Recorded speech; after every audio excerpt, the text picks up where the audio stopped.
hear something, Peggy? Huh? Hear what? I thought I heard someone yelling, or, I don't know, a howl. Forrest, is this a joke? No, I almost swore I heard something. Oh, and here I was thinking you'd finally started to ease up. You probably just heard some cats outside. Cats? You know, 4 legs, whiskers, tails, not dogs. I know what a cat is.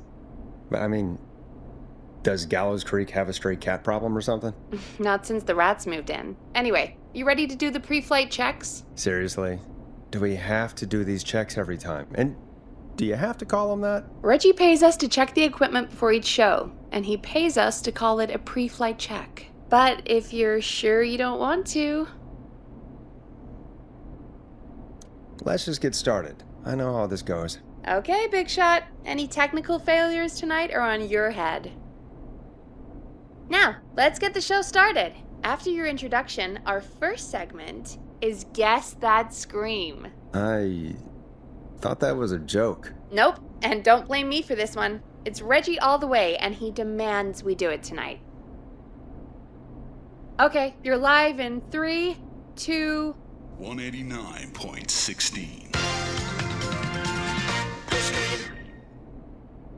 Good evening, Gallows Creek. This is your host, Forrest Nash, and you're listening to 189.16, The Scream. Before we start taking your calls tonight on Gallows Creek's only late-night phone-in talk show, I need to let you know about a special competition we have for you this evening. Guess That Scream. This is actually one of the station manager's better ideas. Here's how it works. I'm gonna play you a scream, then you call and guess that scream. We need you to guess why they're screaming. Did they stub their toe, saw off a finger, or discover the corpse of a loved one? That's good. Now, Forrest, hit them with the tape. We'll play that scream in just a second. Listen close, and then call in to guess that scream. Peggy, what do you mean play the tape? I used to have a tape guy do that for me. You're not in Chicago anymore, Forrest. Here in Gallows Creek, you get to be your own tape guy. Come on, I gave it to you yesterday. Forrest, you do have the tape right. You knew we were doing this tonight. Peggy, let's be real. Guess That Scream is a terrible idea. No, I don't have the tape. It may be a stupid idea, but that doesn't mean it can't be fun. We're going to need a scream tonight, Forrest, and you're the one at the mic, so... Really, Peggy? You want me to scream? You know this show depends on my golden voice, right? Come on, Forrest, just do it. That's enough dead air already. Just think of a scream and let it rip. Oh, God. Sorry about that. I'm back. Had to step away there for a second. Listen close, and then call in to guess that scream.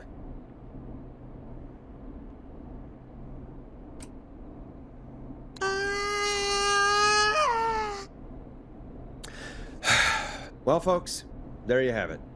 Call in with your guesses, and if you get it right, you could win 2 tickets to the amazing Maze and 1 free fried dough. Fried dough? Just call in at 555-239-KFAM with your guess. Now, here's some music while you get dialing.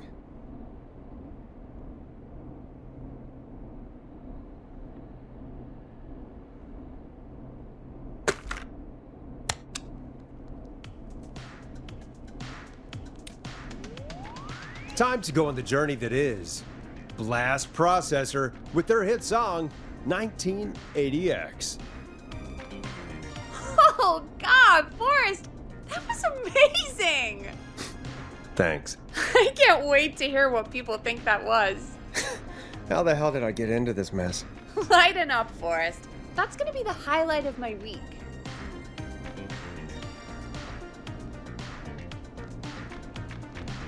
Oh, Forrest, there's a call coming in.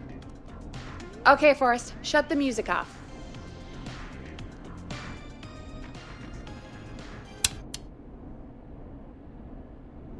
Welcome to 189.16, The Scream. Caller, you're talking to Forrest Nash. What's going on with you tonight? Forrest, thank God I made it through. My name is Leslie Harper. I'm the 911 operator and police dispatcher for Gallows Creek. Well, Leslie, I guess it must be a slow night for crime if you've got time to call in. What can we do for you? Slow night? Forrest, I found a body. I need help. Forrest, I recognize her voice. I'm pretty sure that actually is our 911 operator. I think this is real. Peggy, I'm not gonna be happy if this is a prank. I don't do prank segments on my shows. It's in my contract. Forrest, I really don't think this is a prank. Leslie, I'll level with you. I find this hard to believe, but I'll hear you out. What exactly is going on? Sheriff Matthews is dead. What? Sheriff Matthews is dead? I couldn't get any response from the department. That's never happened before, so I came to the station and I found him. Oh, God. Poor Sheriff Matthews. Do you know what happened to him? Someone got him. Someone got up very close and I really don't want to say what they did to him. Did he fight back? I don't know. I think he tried. He's surrounded by bullet casings. I think he tried to shoot at whoever it was, but I don't understand. Where are the other officers? Do they know? Have they secured the scene or whatever cops are supposed to do?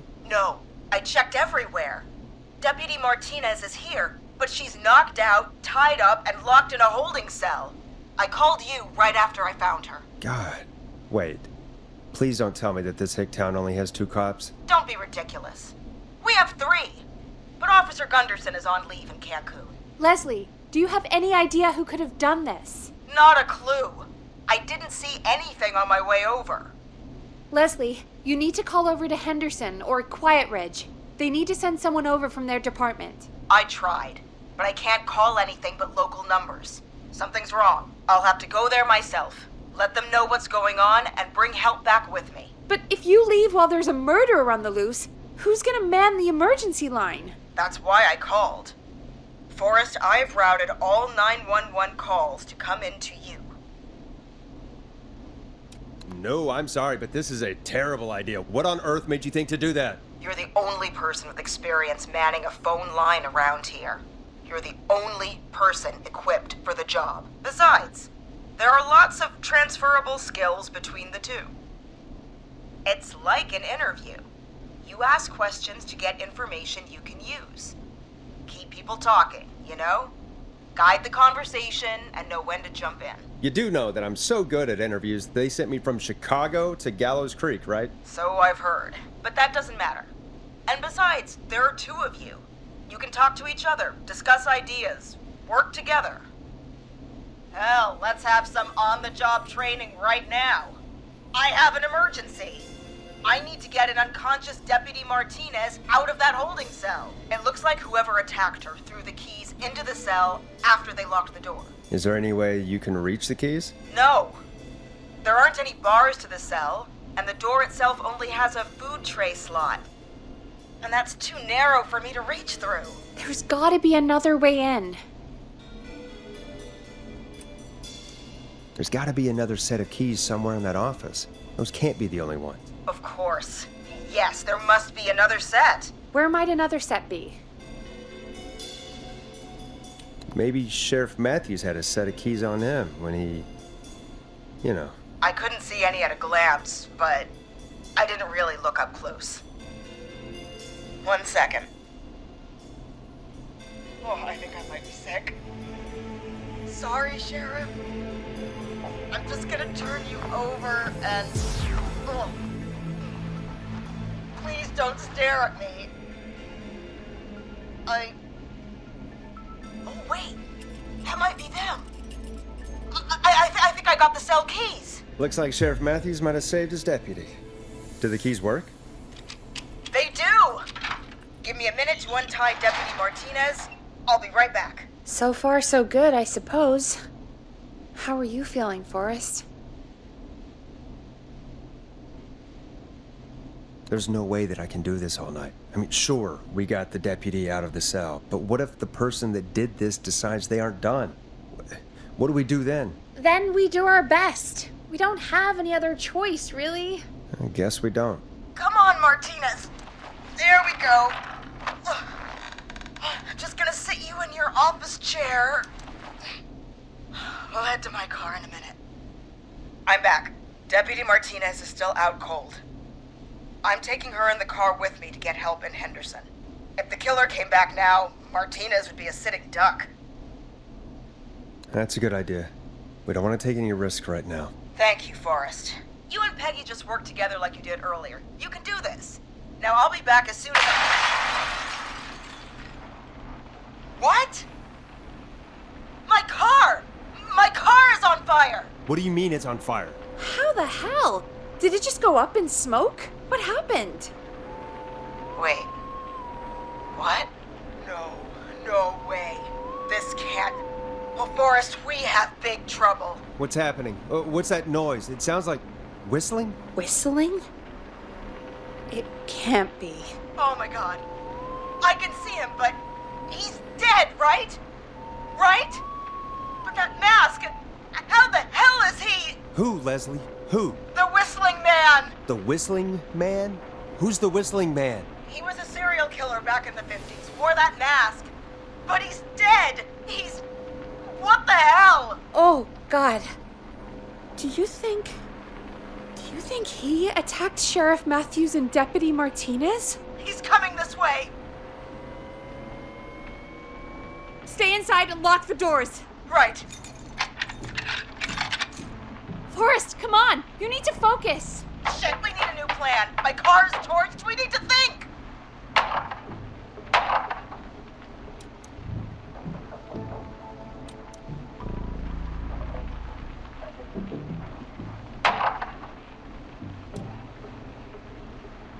I think you need to stay put and hide in the station. You should be safe in there. We can't just stay in here. I need to go get help. And what if he gets in? What if he finds us? There should be police cruisers at the sheriff's office, right? Like, you should take one of those. Yeah, that could work. Let me check if Martinez has any, just reach into your pocket there, deputy, and... Yes, got him. Keys for squad car 3. I saw that parked out front when I got here. Nice one, Forrest. Good thinking. But, wait. How am I supposed to get us to the car? The Whistling Man is right there. Deputy Martinez surely carries a gun, right? Could you use that? Deputy Martinez's gun is missing. I guess the Whistling Man must have done something with it. The sheriff must have a gun, right? Can you see it? There was a gun next to him. Let me grab it. Shit. It's empty. He must have emptied it trying to defend himself. There must be a weapon lockup in the station, right? Could you grab something from there? I saw it earlier, but as you might have guessed, it was locked. But maybe one of these keys I got earlier will help. Let me see. No, shit! None of the keys work. Are there any other weapons lying around that you could use? I didn't see anything earlier. Let me check Deputy Martinez's belt.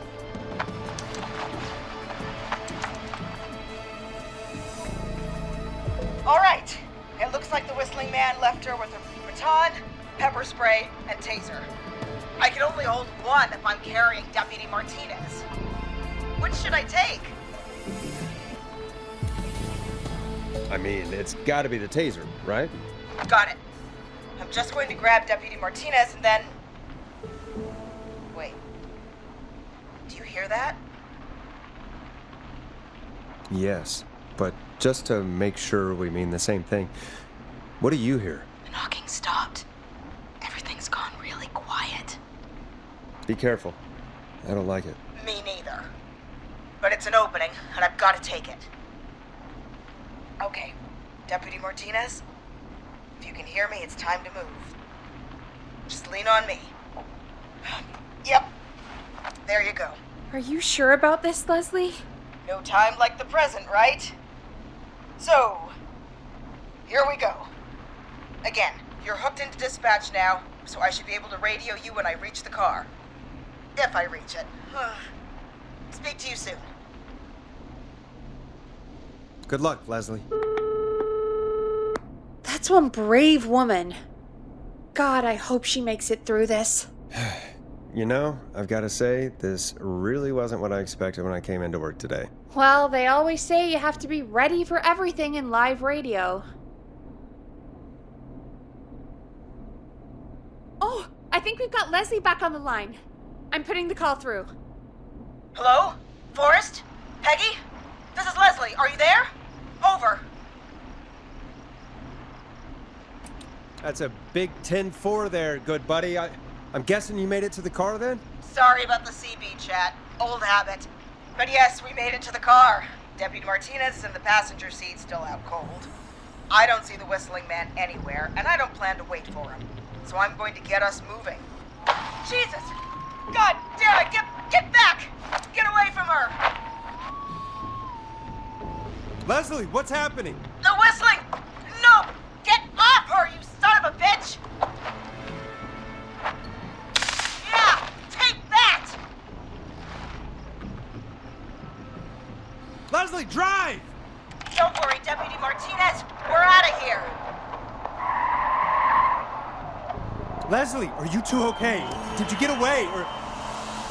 Forrest, that taser? Definitely the right call. Oh my god, I can't believe we escaped. Well done, Leslie. You saved a life. Just another day for you. Oh my god, yeah. But let me tell you, I prefer doing it from your side of the phone. Leslie, how long do you think it's going to take to get help? Gallows Creek isn't Nowheresville, but it's pretty damn close.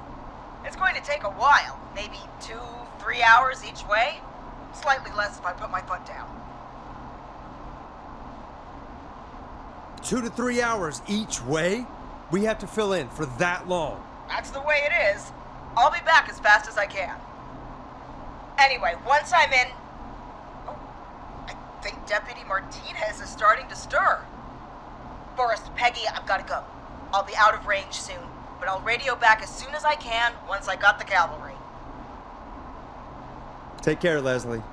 Be safe out there. Good luck, Leslie. Feel better soon, Deputy Martinez.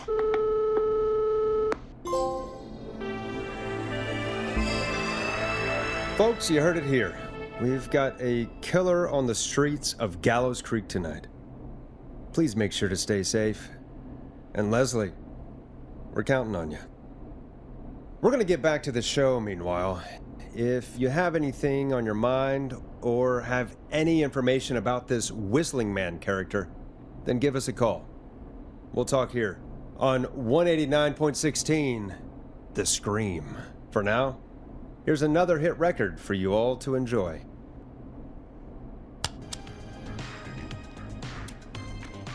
Hope you enjoy this one as much as I do. This is not what I signed up for, Peggy. This is actually insane. Did she really say it's gonna take her 4 hours? This guy's gonna kill half the town in 4 hours. Forrest, that's not helpful. I know, I just... Who is this Whistling Man character anyway? He was a serial killer back in the 50s. Edward Marshall Mooney. Went around in a freaky mask, whistling, and killed about a dozen folks in Gallows Creek. No reason for it. No motive. He just did. Okay. What happened to him? Well, police chased him up to Ellis Point one night. We call it Whistling Point now. And it was, well, it was on this night actually. The police cornered him and he jumped into the river. His body was never found. So is he alive? Dead? I mean, what's the story? Story is he's biding his time, waiting to take revenge on the town. All right, that's the story. What's the truth? Other than we have a whistling killer on our hands tonight, I don't know. All right. Copycat or ghost killer. I guess we'll do our best. That's the spirit. At least we got the word out, I guess. What kind of listening figures do we get at this time? On a Thursday after midnight, could be around 35? 35? Isn't 3,500? Huh. I didn't realize Gallows Creek was that large. No, 35 people. At best. Are you serious? We only have 35 listeners? 35, yeah. It's a school night. And what's the population of Gallows Creek? I don't know exactly. A little over 1,000? Oh. How many did you get before? You know. Before my career exploded and I ended up on a midnight hour talk show in the town of 1,000 people? Yeah, before that. Around 5 for most shows on the low end. Big gas could pump that up to 10, 15, easy. 5,000 on the low end? We could only dream of that. 5 million. Million? Yeah, sometimes that's just the way it goes. At least the whistling man hasn't killed me yet, I guess. Yeah, I guess we're gonna learn a lot about perspective tonight, huh? Oh, we have a call coming in. Take it when you're ready. Time to turn the music off.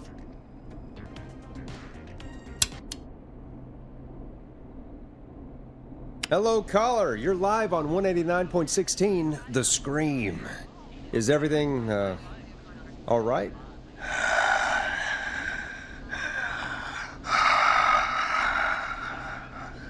Okay, who is this? Are you, hello? Hello?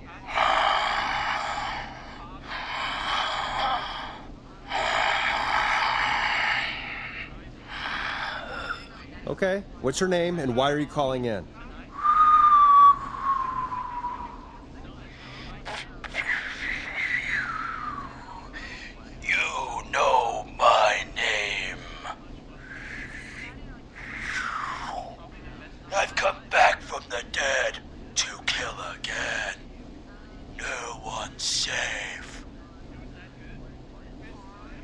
Do you accept requests? I've got a list of names I'd love to see in the obituaries. Maybe you must make a sacrifice to us. A sacrifice? To us? I mean, me.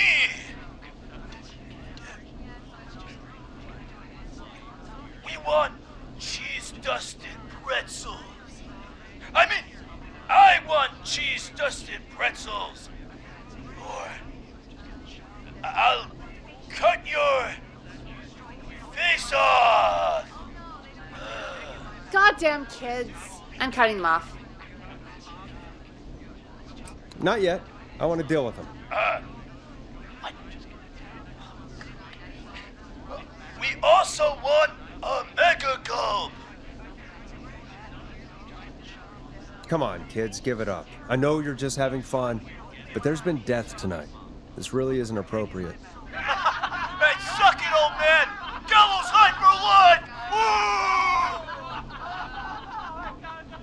Life! For anyone just tuning in, we do, in fact, have an actual killer out on the streets tonight. Anyway, this next one's dedicated to all of you staying inside with your doors and windows locked.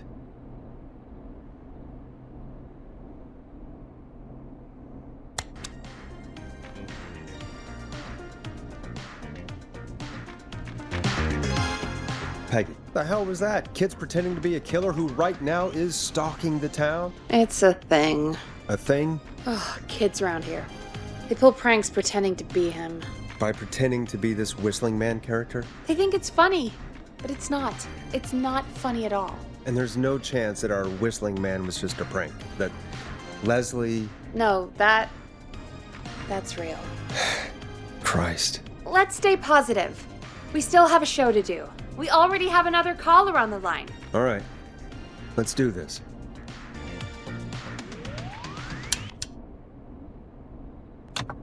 Hello, caller. You're live on The Scream with me, Forrest Nash. What? I dialed 911. I need the sheriff right away. Okay, right. Well, I'm filling in for 911 tonight. What's your name and what's your trouble? My name is Sandra Sharp, and I need the cops now. I'm sorry, but the cops aren't coming. Leslie's on her way to Henderson for help. What? God. Listen, you've got to help me then. I drove to the edge of town for a jazz run, and now some psycho dressed like the Whistling Man is after me, knife in hand. Oh, God. It's actually happening. Where are you now? Did you escape to somewhere safe? Oh, I did, baby. I jazz ran all the way to my car and nothing flat. But I dropped my keys somewhere along the way. I never locked the door, at least. I've got a place to hide, but I can't get moving.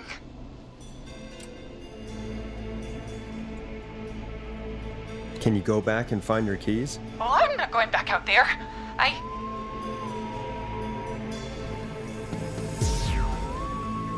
Oh, shoot. Oh, he's back. Look, I don't know a thing about cars, but I gotta start this engine without the keys, and you're gonna have to help me. Wait, I don't...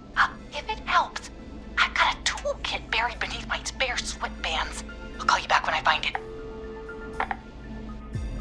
You're listening to 189.16, The Scream. Hosted by me, Forrest Nash, your friendly neighborhood radio host, mechanic and savior. Sit tight while the record spins, folks. This one goes out to you, Sandra.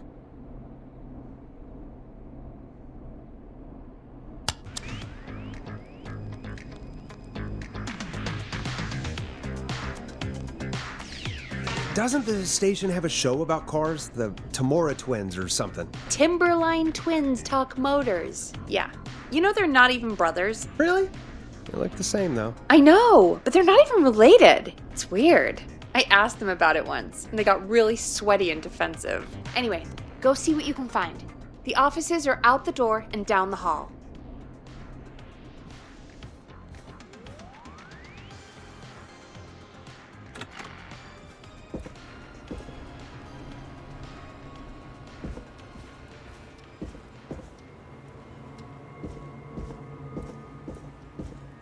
So many locked doors, so few keys.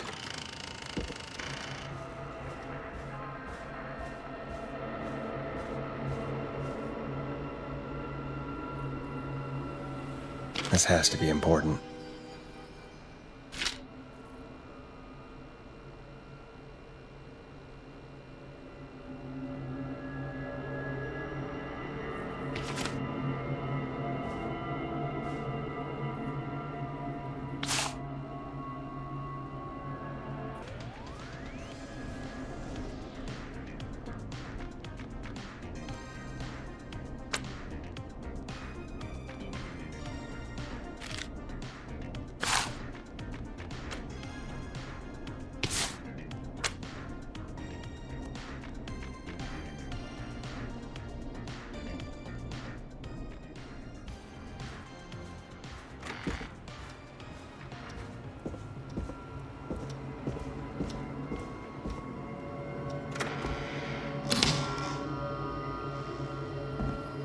This looks useful.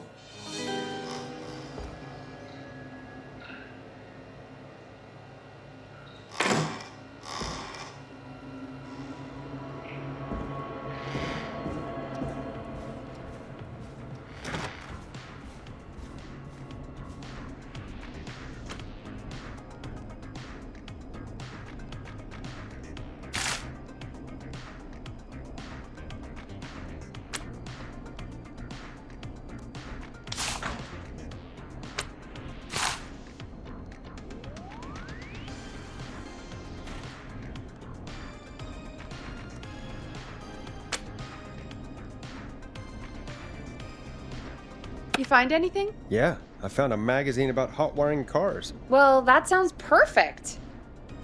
Okay, Forrest, shut the music off. Caller on line 1. Thanks, Peggy. We're back with 189.16, The Scream. How are you holding up, Sandra? The creep's looking through the parking lot trying to find me.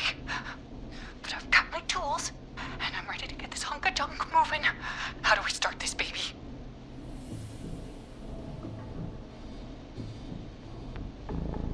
Put the screwdriver in the ignition and twist clockwise. Here goes, baby. Screwdriver's too fat to fit. What next?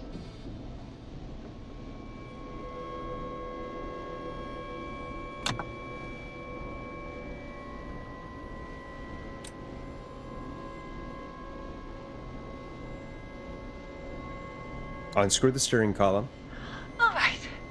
Just turn. 1, 2, 1, 2. God, how long are these screws? Okay. wires down here all paired up and oh god, my heart is pumping. Tell me exactly what you see. Okay, we can do this. There's a red wire, a blue wire, a yellow wire, a green wire, and a brown wire. What's the serial number on the steering column? The number is 576-894-320.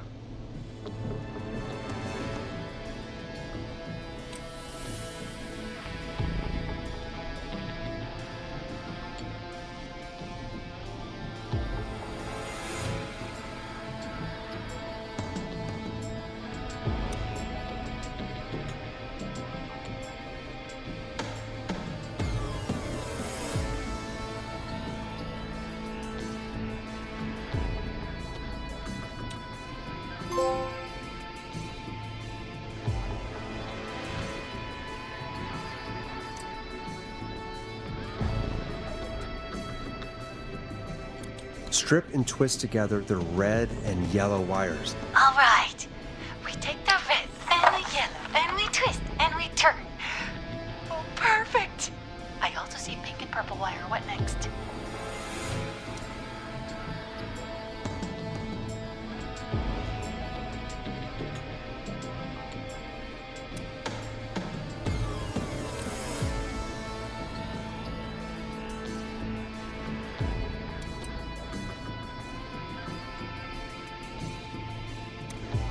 Strip the purple wire and brush against the twisted wires. Okay. We strip and we brush and... Energize your body! Fantastic work, baby! Anytime you want to come down to the jazz studio, you get in for free!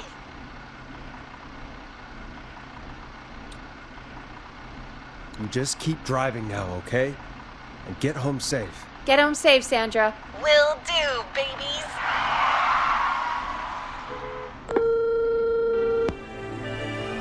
We did it, Forrest! We sure did. Here comes another hit track that we're excited to share with you.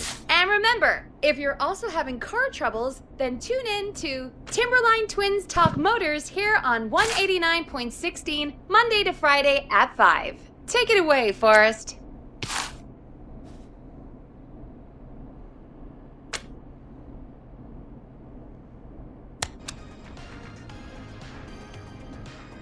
Time to go on the journey that is Blast Processor with their hit song 1980X. I still can't believe this is happening. Right? Like Gallows Creek didn't already have enough to worry about? What do you mean? Gallows Creek is a miserable place to live. Really? Miserable?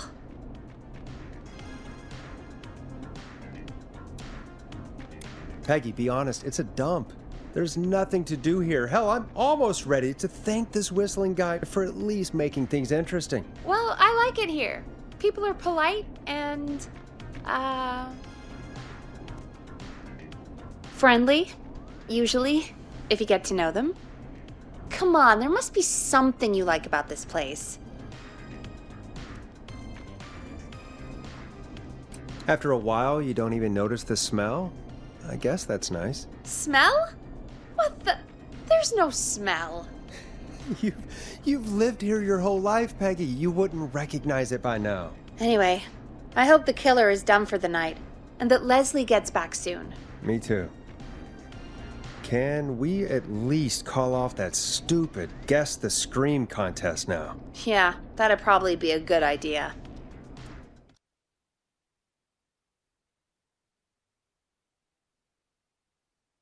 Caller on line 1.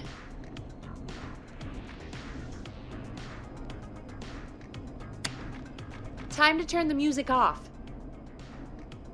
Evening, caller. This is Forrest Nash, host of 189.16, The Scream. And tonight's 911 stand-in. Hey, Forrest. My name is Brian. Brian Ponte. Brian Ponte of Ponte's Pizza. Hello, Brian. What have you got to say about what's happening? I'm so sad that Deputy Martinez didn't make it.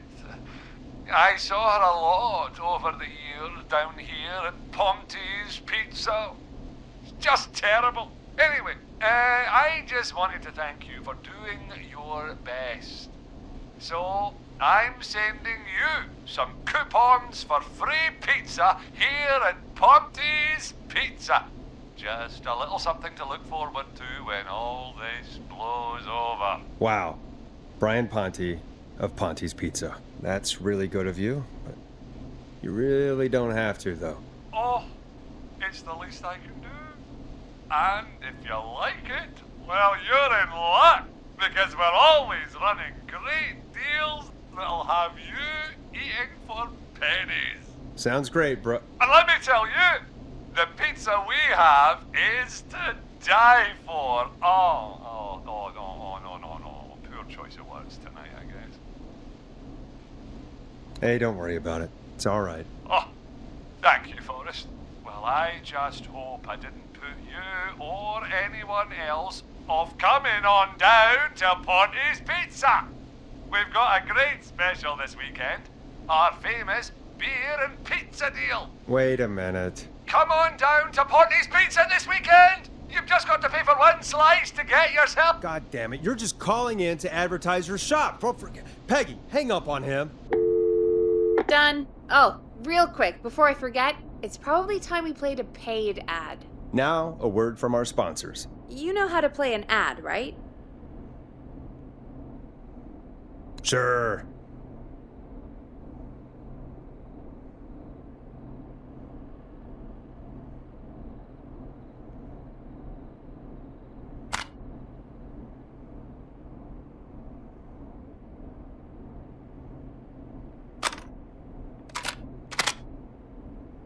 Time to play a commercial.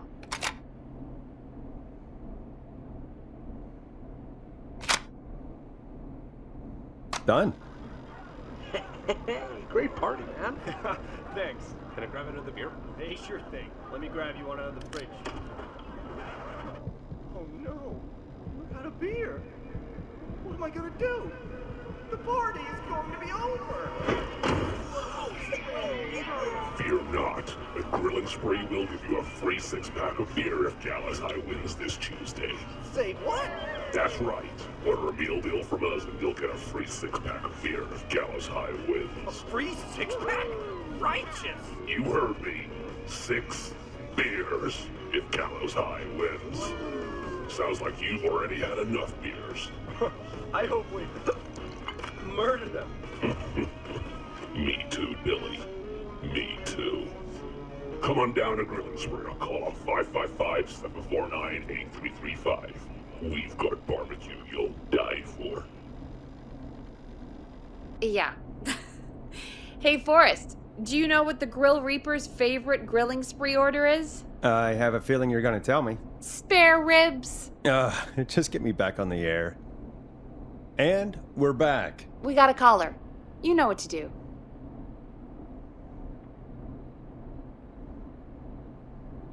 Welcome to The Scream with me, Forrest Nash.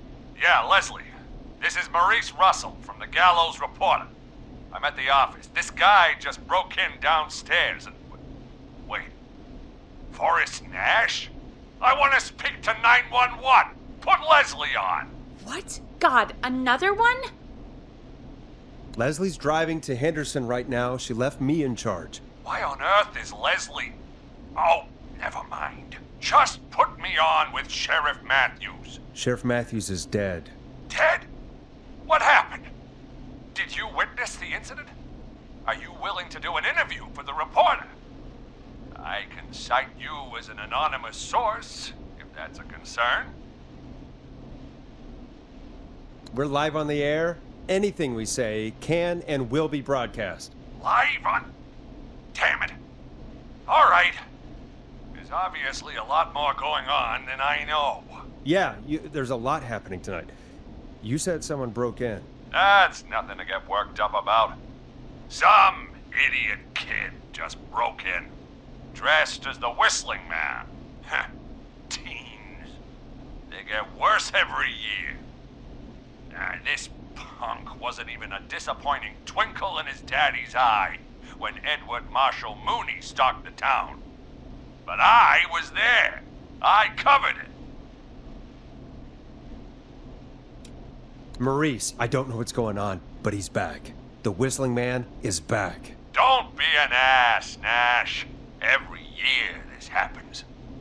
They think it's funny. Not a big deal, old man. But they didn't live through the terror 30 years ago. Anyway, I know for a fact, Edward Marshall Mooney is dead. I don't know who I'm looking at on the security monitor. But if he killed Sheriff Matthews... Where are you now? I'm in the boardroom, upstairs. We got security cameras all around the building. You can watch them on any TV set here. And there's a set in the boardroom. Think you might be up for fighting the Whistling Man? Son, I am 55 years old. If this freak killed Sheriff Matthews, I don't like my chances. Maurice, is there any way you can get out of there? I sure as shit hope so, kid. But I'm not sure how I'm going to do it. That crash you heard was him tipping over my filing cabinets. He's blocking the stairs. I'm guessing the stairs are the only way out? That's right. And it would take me a good few minutes to move those cabinets. We need to do something. But what? All we can do from here is... Forrest, I think I've got it. Why don't we call the killer? They'd have a bunch of phones set up across the office, right? In different rooms, with different extensions? So we call one of them. Draw the killer away. Buy Maurice time. That could work. Exactly! It's worth a shot. I can hear you, you know. The son of a bitch hasn't killed me yet. Yeah, sorry, Maurice. Peggy and I were just trying to figure out... You realize how stupid that plan sounds, right? For that to be successful, you're gonna need every phone extension, plus a plan of the entire office floor, all delivered while the killer is en route. I've got it. And thank God I've always been cool under pressure. Don't go anywhere.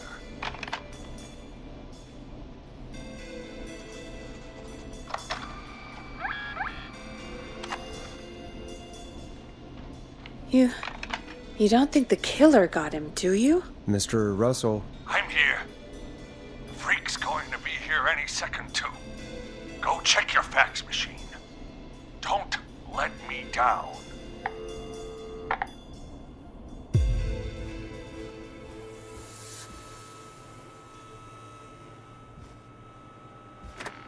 Go, Forrest! The fax machine's in the office on the other side of the hall. Thanks, Peggy. Be right back. Okay, go to the office on the other end of the hall, grab the fax from the machine. Easy.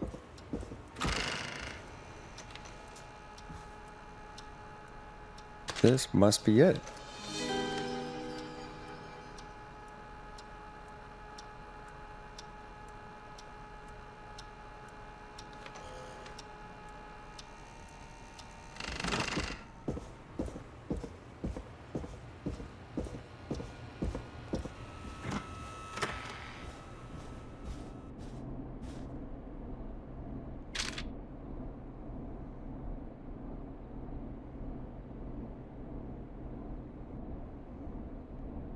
Hey, did you get the fax?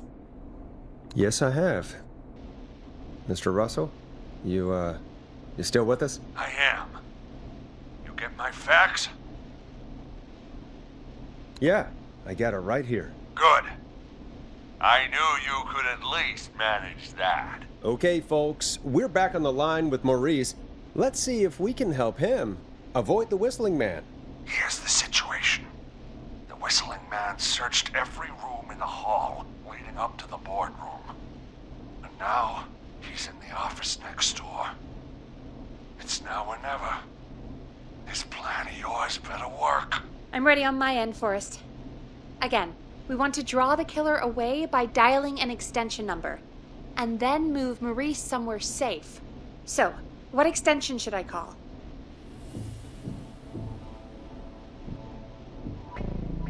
Call the editor's office. The extension is 03. Got it. I'll put the call through when you're ready. All right, Nash. Where do I need to go?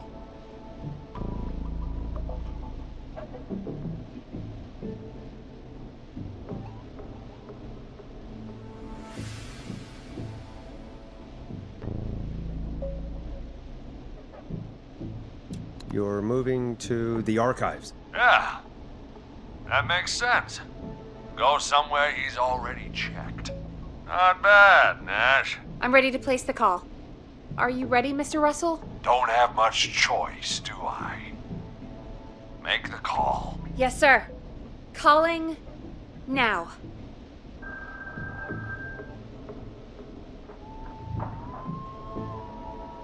I can't believe it.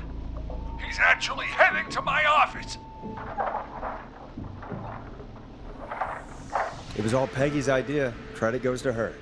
Don't mention it. The coast is clear. I'm shutting off the TV so he won't see me on the security cameras. Then, making my move. I'll call when I get there. Do you think he'll make it okay? I'm sure he'll be fine. But now what do? We gotta find some way for him to get past that barricade. What do you mean? I don't think calling the Whistling Man is gonna buy Maurice enough time to move those cabinets. We gotta think of something else. Yeah. Maybe we could... Oh! Call incoming. You ready? Ready as I'll ever be. Put him through. Alrighty. Mr. Russell, are you there? I am.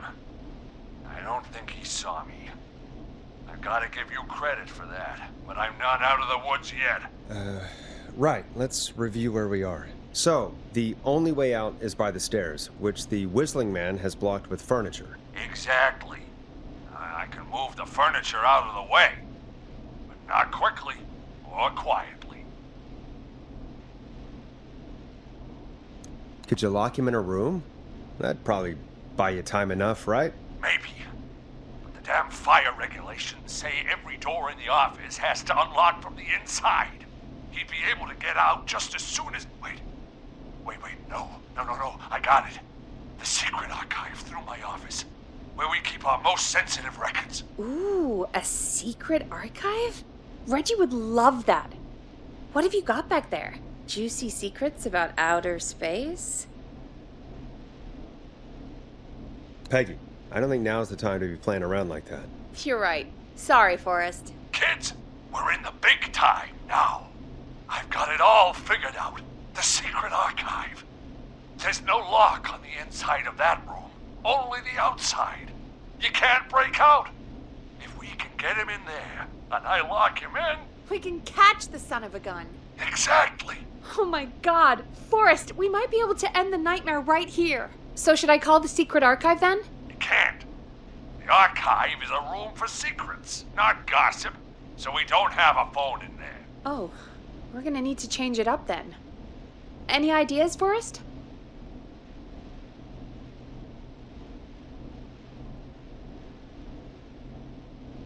Maybe we could use a radio. There's no radio in the secret archives. Are there no radios at your offices? I don't have one in my office, but... What is it? Our sports reporter, Hopkins. He has a little portable radio he never turns off when he's here. That might be what we need then. Is his portable radio still there? It should be. It's what he calls his work radio. It should be here in the archives, actually. Let me just take a peek around. Great job, Forrest. Looks like you picked the perfect place. He hadn't found it yet. Let's congratulate ourselves later. I found the radio. It's right where I thought it would be. It's all coming together. I'm just going to turn it on quickly, make sure it's still got some juice. Maurice, turn the volume down. We don't want that thing blasting just yet. Yeah, I knew that, Nash. I was just doing that when you yelled at me. The radio works! If I make it out alive, Hopkins might just get that day off he wanted. He's earned it. Let's do it for Hopkins, Forrest. damn it. If I can't have this stupid thing turned up, how am I supposed to draw the killer? I can't be in the room when it's on, or I'm dead. You just... Oh, that's a good point. But wait, we're the radio. We can just be quiet until you're ready. If you can do that, then... Yeah, sure. 189.16. I know that's your station number, but a good editor always double checks. Can you confirm that? Hit the stinger, Peggy. 189.16.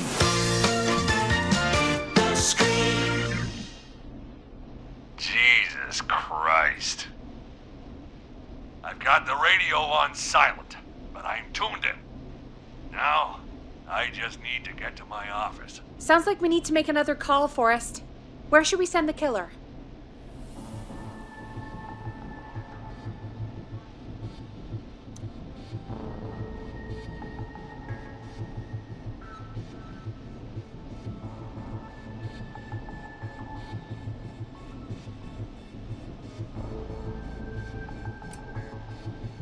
Call the boardroom. The extension is 04. That might work. The boardroom is fairly close to the editor's office, but we haven't seen the killer go there yet. Are you sure? I'm sure. Make the call. Okay, calling the boardroom now.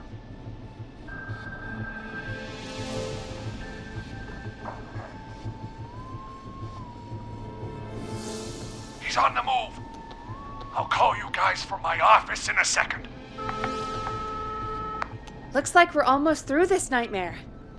Any idea what you'll say to draw the killer in?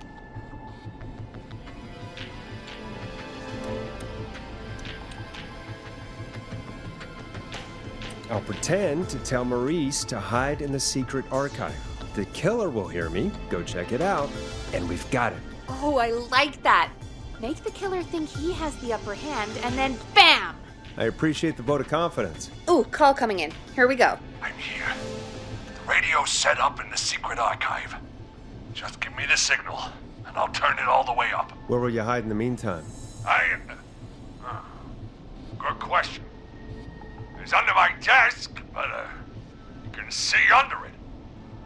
I've got a big cabinet, but that'll take me a second to get into. Anywhere else? Not really. There's the secret archive itself, but that's where the killer's going. I could try the cubicles, but they're pretty far away. Your judgment has kept me alive so far, Nash. What do you reckon? Hide in your cabinet. All right. Well, this is it. I'm going to go turn the radio up to full blast now. Don't say anything until I've had time to hide. You got it? We know the plan. You can trust us. Here we go.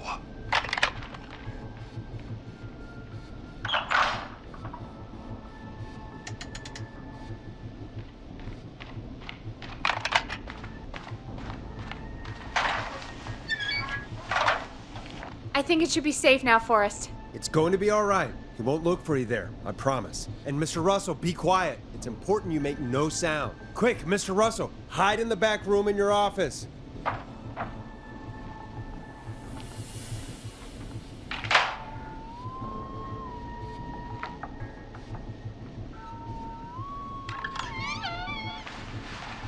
Listeners, this is Forrest Nash of 189.16, The Scream. And if you've just tuned in, see you in hell, kid! we've just locked up the Whistling Man. Forrest, you beautiful bastard! I can't believe that actually worked! If I'm being honest, I can't believe it either. Thank God it's over. I'll be off now. Gotta get out of here. Write up a few notes. Call a few friends. I'd feel safer waiting for the cops to come grab this freak with some company. Hey, maybe you and me could do an interview tomorrow for the Gallows Reporter. I'll think about it. Let's see what tomorrow brings. I'll take that as a yes. Talk to you soon. There we are, folks. The whistling man is locked up. Let's all take a deep breath. And play some killer tunes.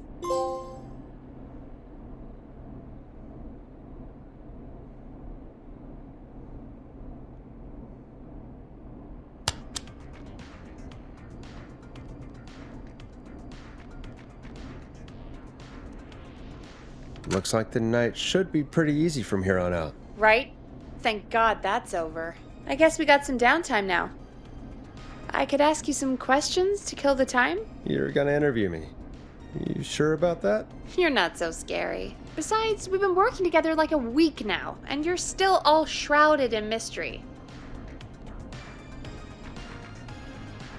I'll regret this, but okay. Question 1. Tell me about your family. What? Come on, Peggy, that's too general. Okay. Did anyone move with you to Gallows Creek? Nope. Now that's too specific. Too specific? Do you have any siblings? I don't. I'm an only child, and my folks are dead. Oh, I'm sorry, Forrest.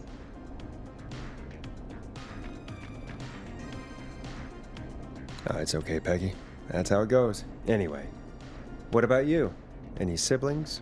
Your mom and pop still around? I thought I was asking the questions. You were. I'm just making conversation now. Oh. Well, my folks went the same way as yours. Oh. What happened there? My dad walked out when I was about 13. He'd been a wreck for a while. Then he got himself into a wreck, and, well, that was Dad. Mom didn't take it well. She remarried pretty quick after that. She wanted to forget Dad so bad, she even made me take my stepdad's last name.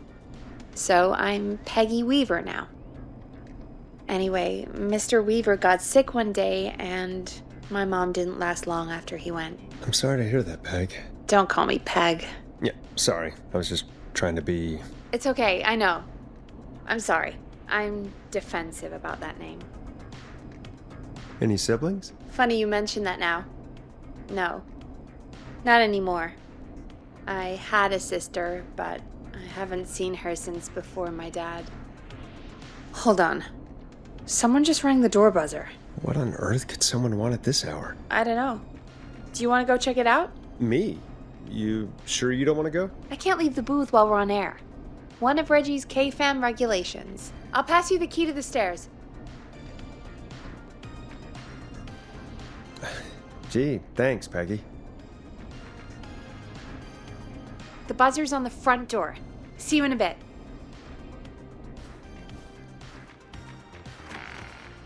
Okay, down to the first floor, then check the door.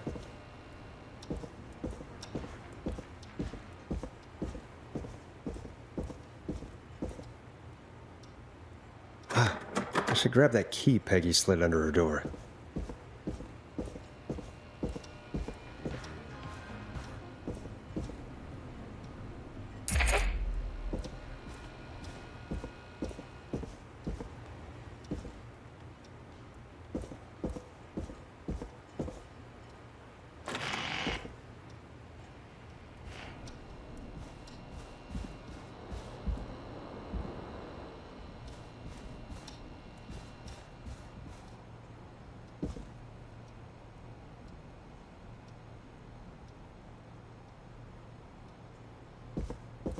A tape. Play on air.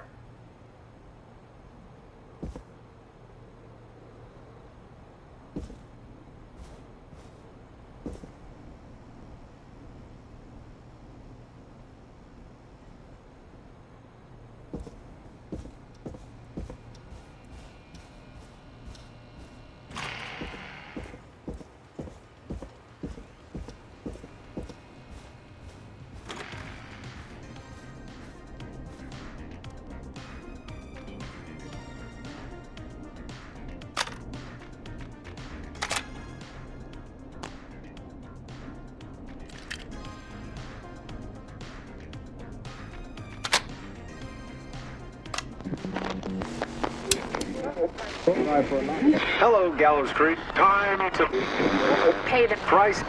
Time to pay for lies. Time to sit there. I will punish you. I'm going to enjoy this. I did not enjoy that. What the hell was that? Oh, Forrest, we're still on air. Say something. Folks, Folks, the tape you just heard was passed through our door only moments ago. I don't know how or why that came through our door with the killer locked up, but be careful, Gallows Creek. Stay home and stay safe. Give us a call if you need help. You can get us on 911.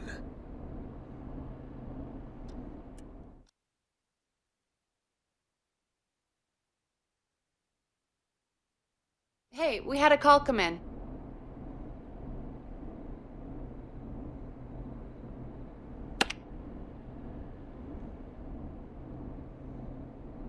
We have a call waiting. Caller, you're on 189.16, The Scream, with... Nash! Shut up and listen to me! Mr. Russell? What's wrong? Are you okay? I said listen! He's gone! The whistling man is gone! God damn it, I thought you locked him up. What's going on? Damned if I know, Nash! Mr. Russell, where are you now? What happened? Well, after our call, I cleared the stairs and went home. I phoned some buddies, and we came back here to keep watch. Then what happened? I'm getting to that. We came back here. Door was shut, just as I left it. We had a couple of drinks, and, well, there was a bunch of us, and we were all armed. They thought we could teach the freak a lesson before the cops got him. I don't blame you. I would have been tempted to do the same. Have you both got a screw loose? You know what the whistling man's done tonight. This was not my idea. The guys just grabbed their weapons and unlocked the door. I braced myself and... Then nothing.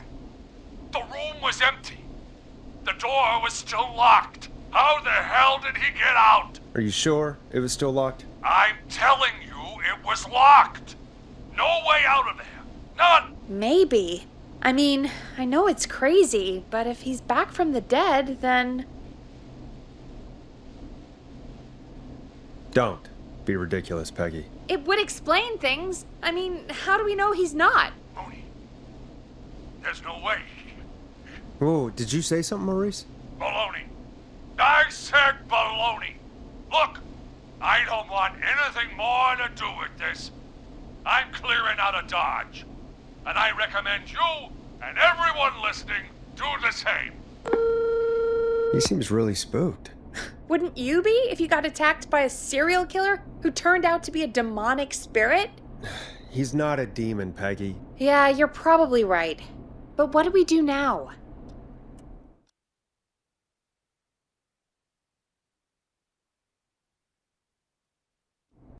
Thank you again, Mrs. Mackenzie, for the helpful tip. The bagger at the grocery store cannot whistle. We'll remove her from the suspect list. Let's go to a break. I need you for a second. All right, folks. We need to take a quick break. This one's for all those folks out there keeping the hatches battened.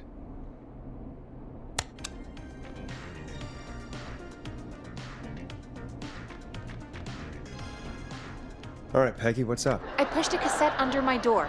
Go play it.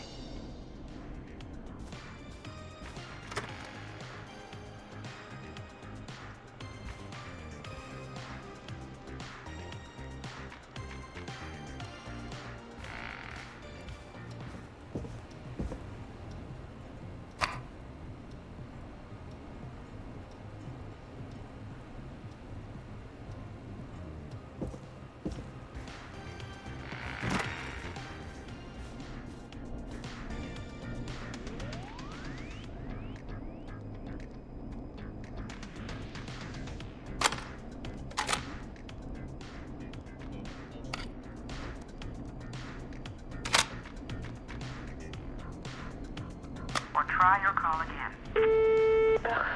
straight to voicemail? My God. Are there any professionals at KFAM? This is Gina Franklin. I'm calling because your backwater station has not honored our agreement. We gave you Mr. Snatcher's newest single, the kind of honor you never had and probably never will again. And we've still not received any information about when you're fitting it into your busy programming. I'll be frank, I didn't want you as part of this debut, but Mr. Snatcher, due to his prior friendship with Mr. Nash... Prior and current friendship, Gina. Forrest Nach, you alright? Don't worry about Gina, you know how she is. But yeah, can't wait for you to hear the new single, man. I think Final Breath is my best work yet. I really hope you and your listeners like it. And man, if you ever find your way this side of the pond, let me know. We'll have to catch up. God damn it, Claudia. If Final Breath isn't played on your airwaves by the end of Mr. Nash's show tonight, the next call will be much less friendly. That was Roddy Snatcher, Forrest. You know, Roddy Snatcher? Are you a big fan of Roddy? I love Roddy. I Will Always Find You was my song. I wish we still had it in rotation. Oh my God, I can't believe you know Roddy Snatcher. And I can't believe you didn't tell me he sent you his new single. We have to play Final Breath. Where is it? I don't know. They mailed it to KFAM, not to me. Then it's gotta be downstairs at reception. Man, I can't believe Barbara didn't say anything. I mean, well, if that fiasco last Friday about the missing Knife and Easy track is any indication, folks at KFAM aren't against hoarding station music for personal use. I think we're still missing a few tracks, actually. Well, go get Roddy's song before Gina sues the pants off us.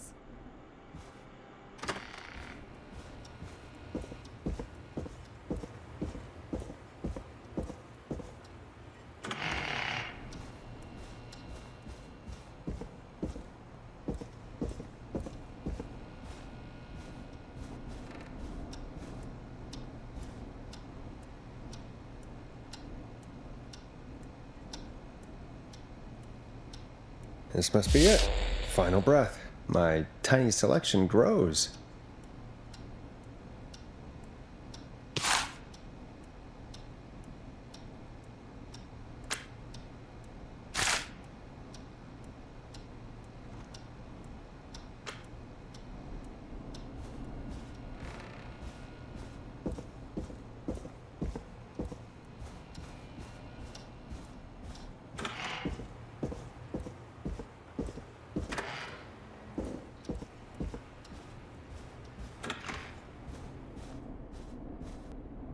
Hey, did you get it? Got it.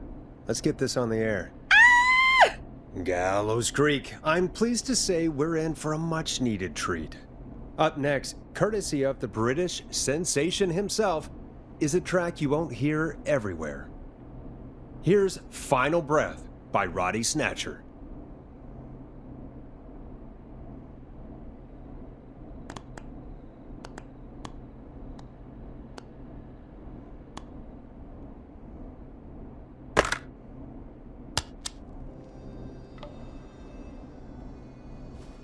Wow. God, Roddy's the best. He is. And more importantly, we should be safe from the worst of Gina Franklin.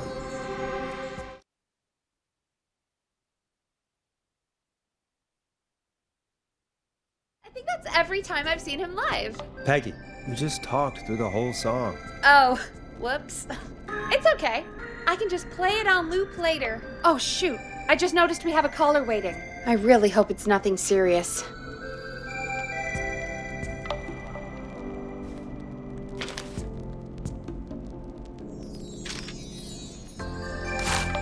I suppose I should take this call.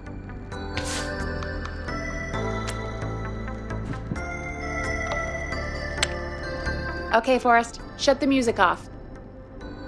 Evening, caller. This is Forrest Nash, host of 189.16, The Scream.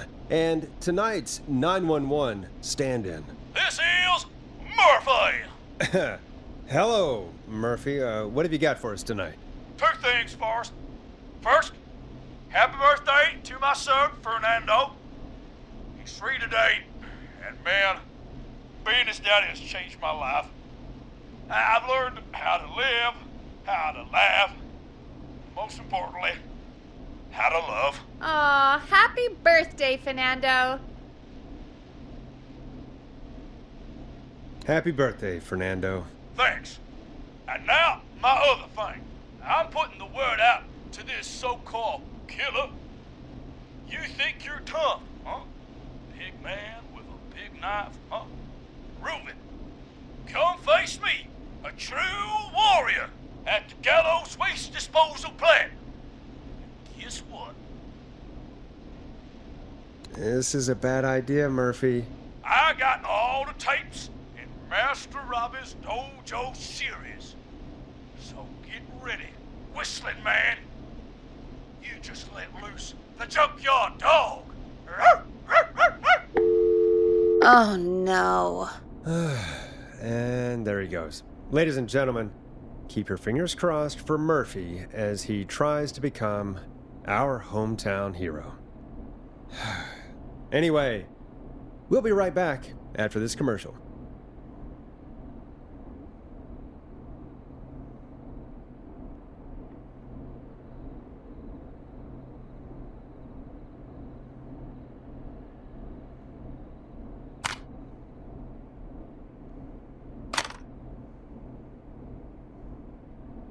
Grab a cassette. We need to play a commercial. Teddy Gallows Jr. is a family man, a devout Christian, and a proud patriot. Teddy Gallows Jr. is Gallows Creek. Like his father and all his fathers before him, Teddy Gallows Jr. has worked hard to create jobs, improve infrastructure, and make Gallows Creek a good place to raise a family. Unlike current mayor Linda Cartwright, Teddy Gallows Jr. lives in Gallows Creek. He's our neighbor, and he stands with our neighbors. Like Sheriff Matthews, who, after years of keeping the peace, Mayor Cartwright is trying to force into early retirement.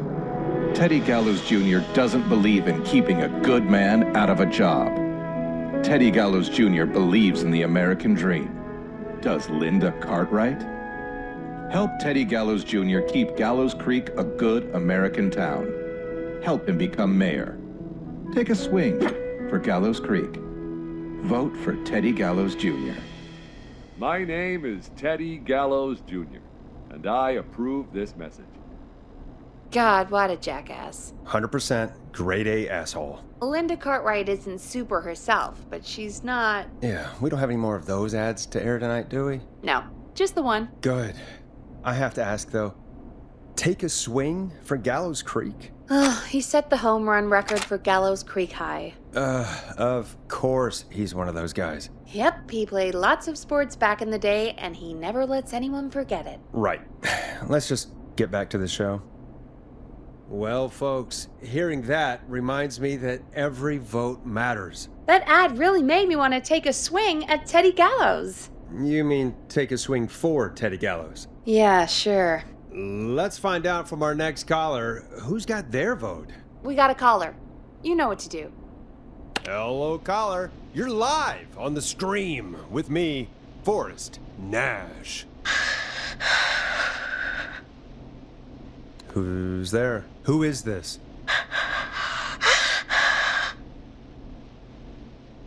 Are you okay? Do you need help? Forrest? He called me? That horrible whistling down the phone. He's coming for me? Jesus. Okay, listen, caller. Don't panic. We've done this a few times now. We can help you. A few times already? So, you saved them, or? Sure. Okay. Okay. We're gonna help you. Can you tell me your name, caller? I'm Dr. Sullivan. Virginia. Sorry. Take some deep breaths, Virginia. You're gonna be okay. Please don't let me die. I won't. Just calm down. Tell me where you are right now. What's your address? Oh, God. Maybe you can hide in your house? He'll find me. I know he'll find me. Is there a neighbor you can call for help? No. Everyone's away tonight. There's just a fraternity down the street. You live by a frat house. Yes, they're having a party. And takeout coming in all night. Lawn covered in beer cans. They're getting wasted. And I'm about to get... Oh, God. Virginia, what's the name of the frat? It's... Oh, God. I can't think. I can't. Any idea what the frat might be, Peggy? If I knew where she was, I might know, but... Wait, the takeout! If we can get takeout to the frat, we can get a message to them to go and help. Virginia, who did they order takeout from? I don't know. Come on, Virginia. Try to remember. I can't do this. Well, folks, seems like our Virginia hung up. While we try to figure out what takeout to order, here's some music for your own midnight snacks.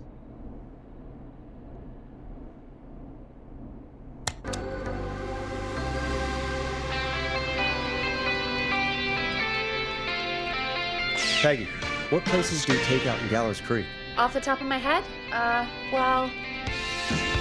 There's the barbecue place, Grilling Spree, and you can order from Chalupa Cabras. Oh, and of course we have Ponte's Pizza. That's it, I think. All right. We'll call each place and ask who they deliver to tonight. That's not going to work. Takeout client privilege. What? There was a lot of competition back in the day. Things got ugly. It's a long story, but what we can do is this. We figure out where the frat boys ordered from, call the takeout pretending to be from the frat, place an order, and include a note asking them to call the station. There's no other way, is there? Not that I can see. Well, let's not waste any time then. That's the spirit. Got any suggestions on where to look? Check the offices for anything food related, and maybe the kitchen downstairs. You'll need a key for that. I'll just slide it under my door now. Thanks, Peggy. God, where to start? What would make me order from somewhere if I were a partying frat boy? We have a food critic, right? Chad or Brad or... I'll just have to look around.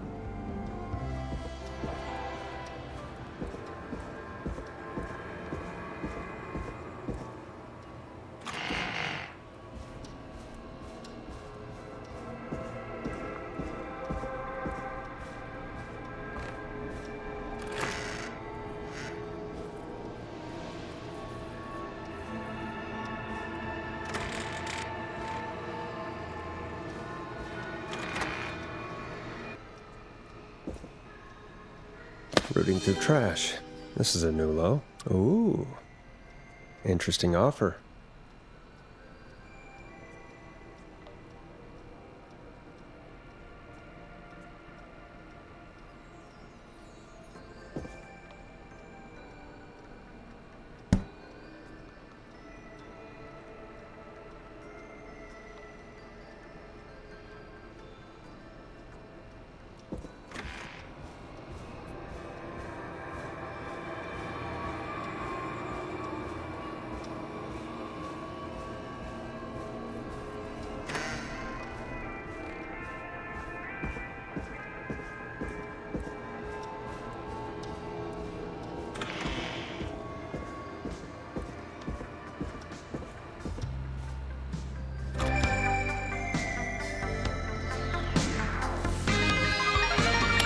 Find anything useful? Yes, I have. That's great. Are you ready to get back on the line? Let's make the call. When you're ready, shut the music off. Okay, Forrest, what'll it be? Call Ponte's Pizza. You got it. Ponte's Pizza is on the line. Ponte's Pizza. May I take your order? Frat men calling. We're in major need of foods for dudes. May I take your order? Oh, man. I got a frat to feed. So give me that slow roast pizza. Oh, What a fine choice. But that will take 3 hours. You sure? Never mind, just give me the garlic bread. Can do. Where do you want that delivered? Same place as before, you know. The frat house. Got it. And we'll have that over to you right away. Oh, and one more thing. Can you add a note to the order that says to call K-Fam? K-Fam? Oh, consider it done. The folks at K-Fam are huge fans of Ponte's Pizza, you know. I should really call them and let them know. And now we wait. We should put a song on. Agreed. This one goes out to our delivery workers.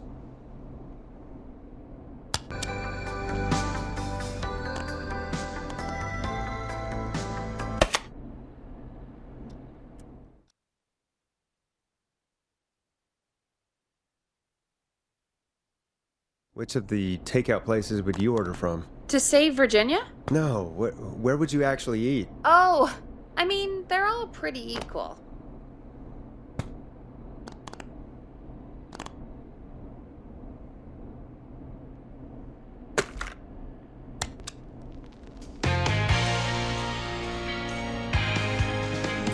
Sure, but if you had to pick one. All right. Not Ponte. He's not Ponte. Right. So, between Grilling Spree and Chalupa Cobblers. I mean, it depends. Do I want a plate full of meat? Or do I want really, really good nachos? It can change depending on the day, you know? Yeah, fair enough. Maybe I... Hold that thought, Forrest. We've got a call coming in.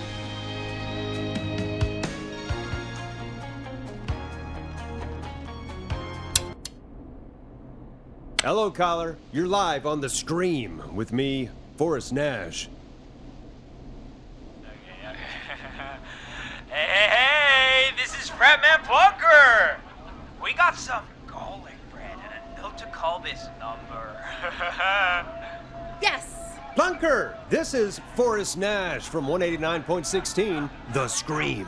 And... Is this Goose? Oh, man. It's totally you, isn't it, Goose? This is such a Goose prank. Plunker, this is an emergency. Nice try, Goose. I may be drunk, but I'm no fool. Listen, I need you to... Goose, come get beer. Your brothers are waiting for you. I'm not Goose. How can I prove this to you? Oh, let me get a second opinion on this. Norman the Barbarian! What do you think? Great idea. Norman the Barbarian says only the radio man can control the tones. So, play us the flow. Wait, really? What? The flow? Norman the Barbarian demands it. Okay. I'll play the damn song.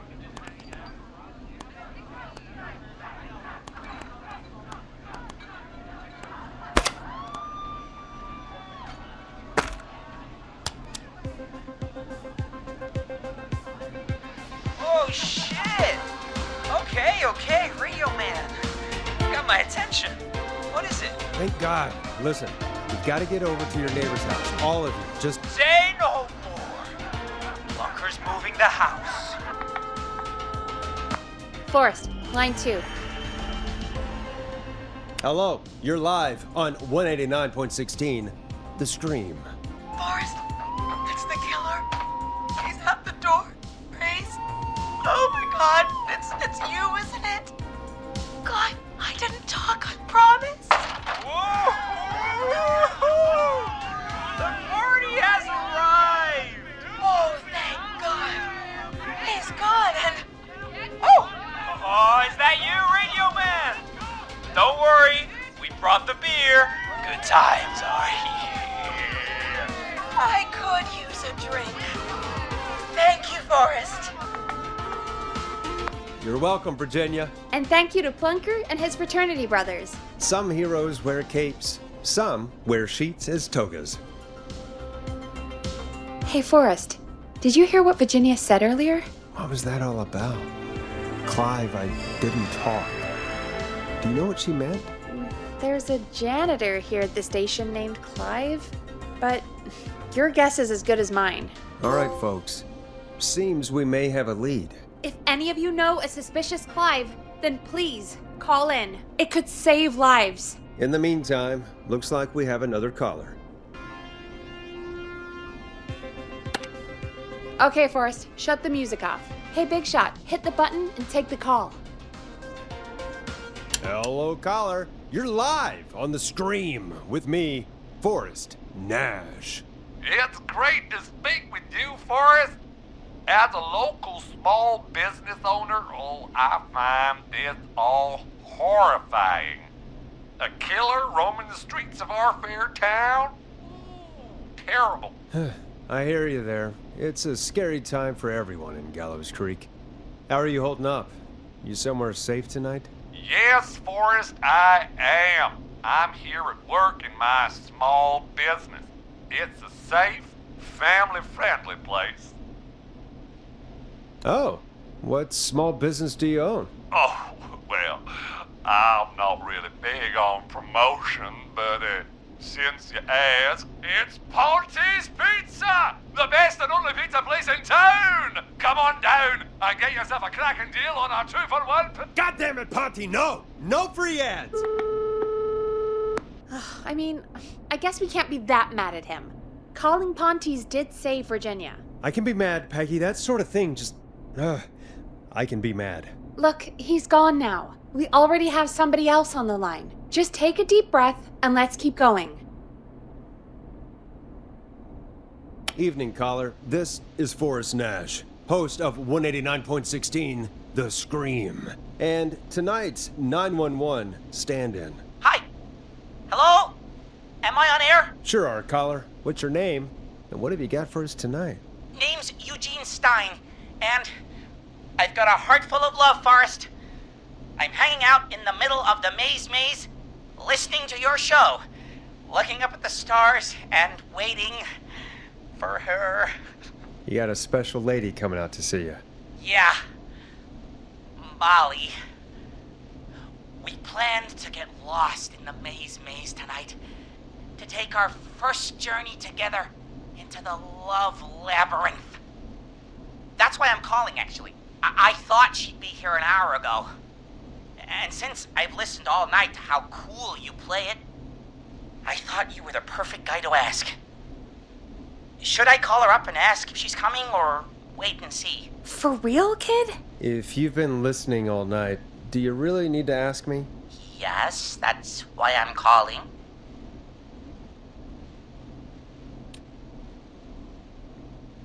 Eugene, do you really need to ask? I'm just not sure, you know? Eugene, you really need to go home to your parents. My parents are dead, actually, but, Oh, jeez. yeah, I guess it's not the night. Hang on! I hear some rustling. I guess she came after all. Molly! I'm in the middle! It'll take a little while to get here, but, thanks again, Forrest. It's been good talking. Wait a second. Molly can't whistle. No, this is supposed to be the best night of my life! Not the worst. Eugene, do you know the way out? It wouldn't be the maze if he could just remember the way, Forrest. She's right! Listen, Eugene, breathe, hide, and call back in a minute. We'll get you out. I'll do it for Molly. But please, hurry! Well, listeners, while Peggy and I deliberate, here's a track for all you lovers out there.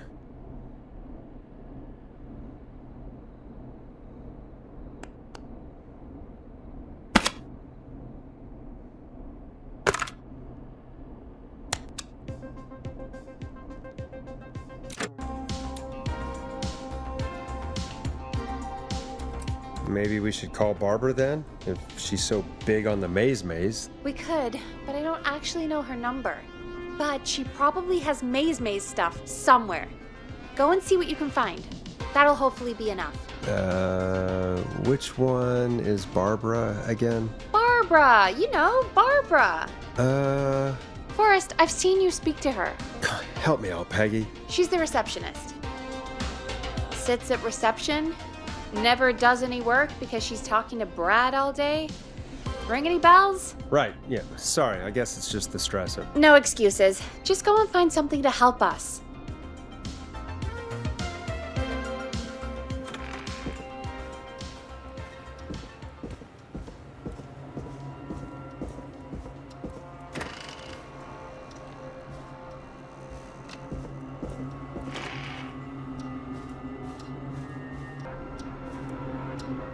Bingo. Here's what I was looking for.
Any luck? Yeah, I found a map for the maze in the trash. Why was it in the trash? Never mind. It doesn't matter right now. That's a question for Barbara later. Eugene called while you were away. He's on line 1.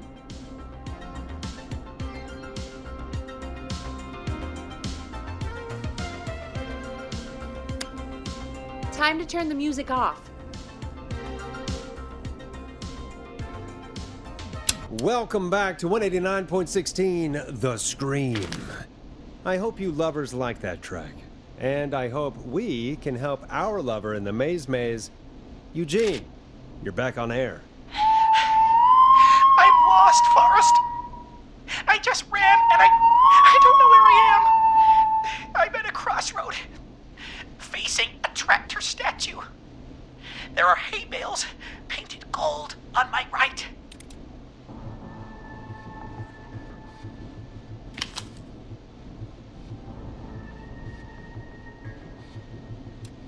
Go left.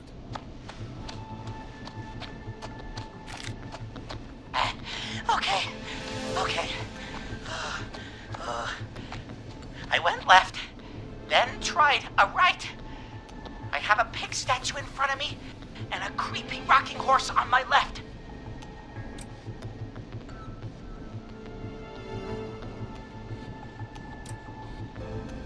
Go backwards. Oh, God! Why didn't I just invite her over? I'm at a crossroads. There's a pitchfork statue up ahead. Which way?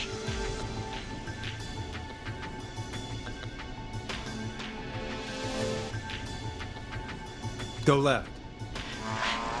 Oh, this wasn't how tonight was meant to go. I just wanted some love.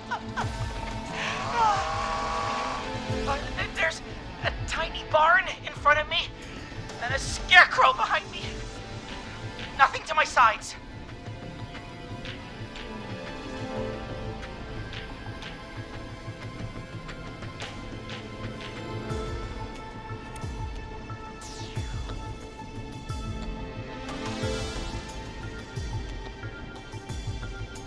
Go right.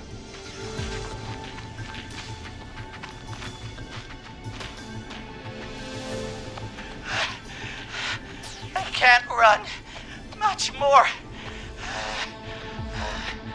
I just passed a corn silo. Didn't see anything else.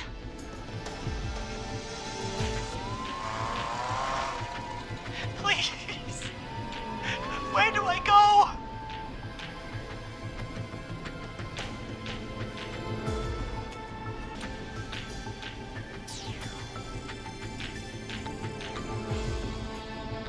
right.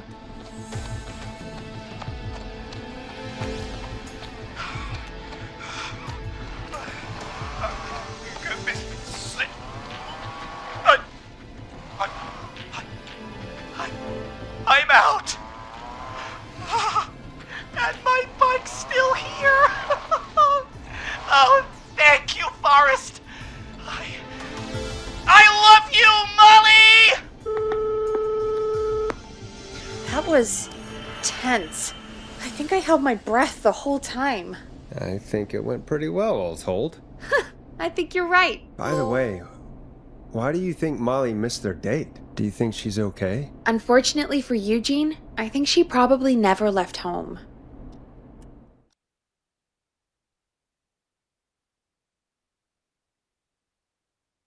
And thank you for calling in, Mr. Walton. We'll make sure to add the town librarian to our list of suspicious Clives. Remember, report a Clive to stay alive. Next caller is up, Forrest, so take it away.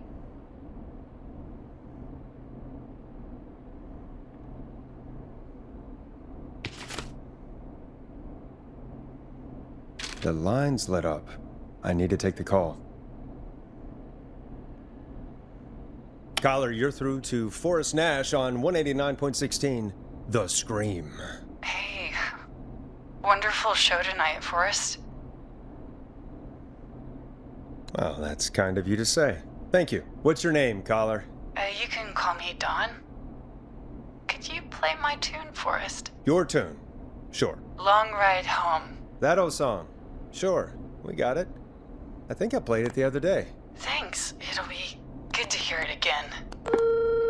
All right, folks. Coming up is that old classic. Forrest, I don't think you're gonna find that song. What do you mean? I played it a few nights ago. I know, but, we don't have it anymore. What are you talking about? I threw it away. You threw it in the trash? No, I threw it out the window earlier today. Becky, that's a bit extreme, isn't it? Brad was annoying me all afternoon. He played it on repeat because he knows I don't like it. So I grabbed it and threw it right out of one of the office windows. Not my finest hour, but I can only take so much. All right. So, what do we do instead then? Let's just play a different song. We've got more important things to think about anyway. Gotcha. Okay, folks. Here comes some unrequested music. Sorry about that, Dawn. Maybe try again tomorrow night. Sorry.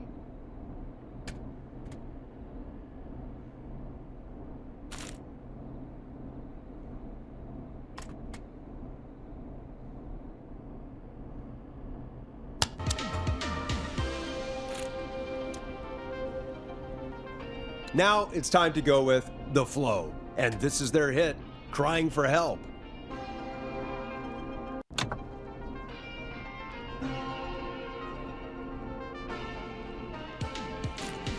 Of all the songs to request, why'd it have to be that one? Gee, Peggy, what did the barn finds ever do to you? Wrote that song, for one. It gets real old when you're forced to listen to it on repeat for years. Why couldn't they just request Roddy? Oh, Forrest, scrap the song. We have another caller.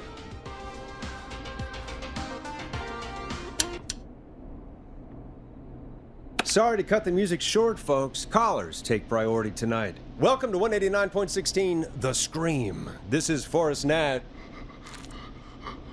Forrest? Oh, thank God. It's me again. Murphy! Talk to me, Murphy. What's wrong? Oh, the killer got me, man. Why did I ever trust a guy named Master Robbie? I warned you not to. Hindsight is 20/20, okay? Forrest, we need to do something. Goddamn piece of... He came to the Gallows waste disposal plant. Beat on me, man. Carried me inside and locked me in a dumpster. I got a flashlight, but... Oh, goddamn. I smell smoke. I think he started a fire. Hold on, Murphy. We'll call for help right now. You gotta hurry, man. I need someone here now or I'm gonna die. Peggy, get the fire department on the line. On it. All right. Now just... come on, pick up. Hi. Yes, I'd like to report a fire over at the Gallows Waste Disposal Plant. It's an emergency. What do you mean it's not operational? Why is there no backup vehicle? Oh, god damn it! Forrest, that evil son of a bitch slashed the tires on the town's only fire engine. They can't do anything. But I have a few friends who live nearby. Maybe one of them can save Murphy. Where do they live? My friend Alex lives on the corner of Haddonfield and Romero Street, and Catherine lives on the west end of Myers Lane. And there's Jericho on the east end of Myers Lane. But he's old. Really old. Okay, I'll check the map, see who would be best to do this.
All right, Forrest, who should I call? Who can help Murphy?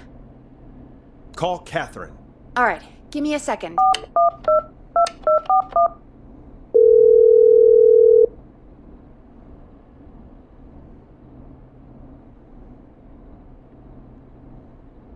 They're on the way.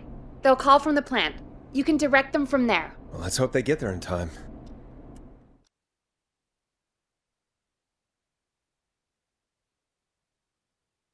Call coming in. It's Catherine. She and Murphy are now both on the line.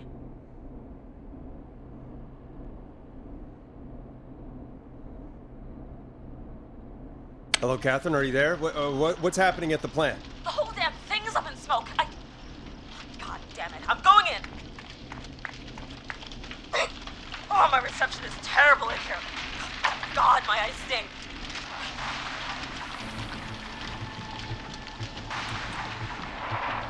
Go to recycling. Recycling. Got it. Come on, Catherine.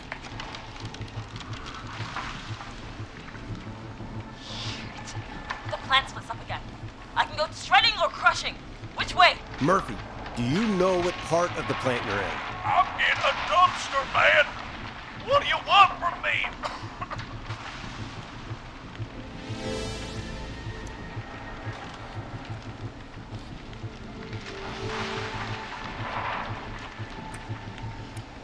Do you hear anything, Murphy? I hear my heart about to pound out of my chest. Put the receiver up to the lid. Turn it up.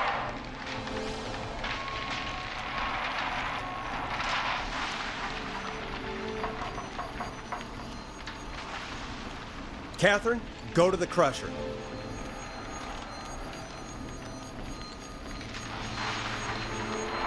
Okay, it's super loud. We're almost out of time. There are 3 dumpsters here. One for Gallows Creek Council, Henderson Disposal, and Quiet Ridge Municipal. What can you see? Yeah, I got a little flashlight. Looks like old cans. bottles, and newspaper.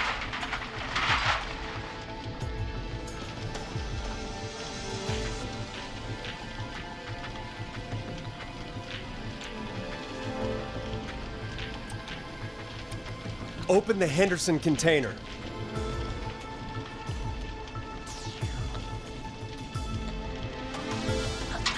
The lock is...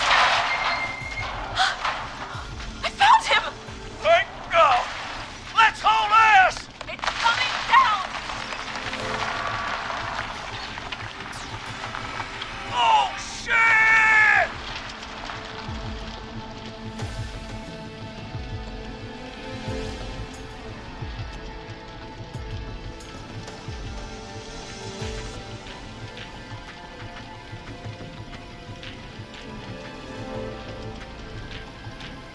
We made it! Oh, man. You saved my life. Thank you. Thank you. And I swear to you, now, I'm gonna raise Fernando to be like you. And I'm getting my money back from Master Robbie. Hey, you just get home to your son, okay? Will do, Forrest. Well, folks, Gallows Creek has two folk heroes tonight, Murphy and Catherine. I'm sure their deeds won't soon be forgotten. Great job, Forrest. No time to celebrate, though. We got a caller. You know what to do. All right, folks. Another of our good citizens is on the line. Let's see what they have to say. Welcome to 189.16 The Scream, with me, your host, Forrest Nash. Forrest, Teddy Gallows Jr. here. I just want to say that my thoughts and prayers are with my Gallows Creek neighbors during this awful time. Oh, it's mayoral candidate and scion of the town founders, Mr. Gallows. Are you in danger? We need to be a town of law and order. We need cops who have the tools and funding they need to keep us safe. Okay, Teddy. I know you're an outsider to our little town here, Forrest. But you're really stepping up to bat for us all tonight. I just want to say thank you for taking a swing for Gallows Creek. Jackass.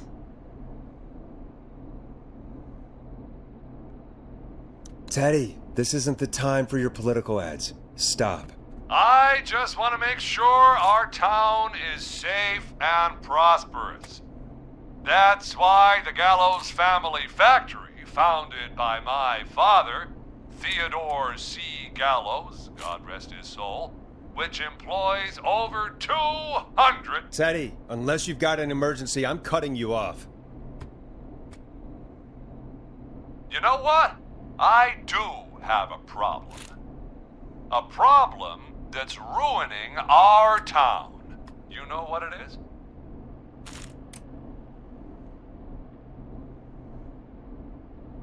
I didn't ask about a problem. I said emergency. The problem is that woman, our current mayor, Linda Cartwright. Oh, here we go. She just isn't one of us. Linda Cartwright is un-American, unstable, and... You're not better than anyone, Teddy. Just because you inherited half the town. Your producer sounds a little unstable, too. Don't you dare speak to me that way. Cut him off, Peggy. I can guarantee this kind of thing will not happen when I take office. The moral decay of... And that's enough of Teddy Gallows Jr. for one lifetime.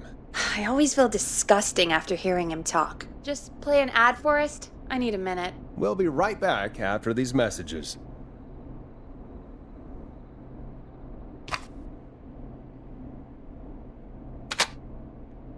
You need to play a commercial cassette.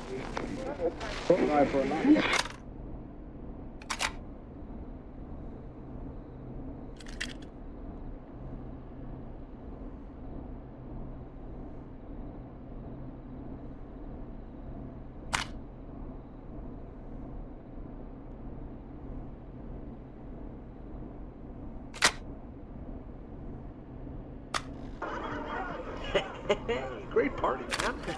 Thanks. Can I grab another beer? Hey, sure thing. Let me grab you one out of the fridge. Oh no, we're out of beer. What am I gonna do? The party is going to be over.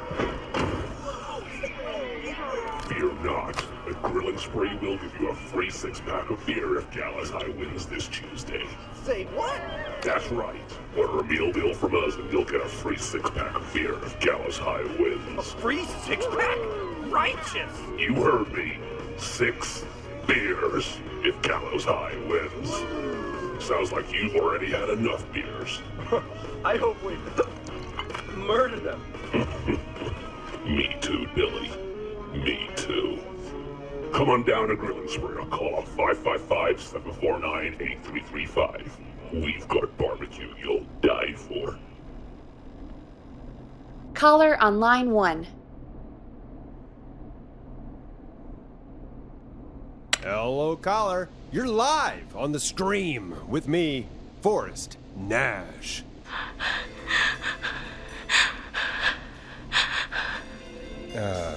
Hello, caller. Who is this?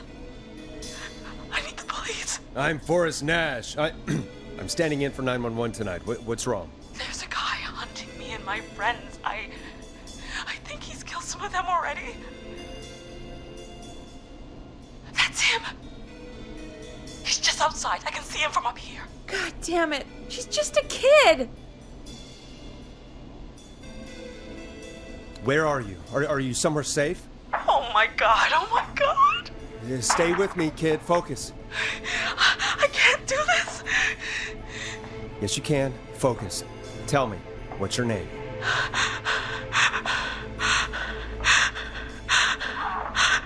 Sweetie, you can do it. What's your name? Carrie. Good. Carrie, listen to me. We're gonna get you out of there, all right? Now, where are you? The old murder house. Upstairs.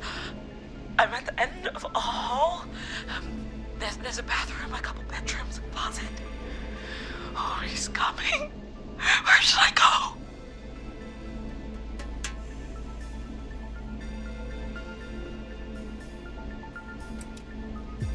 Go to the closet. Okay, I'll...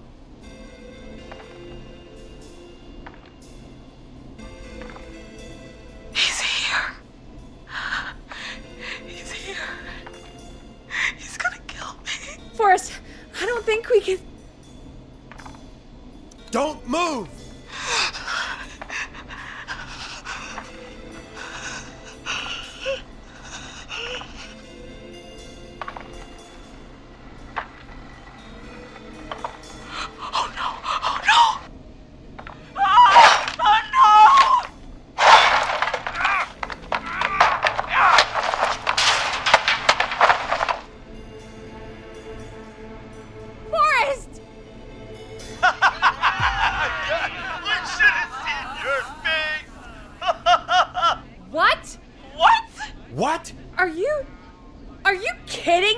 Okay, what the hell is going on here?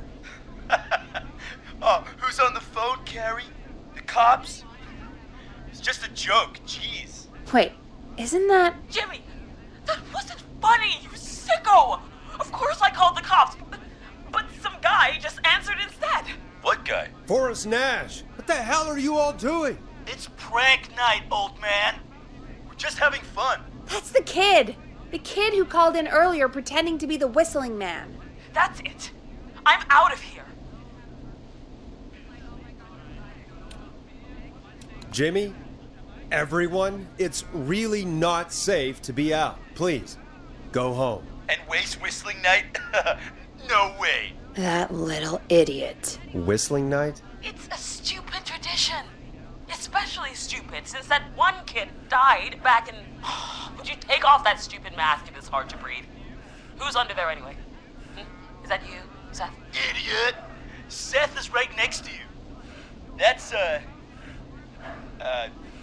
wait. Oh no. Who are you? Oh no, man!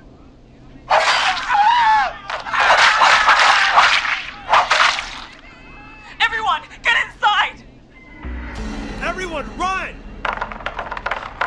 You two, barricade the door. Scott, Heather, you barricade the back. As long as he's out there and we're in here, we're safe, right? You bought time, but not much. Forrest, we have to... Heather, I already called the cops. Forrest picked up. He's the best we're gonna get. Who is with you, Carrie?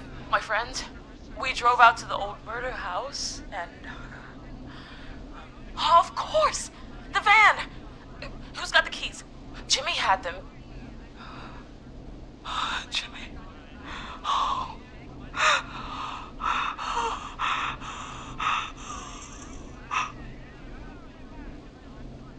Okay. It's gonna be okay, Carrie. Right. We'll figure something out. Between all of you, there's gotta be a way to beat this. Just sit tight, okay? Heather, shut up. If we do that, we're gonna get killed. If only Jeannie were here. Jeannie? Jeannie McPherson? Our intern Jeannie? Yes. She's my best friend and the smartest one out of all of us. She stayed in tonight. Forrest, listen. We'll see what we can come up with, and, What? Scott, you're not any good at... And... No, Chad. Out of all of us, you're not the one to... Oh. Everything okay? No. We're figuring out a plan, but everyone's volunteering to do things they're just bad at. I think we can figure out what to do, but I don't think we can agree on who should do what. I think you'll have to be the tiebreaker, or else these idiots are gonna get us killed. But I... Shut up, you... Forrest, I'll call you back. But I don't know anything about your friends. These damn kids never learn. Breathe, Peggy. It's okay. They do this kind of thing every year, Forrest. People get hurt. All right, folks. We're gonna work out a way to save Carrie and her friends. This next one goes out to all the trapped kids out there.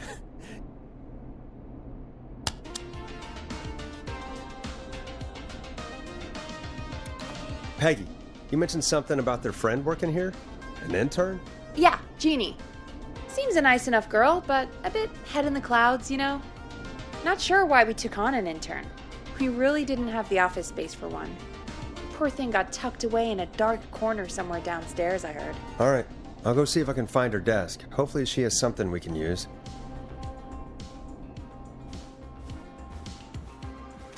Peggy said her desk is downstairs.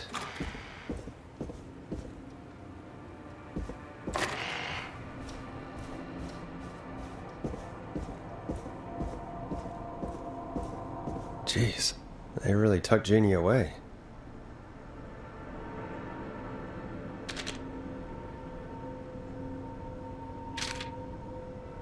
Friendship quiz.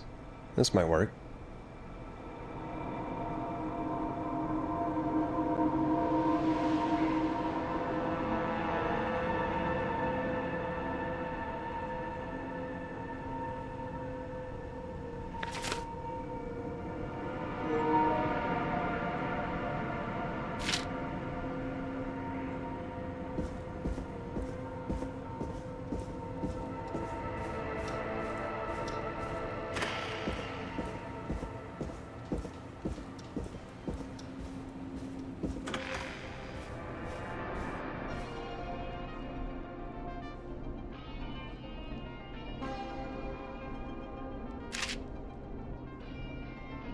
Hey, you find anything that'll help us out? Yeah, I found a friendship quiz with all these kids on it. If you think that'll help, then good enough. Carrie's on line 1, whenever you're ready.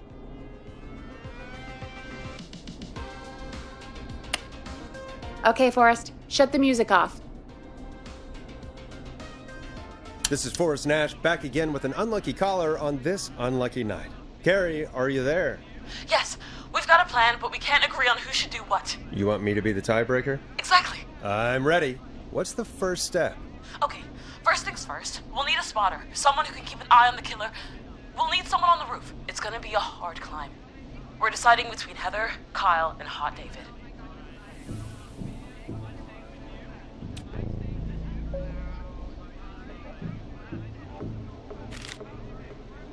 Heather's got this. Yes, Heather, he picked you. Now please, stop talking about all your cheerleading trophies. Part 2. The whistling man padlocked the gate back to the road. Before we drive out of here, we need someone to pick the lock. Seth, Jennifer, and Scott all want to do it.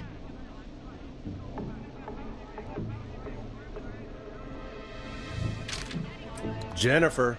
Jesus, Jennifer, you carry a bump key? Why didn't you say so earlier? Anyway, that brings us to part 3. Getting the van keys. I'll volunteer for this. I don't know Jimmy as well as you guys, so it'll probably be easier that way. Then it's part 4.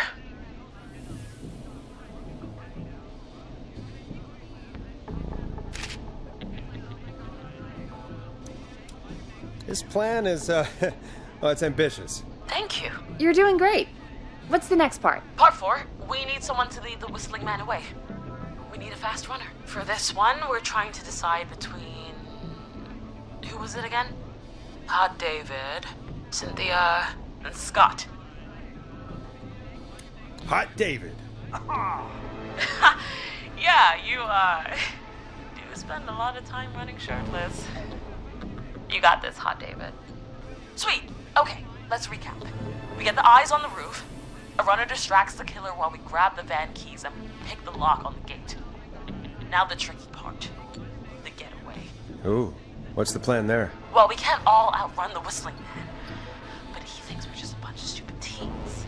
So, let's use that against him. Part 5. We trick the killer into a trap. Someone can pretend to be injured. Who would make the most believable bait? Who you got? We got Lisa, Tammy, and Cynthia.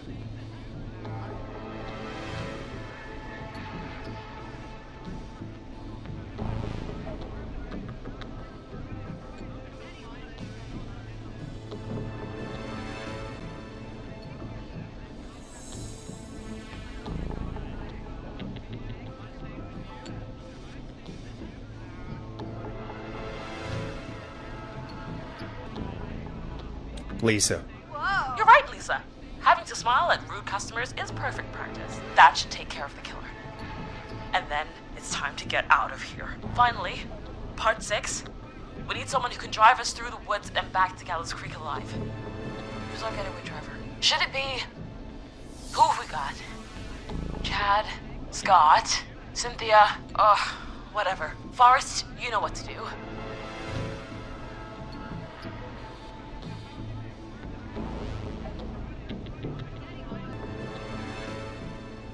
Chad.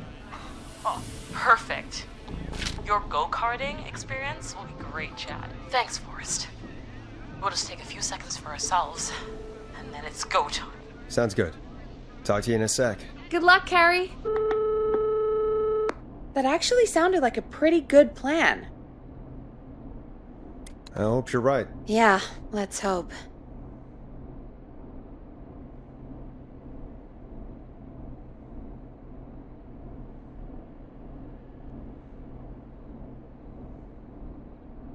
Oh, the kids are back already.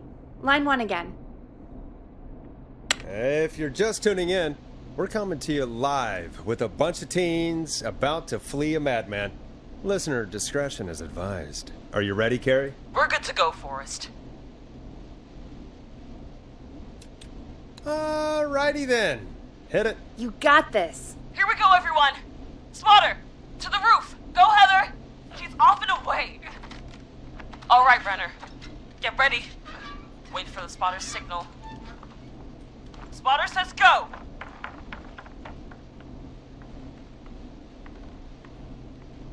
He took the bait. Lockpicker, go. I'll get the keys off Jimmy.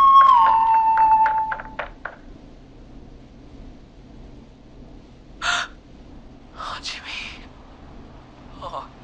Oh, his face is... The keys. Carrie, you need to get the van keys. His face is lying next to him, Forrest. He got cut. Oh, God. Focus. Breathe. Right. The van keys. Got him. Jennifer got the gate unlocked. David should be back any second. Perfect. It's working. I can't believe it's actually working. You're doing great. Focus. You got this. We got this. Next step, trap the killer. All right. Wait. Get into position. Everybody else, hide.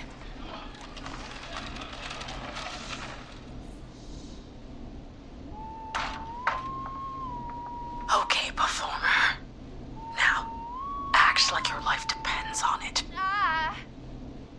Oh. There he is.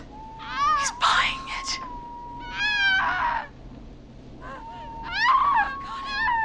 Now! Push the bookshelf over!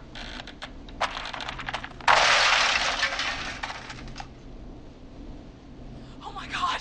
He went through the floor! Spotter! You need to climb down now! We gotta go! She's coming down. And yes! Heather! Quick, everyone to the van. Driver, take the keys.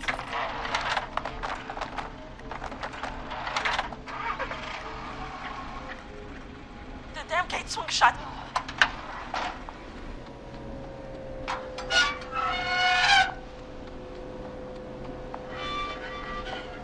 Huh? What? It won't stay open. I'll hold it. You drive through. Carrie! What was that? It's a whistling man. Drive! Now!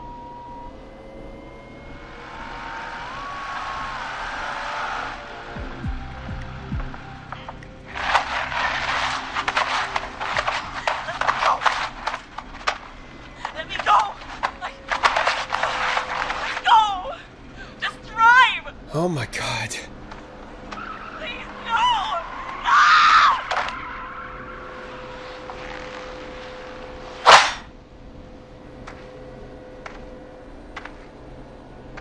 Carrie?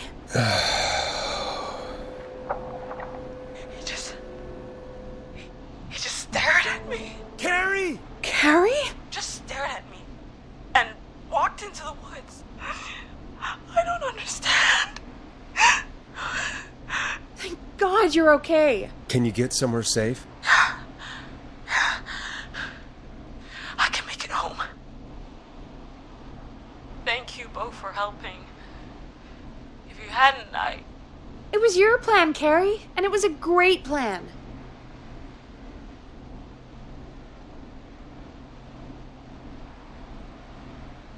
It was really all you, Carrie. Still, I need to get home. Breathe, Carrie. You're okay now. I'll call you when I'm somewhere safe. Talk to you then. Folks, that was a lot.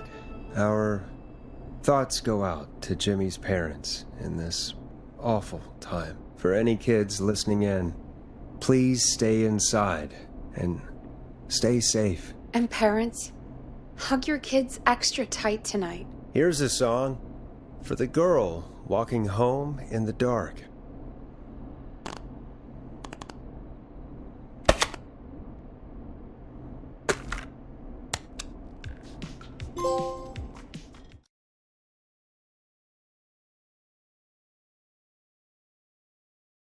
Hey, we had a call come in. When you're ready, shut the music off.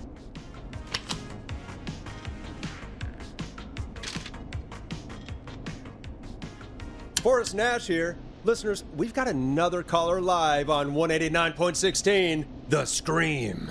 What's on your mind, caller? Hey, Forrest. I just wanted to phone in and say that I think I speak for everyone when I say that you're providing a real service for Gallows Creek tonight. It's cool what you're doing, man. Well, I'm just doing my job, friend. Anyway, tell me about yourself. What's your name? Are you keeping safe tonight? Yeah, man, I'm good, thanks. I'm at my roller rink, trying to get everything ready for the Harvest Festival tomorrow. I had a guy from Starling Security here earlier installing the Starling 4000 system, so I'm a little behind. As for my name, my friends call me Roller Ricky, and I now consider you a friend, my man. We're friends now, huh? Well, that's kind of you to say. Thanks. Yeah, man. Sounds like roller skating is more than just a job to you. So is this vocational? I wasn't always Roller Ricky. Once upon a time, believe it or not, I used to go by just Ricky. Yeah, back then, things were pretty rough. I used to roll with a bad crowd. Not all bad, but there was this one guy. Anyway, some bad stuff went down. I harbored a lot of guilt for a long time and turned to the bottle. I didn't really talk about it or even know how to talk. It's just how it was. That bottle took the best years of my life. Or so I thought. It's never too late, Roller Ricky. How did you turn things around? I joined a support group. I opened up about my problems, and sharing that burden just took so much weight off. It's a long story from there, but I found roller disco.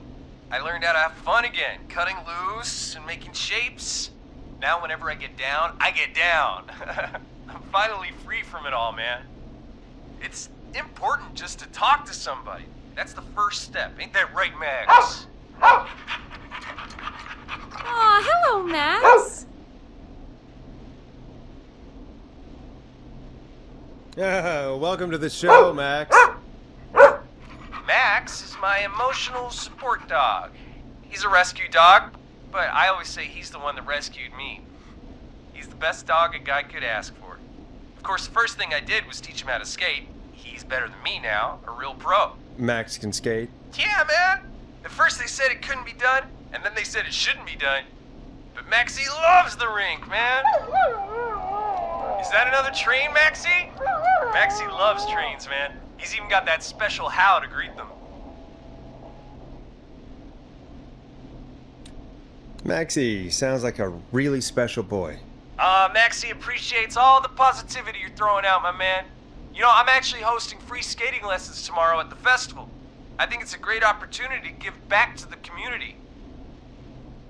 Man, all this talk of skating's got me itching for a boogie. Before I switch my radio off for the night, could I request a song, Forrest? Something I can groove to, you know, something funky. It'll be me and Maxie's final boogie breakdown tonight. Then I think we'll take it down a level. I can do that. Thanks again for calling. You and Max, be safe now, okay? Bye, Maxie. You got it, man. Peace. Well, folks, this next one goes out to Roller Ricky and Max. Enjoy.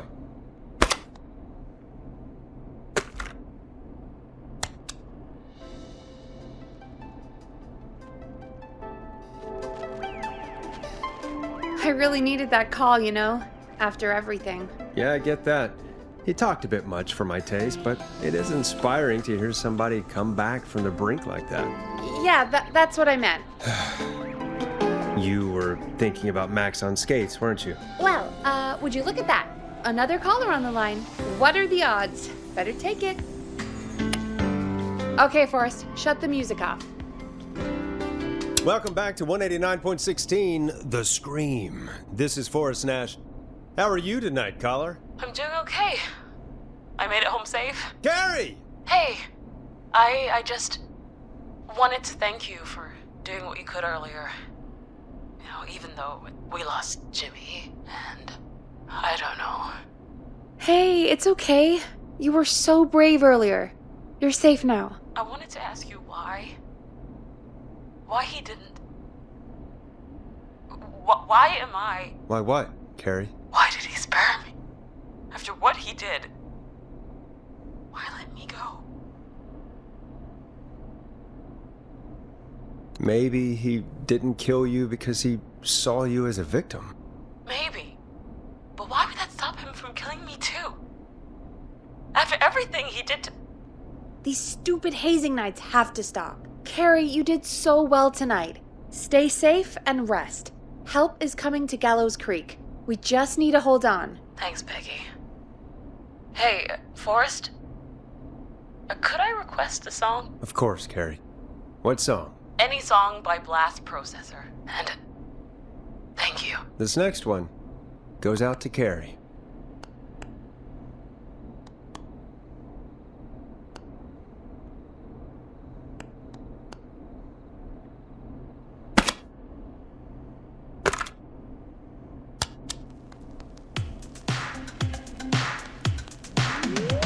You know, what Carrie just said has really got me thinking.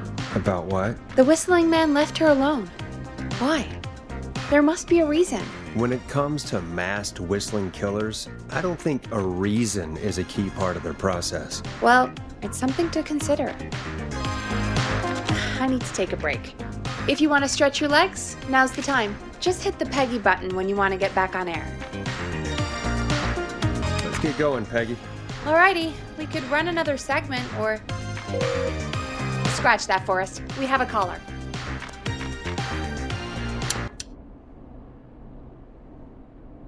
You're through to 189.16, The Scream. What's your emergency? Hello again, Forrest.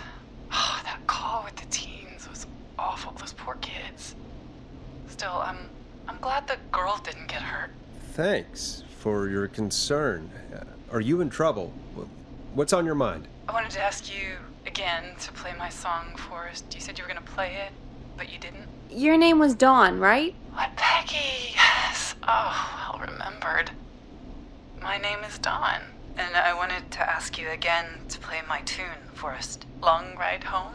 You know, the one that Peggy said she threw outside the window? But we don't have that song. As you just said, Peggy threw it out the window. But, Forrest, you do have it. It's just outside the window. There's a serial killer on the loose. I can't just go outside hunting for a record. I'm really sorry, Dawn, but we just can't get it right now. But wasn't the whistling man just at the old murder house? That's miles from the station. It won't take you a second to grab it. Call us back tomorrow when this is all over, Dawn, and I'll gladly play it for you then. No, that won't do. Don't worry. I think I can bring you around. Forrest? Peggy, I'm calling with more than a request. I know something. I think I know who's gonna be next. What? Are you serious? Play my song, Forrest, and you'll find out. Well, folks, here's some music for you while I think things over.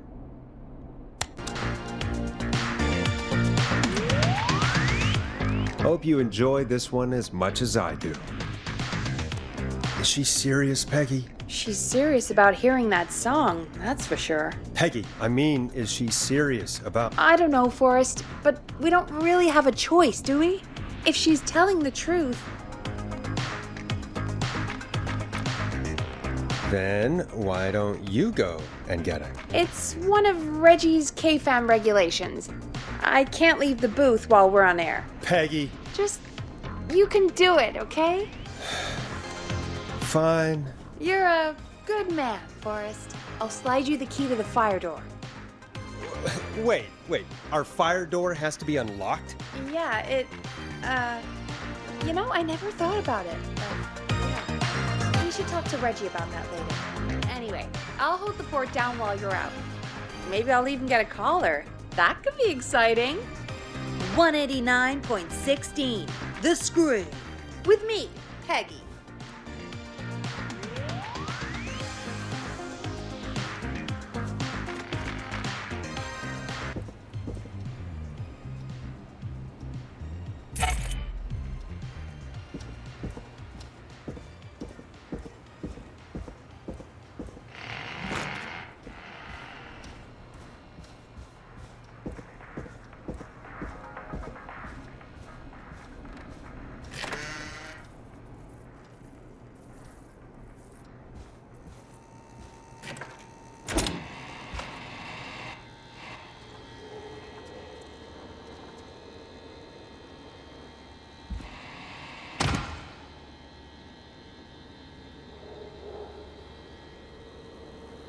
You know, I hope she'll be happy when I'm brutally murdered by the whistling man.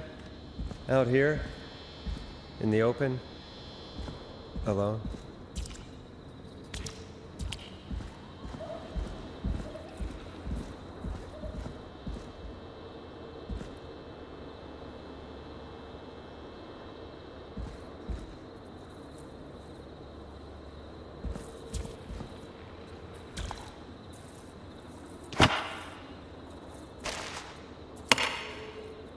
Here it is. Long ride home.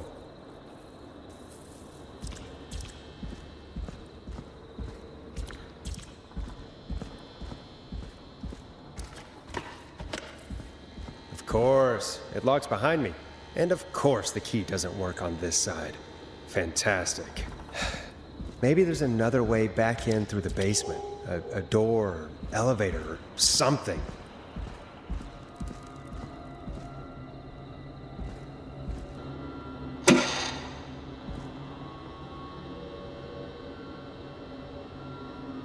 Looks like I'm gonna have to hunt around for some new fuses.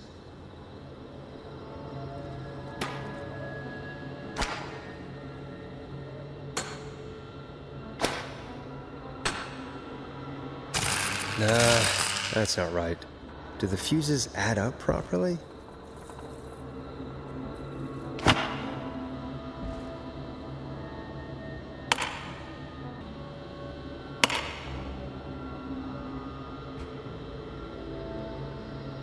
Bingo!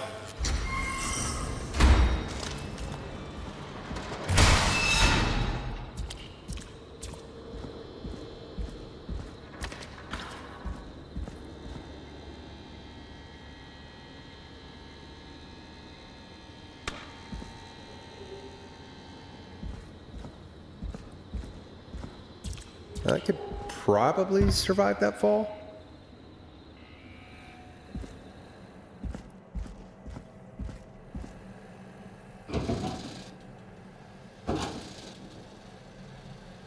Looks like the janitor's closet.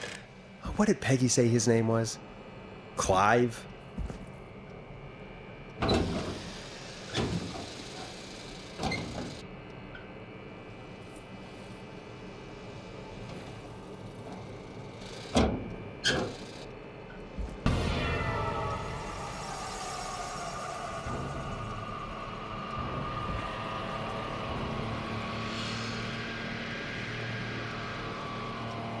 What the hell? Peggy is not going to believe this.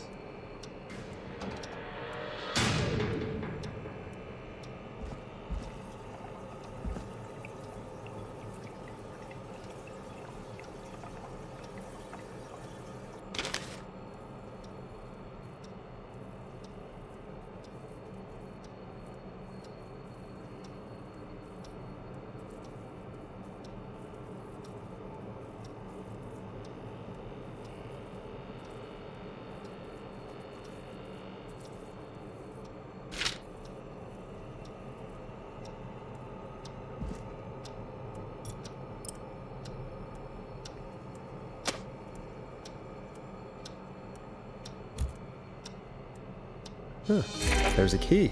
I'll just take that. Might be important.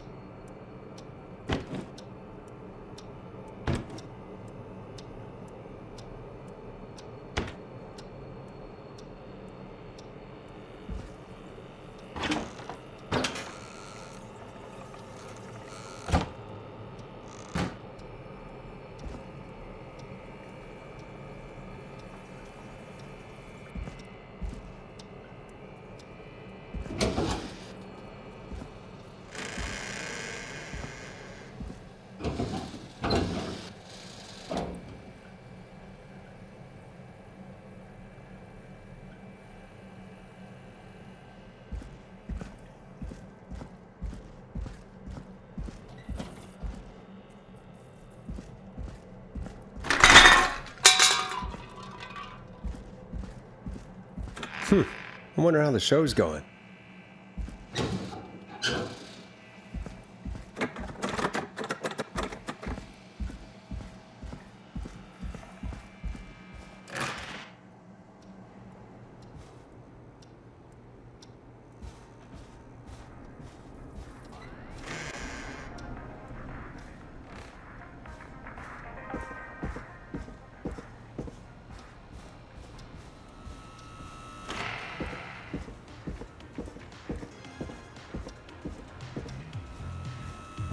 Isn't that such a good song, folks? And now for... Jesus, Forrest, you've been gone for ages. I thought something had happened. Something did happen. Clive the janitor might be Clive the murderer.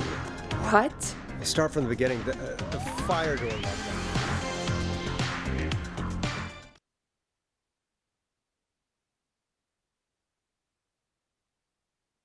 Why did you heave that thing all the way up here? Because the basement's creepy as hell, and I don't like standing around down there. Fair. Alright, let's run through this again. We have a creepy board you found in a creepy basement, made by our creepy janitor, who you think is the creepy whistling man. Yep. And on the creepy board are the names Chuck Brody, Kim Walker, Rebecca Allen, and Aunt Williams. Correct. And you think one of these people will be the whistling man's, Clive's, next target. That's right. And we've got to find them. You said there are 4 locations listed there too? The hospital, the power station, the gas station, and the trailer park. Clive must think the target is at one of those locations. Forrest, you're gonna have to figure out if any of the potential targets are at one of these locations tonight. Hit the button if you need any help. How's it going? It's not going well. I could use some help. Okay, let's review the basics. We need to work out who the next target is. There's 4 locations, right? And 4 people. We need to figure out if anyone is at any of the 4 locations tonight. And if they are, we can call them and warn them. There must be some connections between the notes. That makes sense. Great. Need any more help? Yes, please. Sure. I think you should be methodical with this. Try grouping the notes by who they're about. You could also have a look at the dates and make a timeline. Maybe that will help rule out potential targets first. Got it. Thanks, Peggy. No problem. How's it going? It's not going well. I could use some help. Okay, let's review the basics. We need to work out who the next target is. There's 4 locations, right? And 4 people. We need to figure out if anyone is at any of the 4 locations tonight. And if they are, we can call them and warn them. There must be some connections between the notes. That makes sense. Great. Need any more help?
Yes, please. Sure. I think you should be methodical with this. Try grouping the notes by who they're about. You could also have a look at the dates and make a timeline. Maybe that will help rule out potential targets first. Got it. Thanks, Peggy. No problem. How's it going? I'm ready, Peggy. Are you sure? We've only got one shot at this. I'm sure. Let's do this. Okay, name first. Who do you think the target is? Aunt Williams. And where will I find them? The gas station. Okay, I'm dialing. One moment.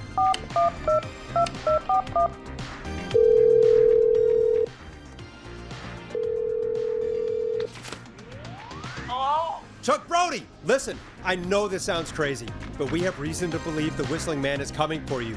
You need to get yourself and everyone else out right now. The Whistling Man? Who the hell are you? Who is this? This is Forrest Nash. Listen, the Whistling Man's back. We found a list with your name on it, and... Oh, God. It's today. The year I finally let myself forget. Forget? Forget what? Forget? Oh, no, man. I gotta get out of here.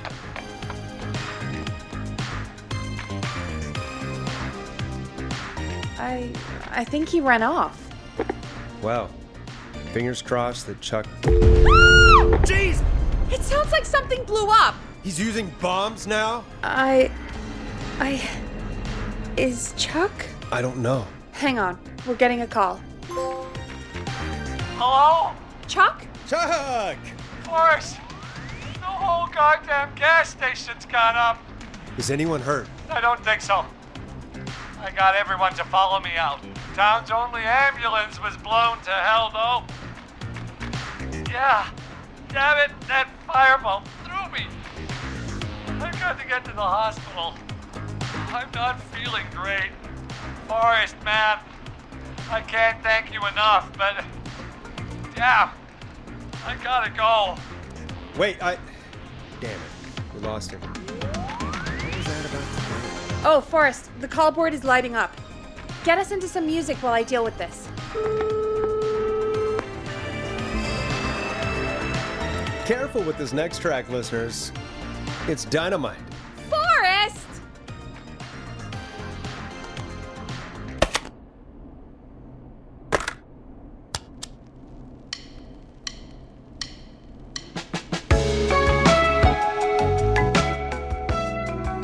There's gotta be more in the basement to show us who Clive is targeting. And if that's the case, we can get ahead of him. Stop the killings before they can happen. Forrest, we need to go back down. By we, you mean me, right? Yep. Like I said, I need to handle all these calls. Maybe start with that creepy mannequin room you mentioned before. I still have a lot of questions about those, by the way. Me too.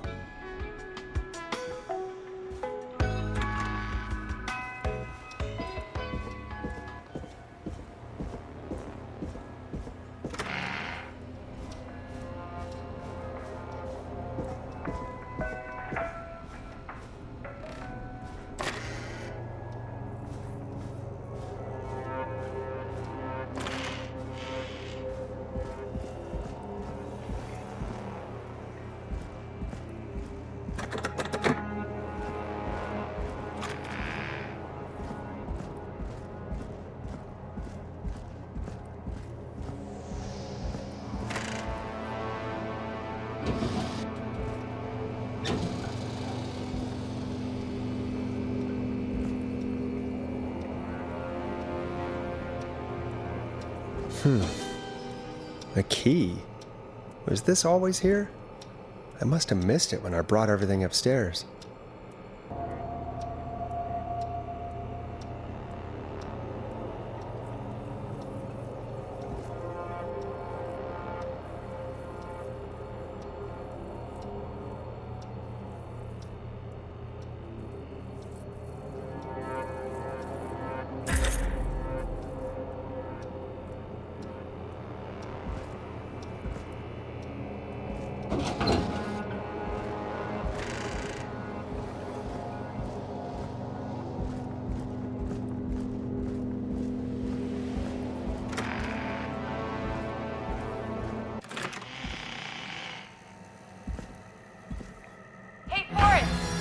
give me some warning before yelling down the intercom?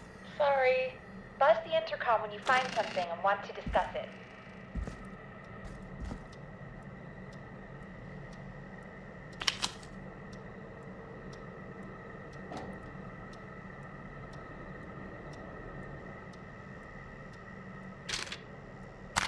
Peggy, I've found a tape and a map down here. A map of what? Looks like it might be to somewhere in this storage area. Weird. Well, maybe the tape will give us more information. Give it a play.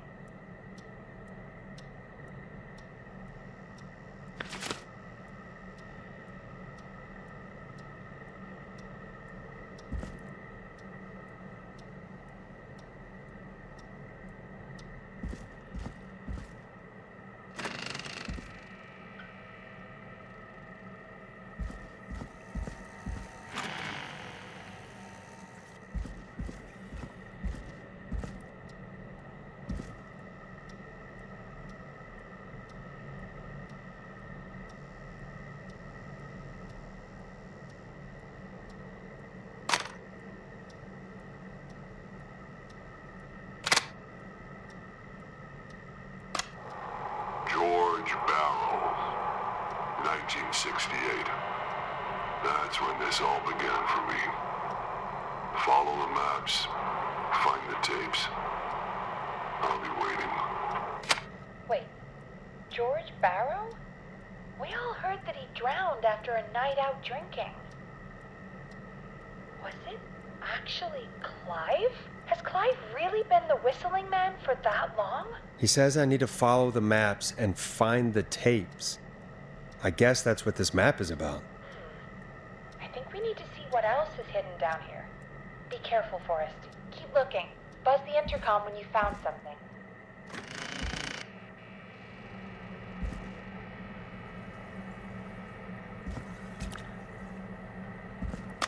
Time of autopsy is 7 a.m.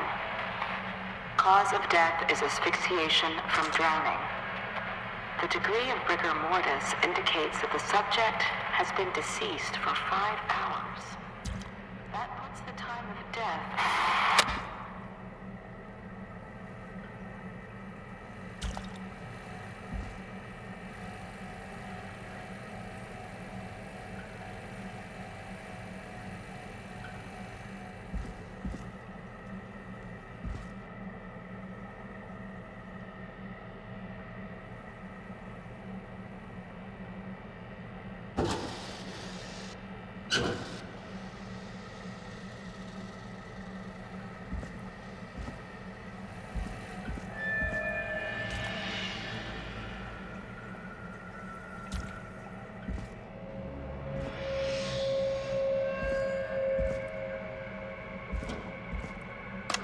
Small lacerations to arms, legs, and face, typically obtained by running through foliage. Severe blistering to the feet, as though the deceased had been running without stopping.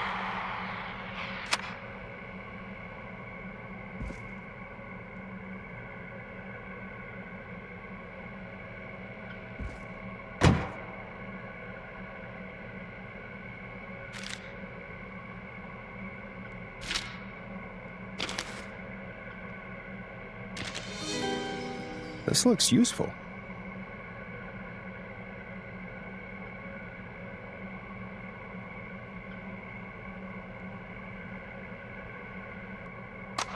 Preliminary toxicology results shows no signs of inebriation. However, a high amount of cortisol was found, indicating elevated levels of stress in the immediate moments before death.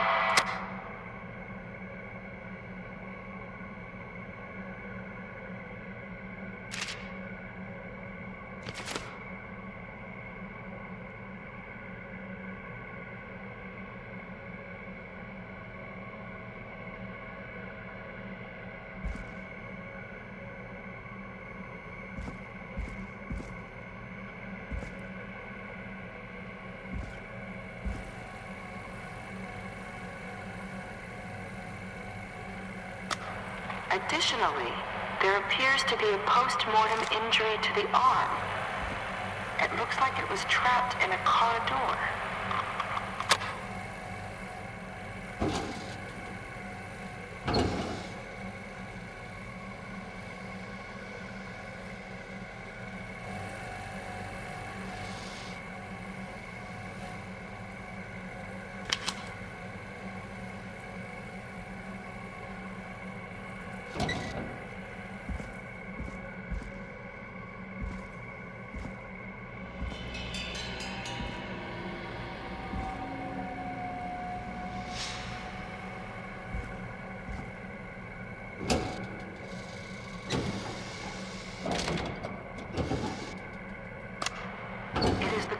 Opinion that the subject likely feared for his life and was chased, resulting in a fall from a height into a body of water where he hit his head, was knocked out, and drowned.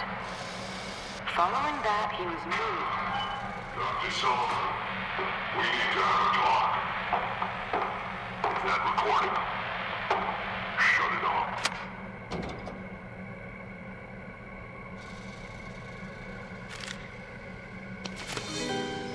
This has to be important.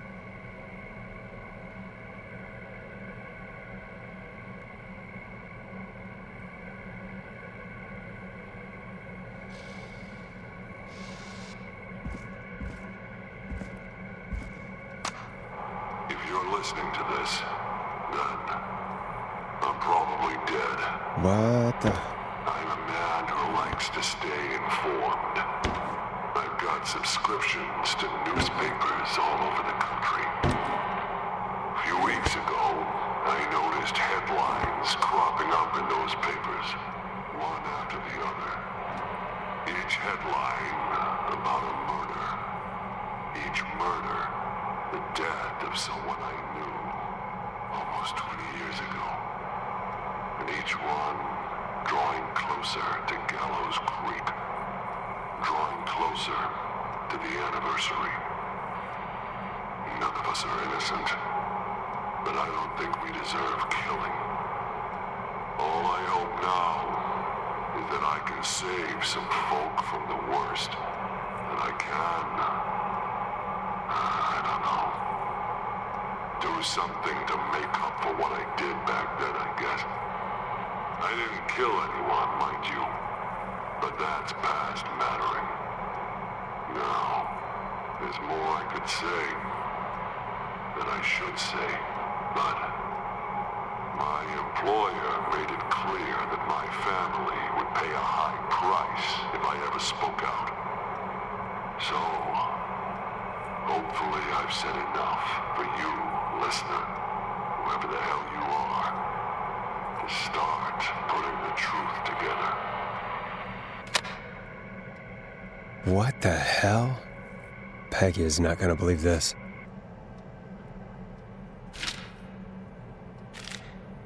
Ooh, a new vinyl for my collection.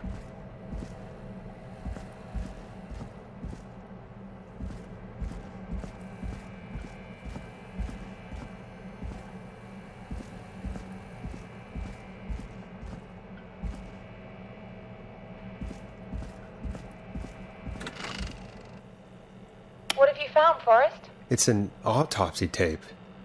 Doesn't say for who, but I think it must be for George. Poor George. He was so young. Something's bugging me, Peggy. What do you mean? I swear I recognize the voice of the woman talking on the tape. I just can't place it. Seriously? Do you think you've met her before? I don't know. I mean, I just got here recently. I don't know. Found another tape. It talks more about how George died. What did it say? It sounds like he was running for his life. Sprinting through trees and bushes, getting cut up all over. What would drive someone to do that? I'm not sure yet. There's also a tape about a toxicology report. There were no signs of drinking or that he was on anything. What? But everyone said he went swimming drunk and drowned.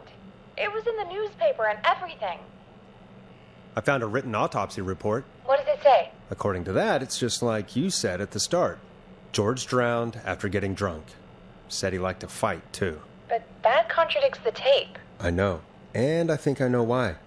There's a note with a report that says, "I'm sorry I made you do this, Virginia." If it was on the autopsy report, then Virginia must be our coroner.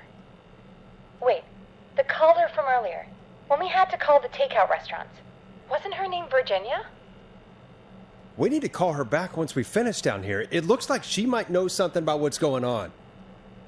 I found a tape that introduces a new detail to the story. Post-mortem injury. Apparently, his arm got caught in a car door. A car door? Yeah, after he died. How do you suppose they can tell? How can they tell? I'm a radio producer, not a coroner. The written report I found doesn't mention it at all. How did his arm get trapped in a car door after he died? Unless he got it when the police collected his body, I guess someone else must have moved him after he was dead to where he was eventually found. But the report, what is going on here? I found a police report. Mentions a friend from earlier, Sandra Sharp. Sandra. The jazz runner? That's right. She found George's body washed up at the reservoir. The reservoir? Yeah? What's strange about that? George got cuts from running through foliage, right? But there's no forest around there. Also, how did it wash up at the reservoir? What do you mean? Reservoirs don't have tides. But that's what the police report said. It's not possible, though. I did a school project on reservoirs and got an A. But, yeah, not important right now. The important thing is that it doesn't make sense. What are you suggesting, then? That the body was originally found somewhere other than what the report suggests? That the sheriff tried to cover it up, but accidentally let something slip? Something like that. I think. Well, Sheriff Matthews wrote the report. If he hadn't been eviscerated, we could have asked him. True. But Sandra is still alive. Once we're done down here, we should give her a call. In another tape, the coroner comes to the same conclusion as I did. George was running from something. Maybe an animal? Maybe, but then there's this next bit, where the coroner thinks he was moved post-death. So she agrees with us.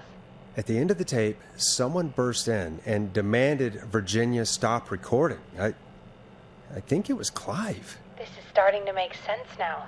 This is a conspiracy to cover up what happened to George. I think I found Clive's last recording. I think Clive might be gone.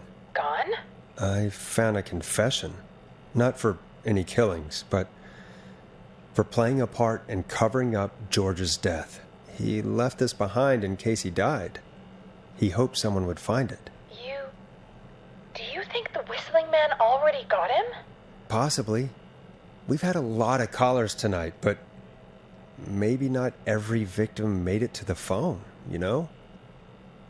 We don't know how many there really are. Christ, Forrest, that's dark. I know, but Clive said he had read about other murders in other towns, and that the murders were all folks who knew about the incident. And the killings were getting closer to Gallows Creek.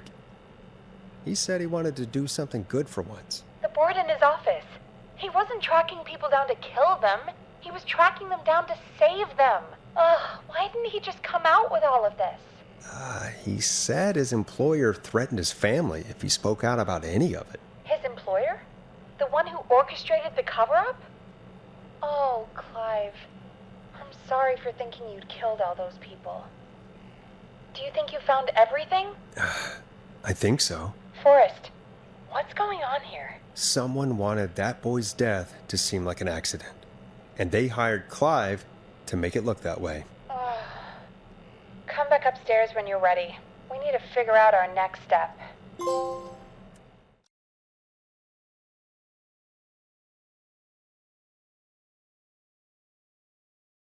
Stuff to pad our airtime with. Peggy, you work in radio. Forrest, I'm stressed. I mean, really, how are we supposed to keep a show going with all this happening? This is our job, Peggy. We gotta do it. You're right. So, what's the plan now? I think we should call Virginia back. All right, I'll get her on the line. Time to turn the music off. Hello again, Gallows Creek. This is Forrest Nash. We're circling closer to the truth behind tonight's events. To this end, we're calling back one of our earlier callers, Virginia Sullivan.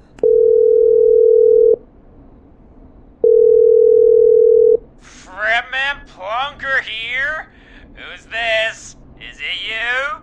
Goose. Plunker, hey, it's the Radio Man, Forrest Nash. Radio Man? What's up? Solving mysteries, saving lives. The huge. Right on. Plunker, what are you doing at Virginia's house? She asked if we could stay to keep an eye out for that whistling turd. So we're hanging out, bro. Well, that's big of you, Plunker. No, it's nothing. Can I speak to Virginia? Sure thing, Radio Man. I'll just go get her.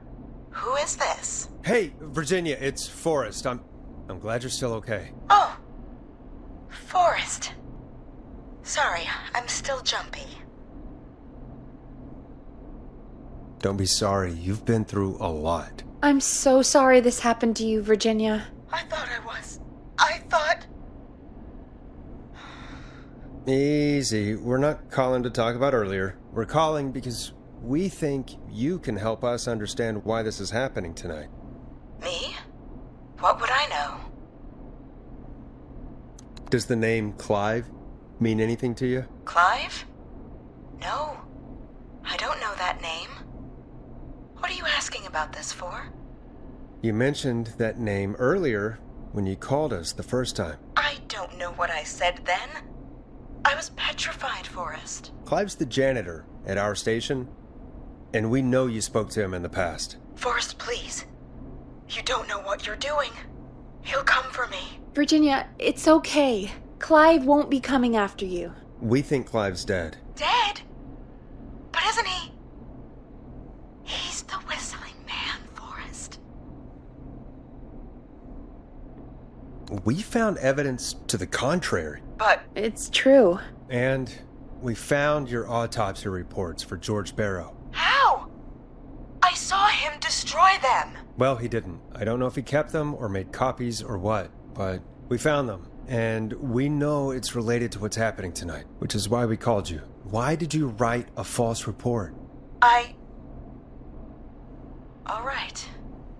One day, I came into work to find a boy on my slab. And as I finished the autopsy, this man, Clive, he just burst in. And he started making demands to give over the reports, to falsify what I found. Of course I said no. But, well, when someone wants to make you do something, they can use the carrot or the stick. For me, he used both. You see, my sister is sick.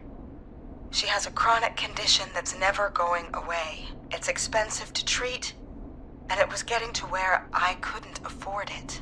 And Clive promised me that his employer would pay for my sister's treatment if I did what he said, and that if I ever spoke about this, he'd beat me to within an inch of my life. I don't know why he had me do it, but my sister needed me.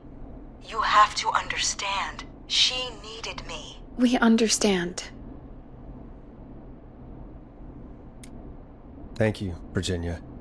That was brave. God, I just want this nightmare to end. This will help end it, Virginia. Thank you. Stay safe, Virginia.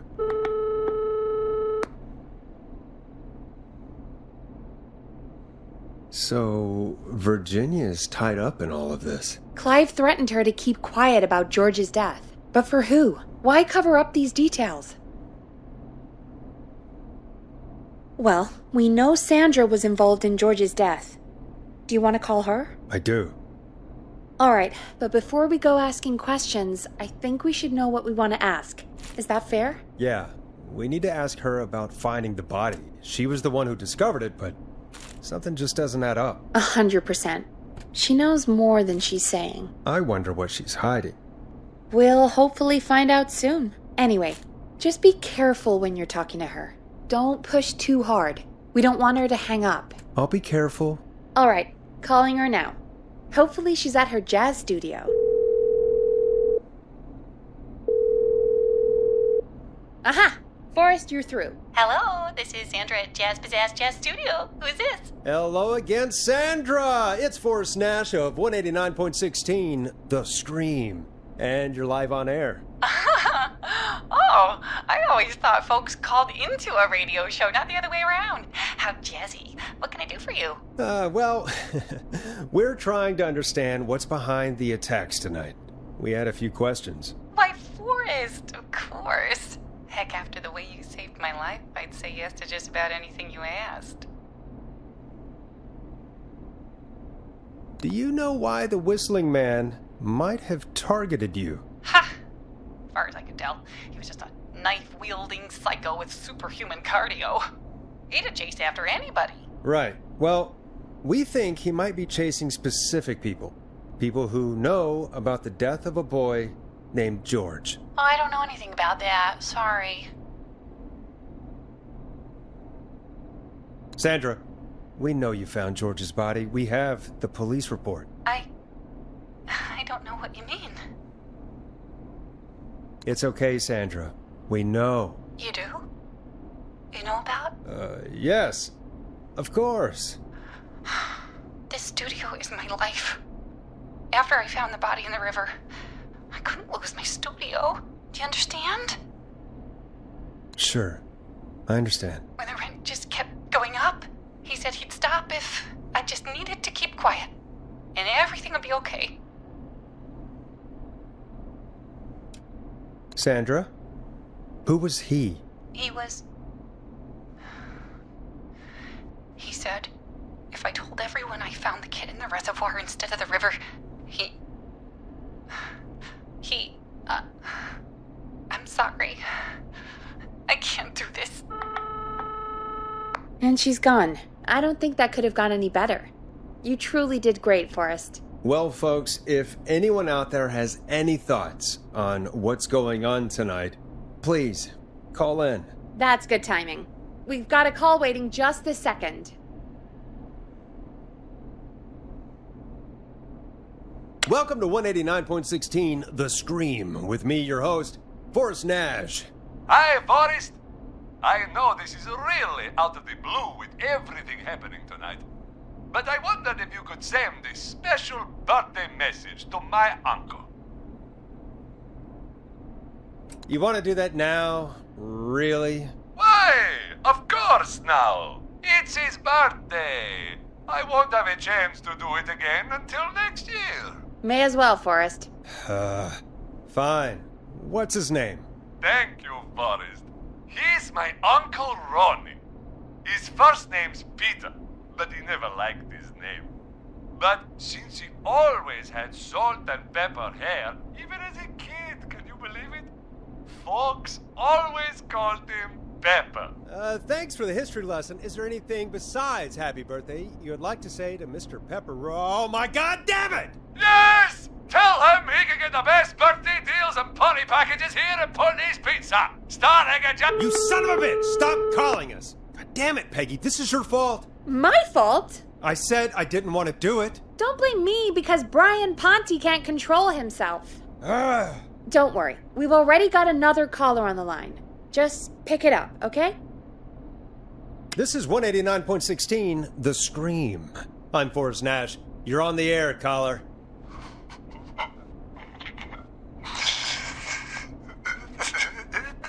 Caller.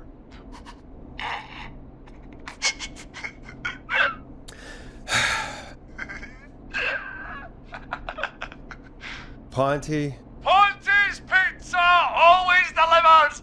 Come rain or sleet or whistling man, we'll be there!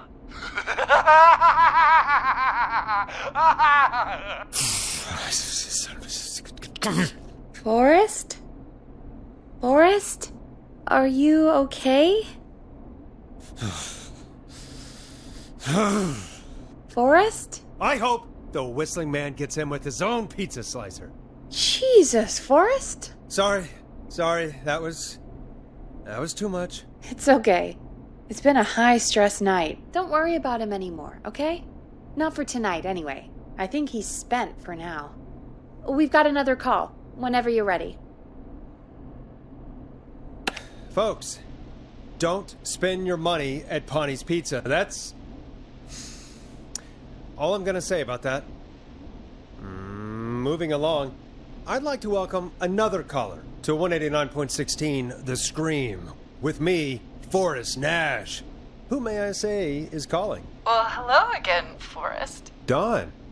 I bet I know why you're calling. I'm sorry I didn't play your song. There's a lot going on.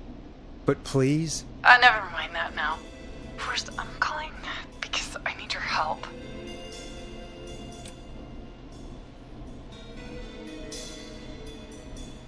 Are you in danger? I sure am. Do you mean... Yes, he's after me now. You? I think so. He must have heard me on the radio helping you. Helping? You didn't exactly help. Maybe I've been helping more than you know. I was out following a lead, trying to work out who would be next, after Chuck. And what happened? And I started to feel like I was being followed. I came back to my apartment building, but this newfangled security system has me locked out. I need you to help me get inside. Can a neighbor let you in? I only moved in last week. I don't know anybody yet. There's not even a buzzer here, only the keypad for the entry code. I need that code to get inside. Which apartment block do you live in? Maybe one of our listeners lives there too. It's the new Woodside apartment building between the town hall and the trailer park, but I doubt any of your listeners live there. I don't have many neighbors. Sounds like a prime piece of real estate. The sound really carries at night. Shit.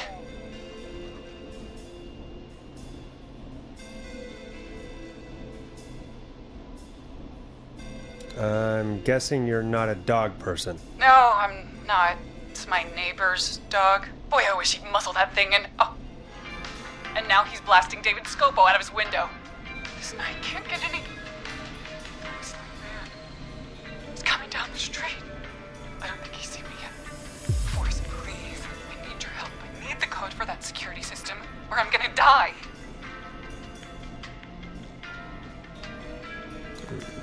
What's your neighbor's name? I don't know my neighbors, remember? Please, I need to get in. What's the name of the security system? There's a sticker on the box. It says Starling Security 4000. There's a keypad, and it looks like it wants a 6-digit number. Starling Security 4000, huh? That's right. Very newly installed. I need the key code before the whistling man gets me. Yeah, of course. Don't worry, Don. Thank you, Forrest. I knew I could count on you. I'll sit out of sight. Call me back soon. All right, folks. Here's a little tune for you all to enjoy while I try to break Dawn into her apartment.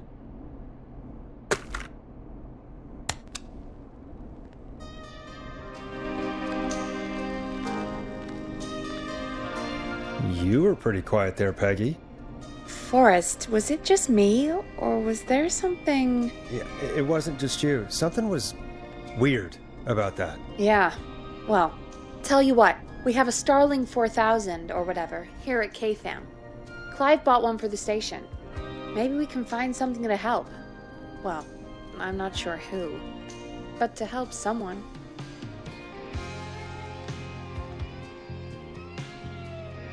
Okay, so she's locked out of the Woodside Apartments, and somewhere, Clive probably has the papers for the Starling 4000.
Order delivery form. Starling must have left this by accident. The system's not even installed at Woodside.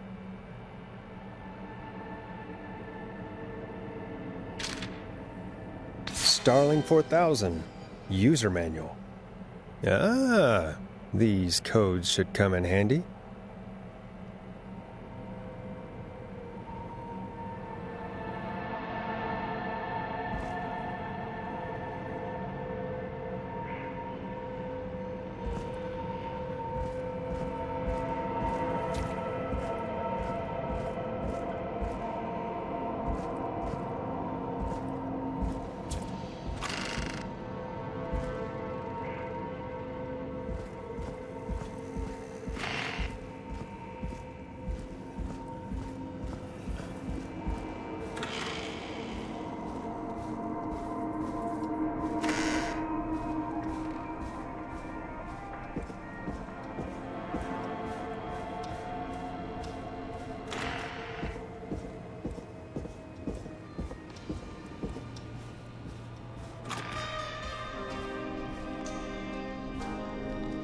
Welcome back, Forrest.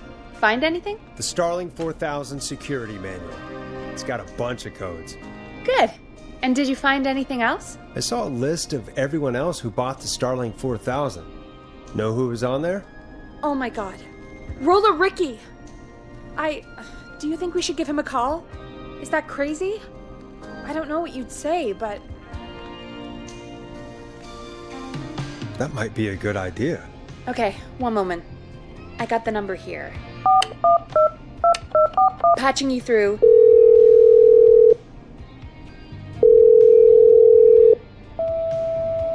Shit. He probably can't hear it over the music. Forrest, I don't know about this. This is super weird. Just put me through to Don. I'll take care of this one way or another. Okay, if you say so. When you're ready, shut the music off. Line 1, whenever you're ready. Don, are you there? This is Forrest Nash from 189.16, The Scream. Oh, thank God you're back. I'm so afraid. What's the code to the gate?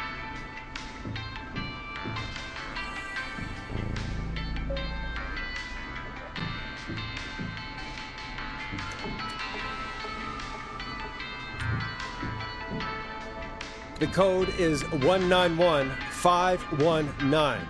Thank you, Forrest.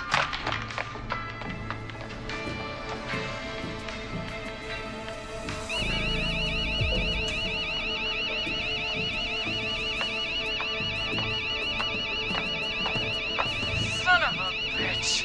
Ah!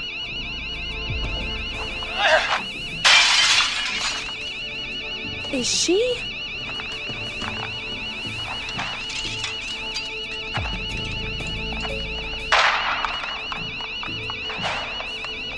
Yeah, stay out!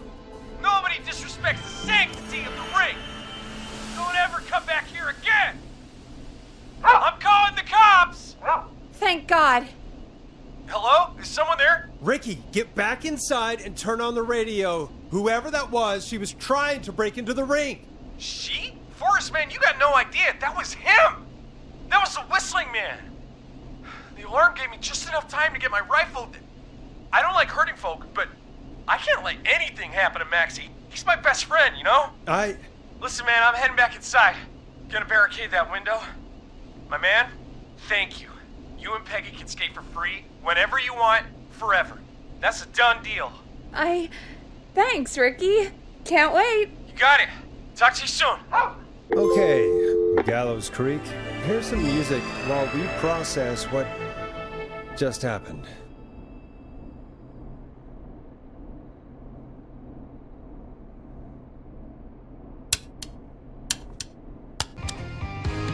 So, the whistling man is a woman?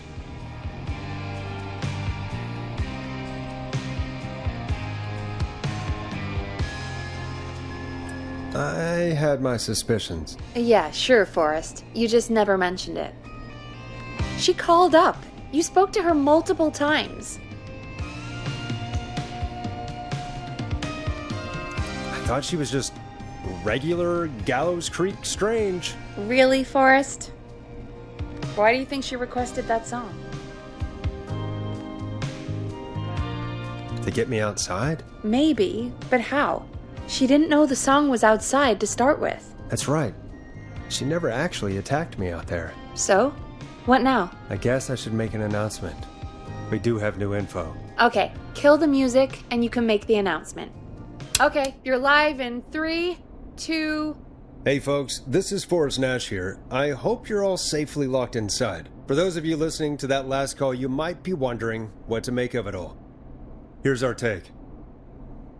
We now believe the killer is actually a woman, one who might manipulate you into letting her in before she attacks you. We're neighbors. Look out for each other and stay safe. The killer was calling themselves Dawn. This could be a fake name. If anyone needs help or you have info on the killer, please call in. You folks have my new number, right? It's 911. Hopefully, our next caller can help shed some light on our killer. Hey, we had a call come in. Okay, folks, time to take a call. You're through to Forrest Nash on 189.16, The Scream. Hey, man. Murphy? Damn straight. What's going on, Murphy? You in danger again? Nah, man. I've just been listening to the show here at home. And since you asked folks to call in if they could help out, well, I'm calling. I don't know if I can say as much as other folks have, but I figure I wouldn't be a good role model to Fernando if I didn't try to help, you know?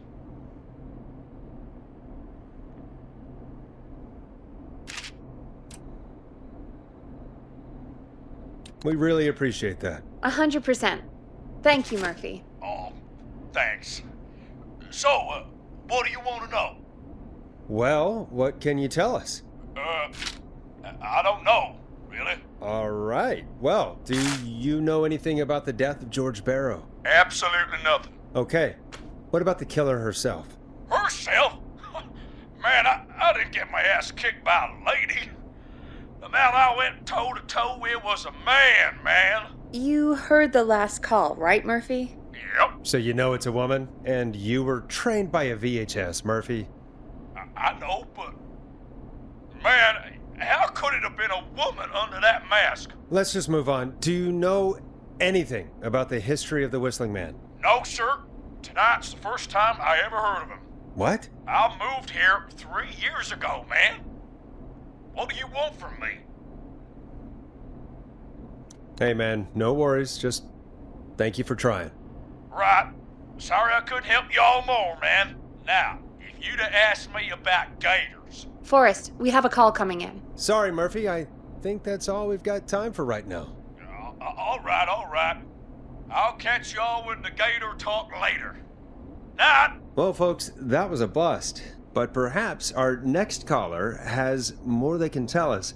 Let's find out. This is Forrest Nash, and you're listening... Please help me. My name is Casey Moore. I'm at 25 Nancy Drive. My best friend's been stabbed. He's bleeding everywhere. I don't know what to do. Please help me. Easy. Take a breath. Relax. Okay. We'd been out at the reservoir. We were heading back to his place when we heard this whistling all of a sudden. He just started freaking out. He screamed at me, told me to hide. I'd never seen him like that, and I just panicked and ran and hid in a bush. Oh no. Forrest. Then what happened? He went up the road and talked to someone. I couldn't really hear or see anything. It sounded like he might have known the person, and they just stabbed him.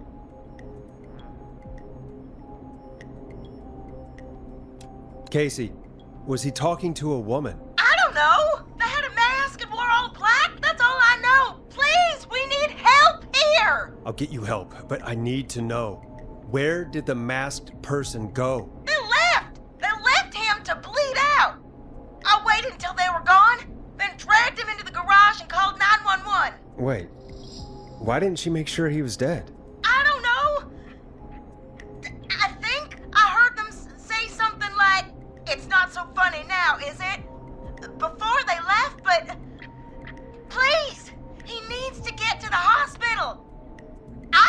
drive, so we need an ambulance! Forrest, the ambulance was destroyed in the explosion at the gas station. You should get all the info you can. Can you tell us where your friend was stabbed? They stabbed him in the stomach, and then stabbed him again in his leg when he was on the ground, and it's... Oh, the knife is still there in his leg! What's your friend's name, Casey? It's Jason Parker! We'll be right back. Peggy, patch us through to the hospital. On it. Phoning St. Gabriel's now. Switch to line 2.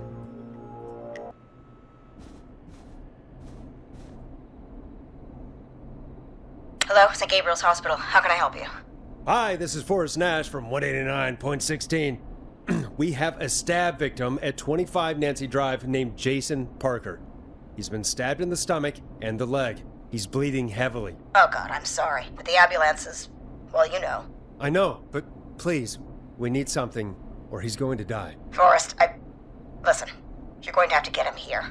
We need to see him, and we can't get there ourselves right now. We don't have any way to drive him right now. And even if we did, he's bleeding out fast. All right, listen. We need to buy him time to get here. That means stopping the blood first, and then finding someone to stabilize him.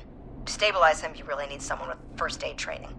Do either of you have any? No. Me neither. Damn it.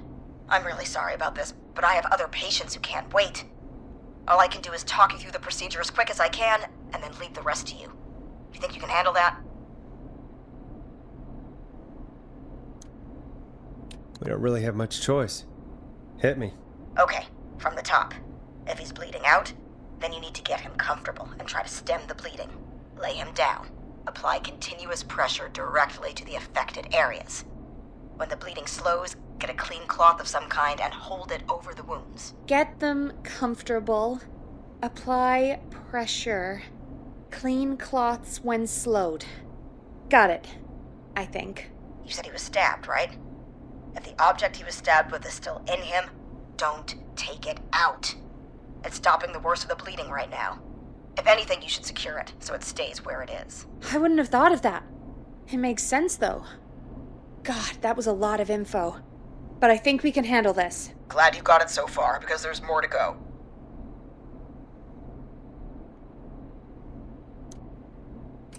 This is a lot to remember. Are you sure you can't stay on the line? We're wasting time. Please, just let me continue. If he's lost a lot of blood, he may enter shock. If he does, act fast. If you applied a cloth and it's bleeding through, don't remove it. Just apply another on top of it. If it's safe, elevate his legs to get blood circulating to his vital organs. Try to keep him warm. Get him to rest and reassure him. We need the patient to stay calm. All right, don't replace bandages, elevate his legs, keep him warm and calm. This is a lot. I'm really sorry. That's as much as I can give you right now. Try to stop the bleeding, find someone to get him stabilized, and get him here as quick as you can. Good luck. All right, Forrest. Casey's still on line 1. Hello? Hello? Forrest, are you there? I'm here. How is Jason doing? Badly. He's still bleeding. I need help. I've been putting pressure on his stomach wound since you left, but he's still bleeding. I don't know what to do. That's good, Casey. The nurse said to do that. What about the knife in his leg? It's gotta be hell. Should I pull it out? No, don't touch the knife. The bleeding will get worse if you pull it out. Are you sure? I'm sorry. I'm gonna stop making suggestions. No, don't worry, Casey. We're a team here. We're all going to get Jason through this. Casey, is his leg wound bleeding right now? I hate looking at that knife. Yeah, it's bleeding. His stomach is worse, though.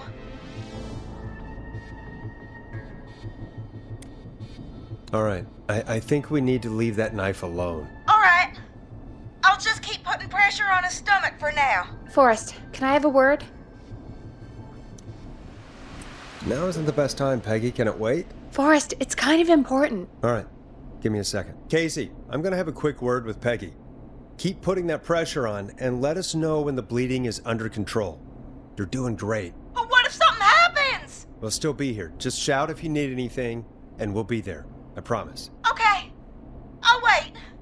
Jason, please be okay.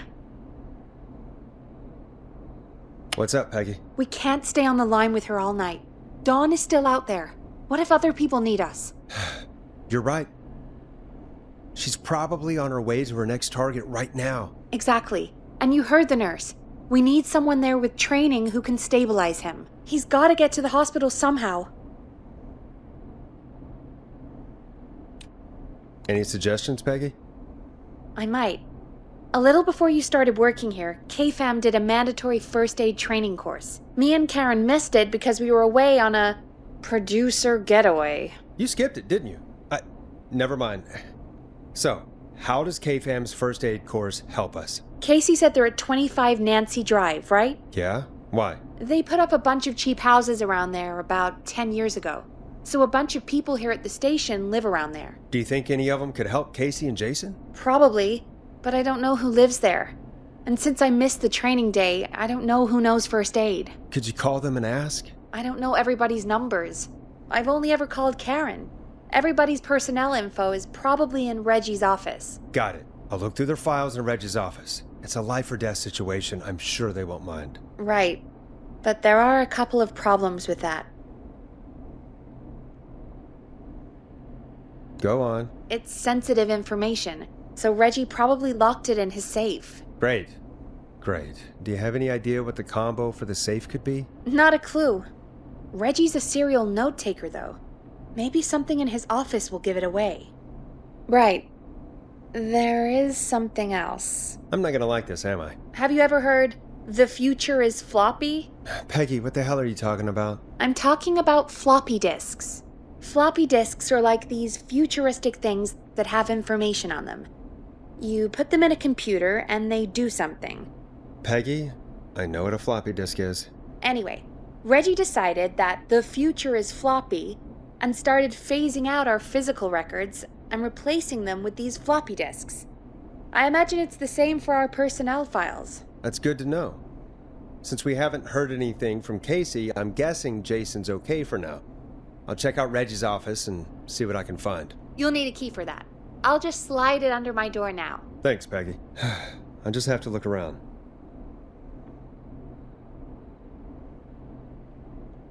Good. I'll patch my mic down to the office so you'll hear me over the intercom.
Could this be it?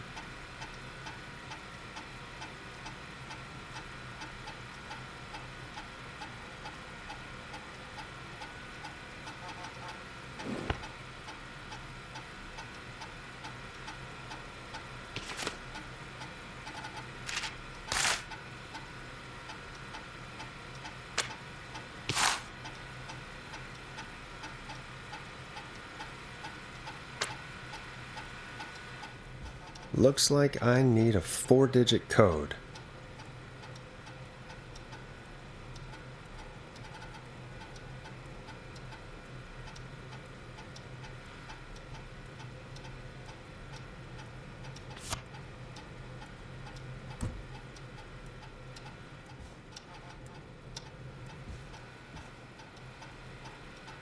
Hey, Peggy, you there? Yeah, I'm here. Did you find what we need? I can't figure out how to get into this stupid safe. No worries. We still have a little time. Reggie writes almost everything down somewhere.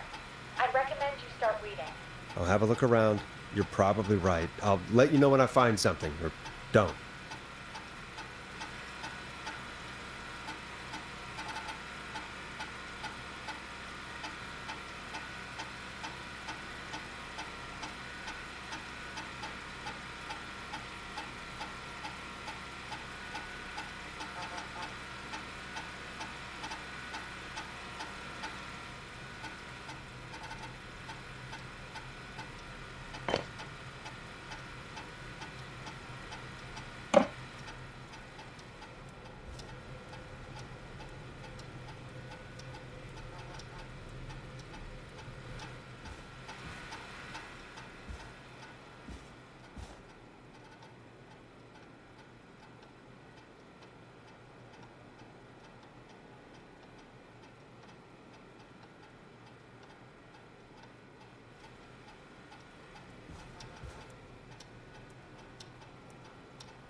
Nice.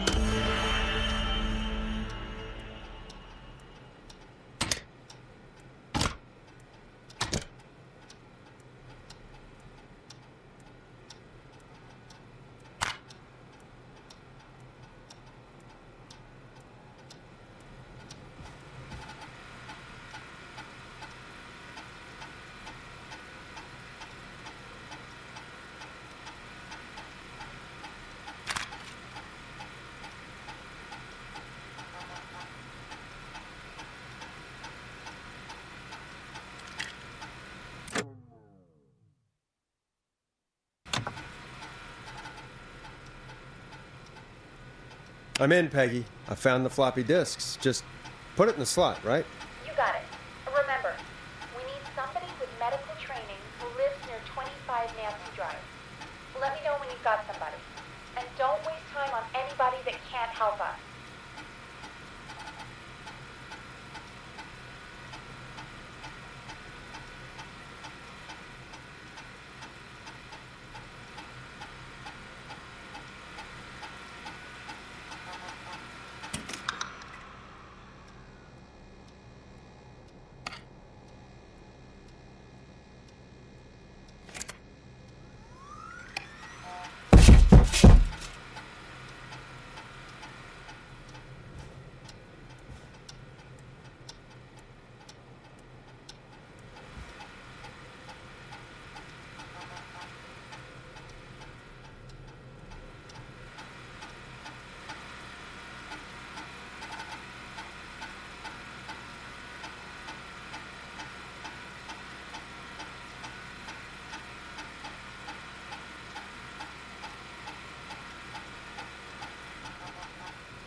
Get a load of this, Peggy.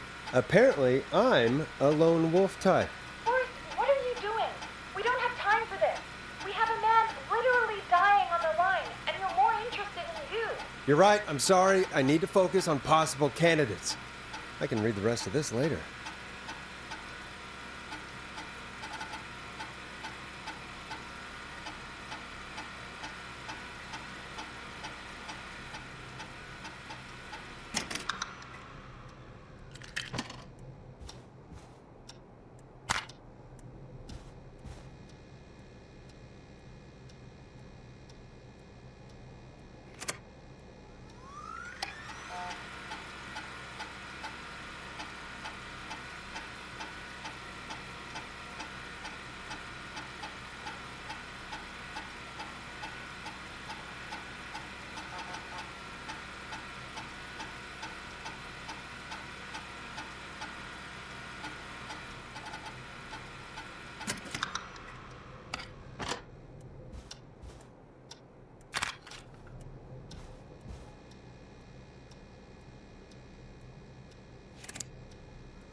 Hey, Peggy.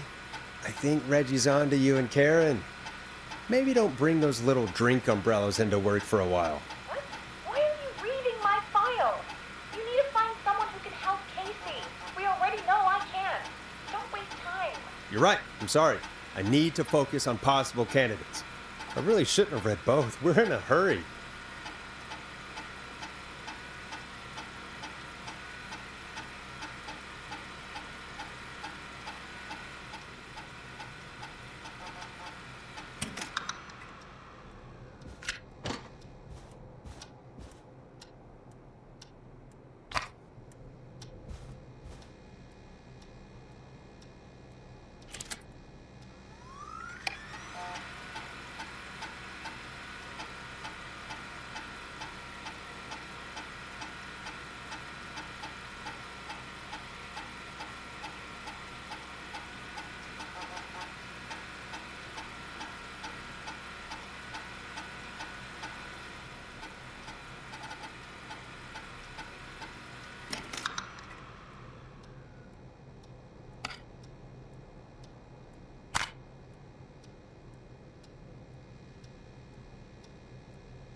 Hey, Peggy, you there? Yeah, I'm here.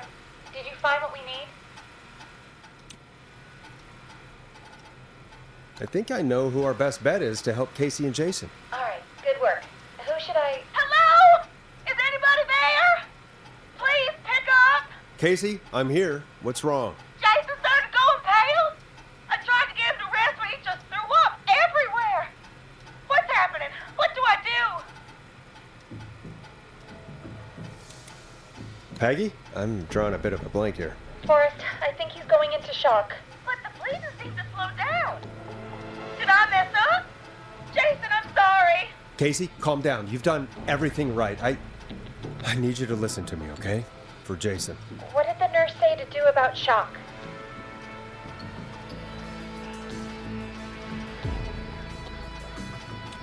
Casey, I need you to elevate Jason's legs. We need to get the blood flowing to his vital organs. Got it. Jason, stay with me. I'm just gonna move you. This might hurt. Okay.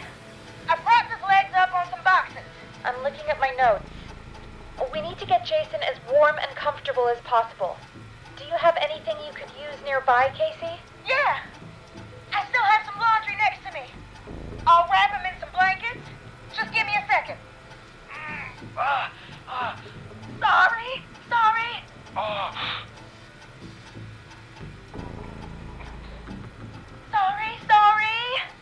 I'm done. You're gonna be okay, Jason. Just relax now, okay? Forrest, I'm scared. He's not doing well. Is he gonna... Casey, I need you to be strong for Jason. Sit with him and reassure him that everything's gonna be okay. Okay? Okay. Please, I can't give him what he needs. Please, help. I can't lose him. All right, Forrest, we need to hurry. Jason doesn't sound like he's doing too well. You said you knew who to call earlier? Who was it? We need to call John Hedges. He lives on Nancy Drive. He didn't really participate in the first aid training, but he's a former war medic. He's probably the most trained person we have. Really? I never really spoke to him before. A war medic, huh? Yeah, and according to Reggie's notes, John keeps all of his old equipment at his house. He's something of a hoarder. All right. What's his number? 5420735. Calling now. Let's hope he picks... Who the hell is this calling me? What time is it? John, it's Forrest Nash here at KFAM. We have an emergency and we need your help. Forrest, if this is a work emergency, then it can wait until the goddamn morning. Just leave me a note like everybody else. A man has been stabbed by the Whistling Man, or... Never mind. He's lost a lot of blood and he's passed out. We need you to help him. The Whistling Man? What kind of joke is this? John, we're not kidding. A man is gonna die if we don't help him right now. Seriously? I haven't been called on for over 10 years. Where's the patient? What's his condition? He's at 25 Nancy Drive. I think we got his friend to stem the bleeding, but he's gone into shock. He's passed out right now. You say he was stabbed? Do you know the extent of his injuries? From what we were told, he has 2 major stab wounds. One to the stomach and one to the leg. The knife is still in his leg, and the stomach wound is open. Understood. Let me grab a few supplies and I'll head right over. Damned if he dies on my watch. Thank you, John. We'll let him know you're on your way. Good luck. Hello, Casey. Are you there? How are we doing? Bad. Jason seemed really weak and then just started thrashing. What about now? Is he still thrashing? He's passed out. Please tell me you found someone to help. Casey, help is on the way. My colleague will be there soon. You hear that, Jason? Someone is coming. You're gonna be just fine. Just hold on for me, okay? Just hold on. Come on. Hello, Casey. John Hedges. I'm here about Jason. Please let me in. I'm guessing that's Jason there. Casey, I'm gonna need your help. Forrest, Peggy, don't you two worry.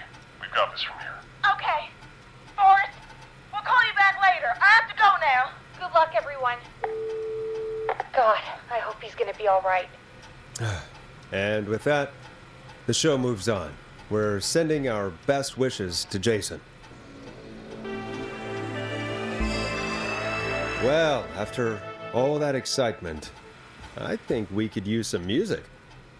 Come back upstairs when you're ready.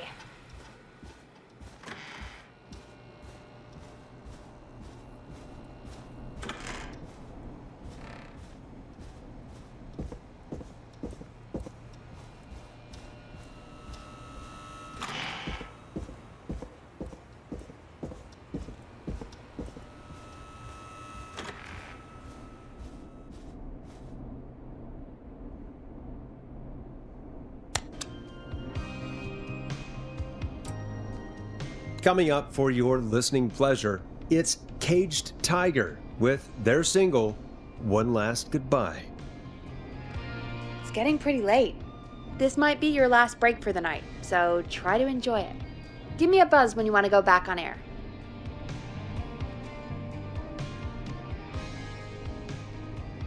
Let's roll. You got it. We've got another call coming through, too. Okay, Forrest, shut the music off.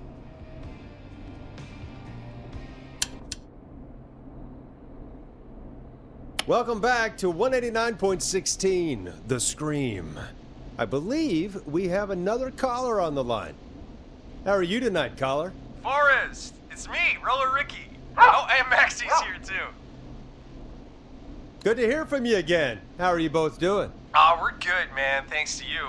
You're like our guardian angel. That wouldn't be a bad look for you, Forrest. A little White Wing Halo number. Maybe something for the K-Fam Halloween party. All right, everyone, let's calm down. Ricky, I'm just glad we could help you and Maxie. Is there anything else we can help you with, Ricky? Actually, I think I have some info that might help you. All right, I'm waiting. You see, man, me and Jason know each other. You know each other? Yeah, we went to Gallows High and played on the football team together. He was a gnarly offensive linesman, and I was our star wide receiver. Runner Ricky, they called me. All right, and what does that have to do with tonight? Well, because George, the guy who drowned, he was on our team too. Tell me about him. What was George like? I didn't know him for long, man. I'm sad to say. We had our first team party on the night he drowned. He seemed like such a good dude. Ricky, were you there when George drowned? No, man. Once the party turned, I beat feet out of there. Man, I remember George and his girl there. There was a whole lot of love, man. I could see it, you know? Ricky, please, what was her name? I never got her name, man. He just called her Bean. I didn't really know her before or see her after that. Then what did she look like? Please, tell us anything you remember. I just remember a pretty girl, man. I'm sorry. Ricky, you said the party didn't last long. What happened? We were just having a good time, and then the next thing I knew, everyone was running for their life. I looked up and saw a goddamn whistling man in the trees. And I never ran so fast in my life. I ran straight home. Didn't know about George until next morning at school. I'm guessing it was whistling night, wasn't it? That the whistling man was just another kid. Yeah. I don't know how George died, but I always felt like if anyone deserved to die that night, it should have been me. And Ricky, it wasn't your fault. You're not a bad person. I know that now, ma'am. It took a long time to learn, but yeah, just thought I'd tell you all what I know. Thank you, Ricky. This helps. Thank you. You got it, man. Anyway, I think it's time for me and Maxie to free up your phone lines. Thanks for listening, man. I'll let you to it. Night, Ricky. All right, folks. Looks like we got a new lead in the case. If anyone has any info about this mysterious being, please call in. If she was George's girlfriend back then, she's probably in her mid to late 30s now. Huh. Oh, we have another call coming in, but hang on. What's up, Peggy?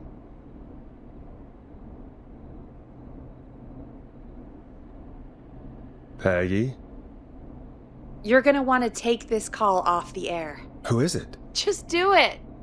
All right, folks, it's time for another track. Here's one to help you sit back and relax. We'll be right back after this.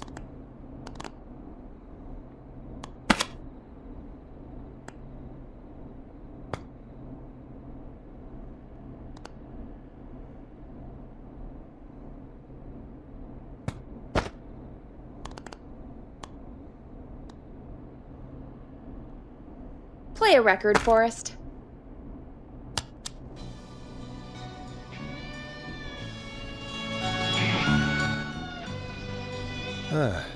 I hope this is good news, Peggy.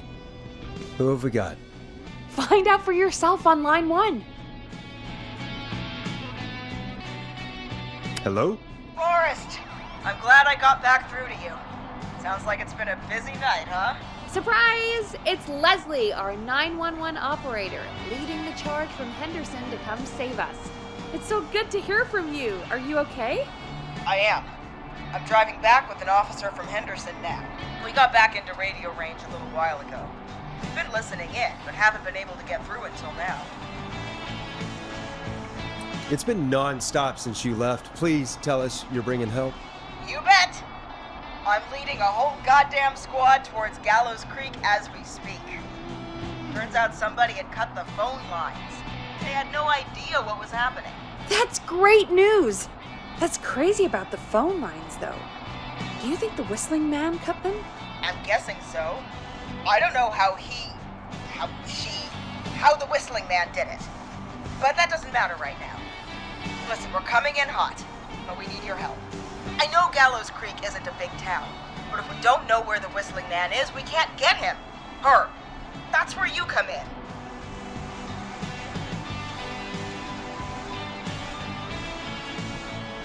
You can count on us. What do you need? It might be a long shot, but here goes.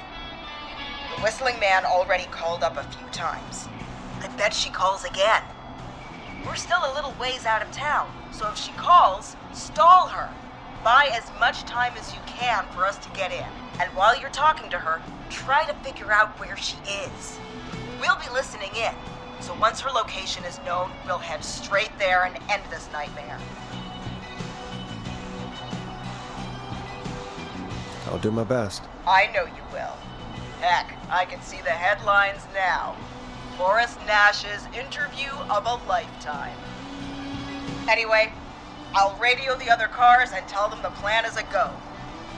Hopefully the next time I see you, it'll be with our killer behind bars.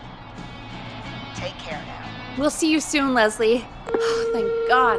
It sounds like this is almost over. We're nearly through this. I hope you're right. The sooner this is over, the better. I am right. Trust me. Anyway, we should get you back on air. Taking callers is the only way to see this through. When you're ready, shut the music off. Bringing you back live now. Welcome back to The Scream with me, Forrest Nash. The line is lit up, but before I get to our next caller, I just want to say, things are looking up. It's almost over, but for now, let's bring in our next caller. Evening, caller. This is Forrest Nash. Hello, Forrest. This is John Hedges. I'm here with Casey. I wanted to give you an update on Jason. John! Is he gonna be okay? He's a fighter. He'll be fine. We've got him stabilized and resting in a bed. We're preparing to move him to the hospital. Thank you so much. If you hadn't been there, then... God, I don't even want to think about what would have happened. Of course, Casey. We're just happy he's okay. John, Casey, you two did all the work. Tell Jason to get well soon from us, whenever he's up for it. Well, why don't you tell him yourself? Is this Forrest? The one and only. I hope you're feeling better. It's good to hear you, Jason. How are you? Oh, well, you know, I've got a hole in my stomach, and there's a knife in my leg, but John gave me something to take the edge off. So, I might feel even better than either of you.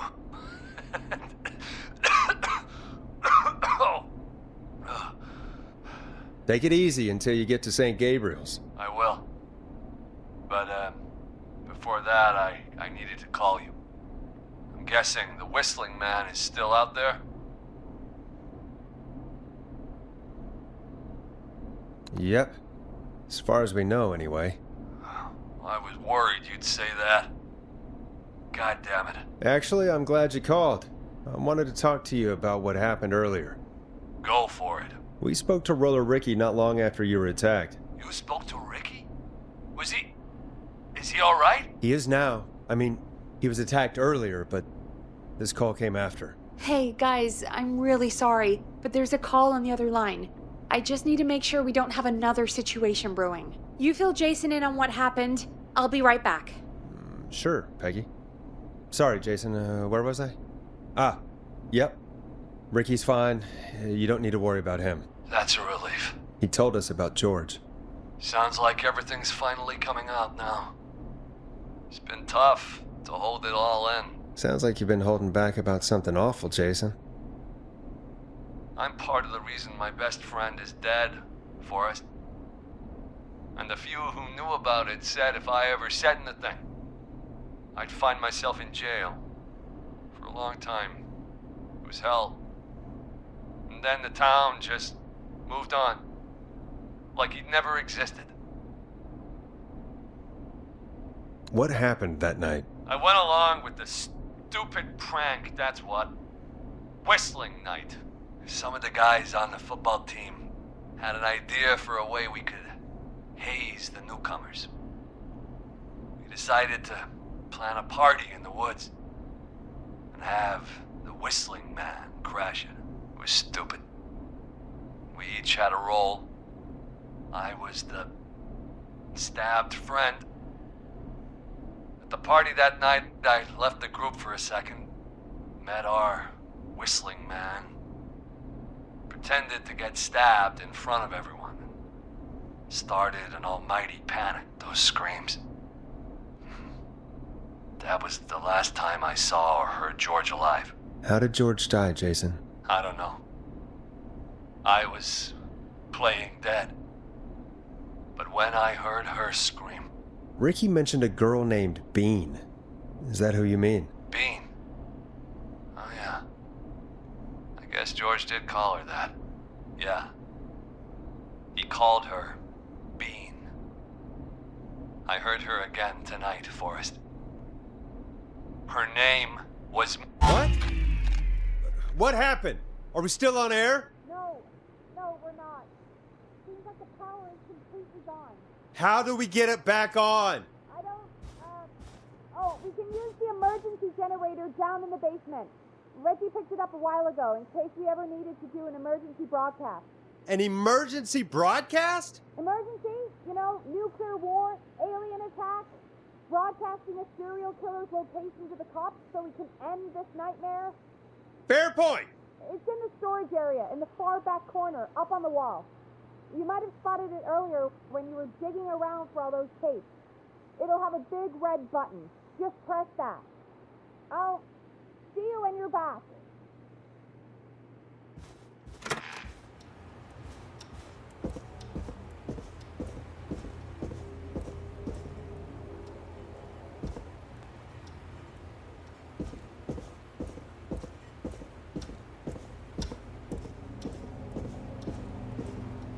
I'm not getting in there tonight.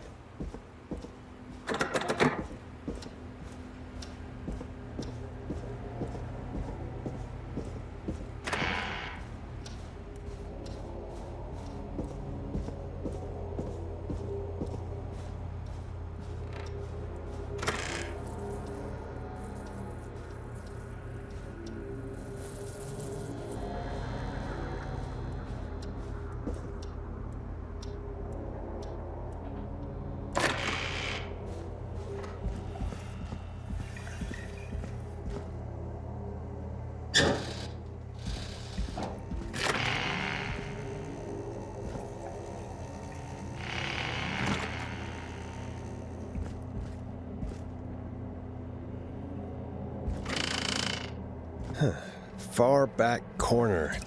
Why is this station so big?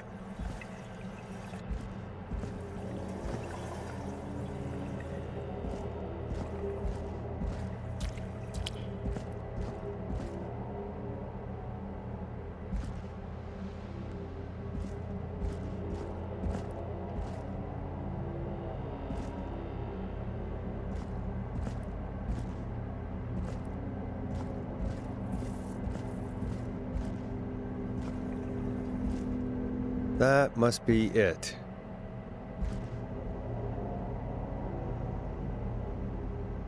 Boom! We've got power.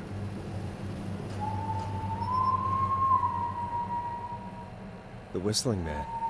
I need to warn Peggy.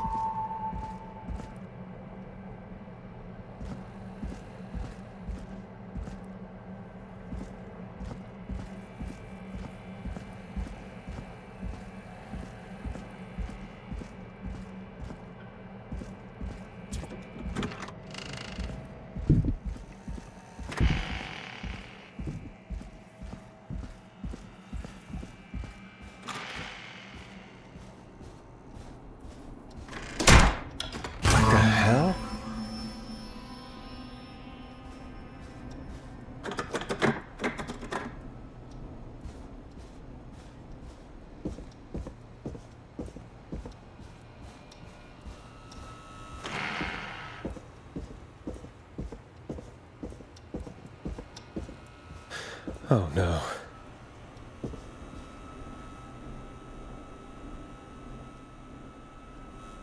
Peggy! Where'd you go?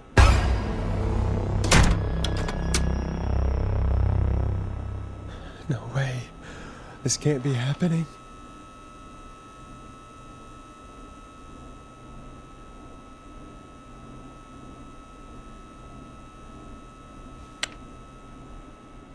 What the...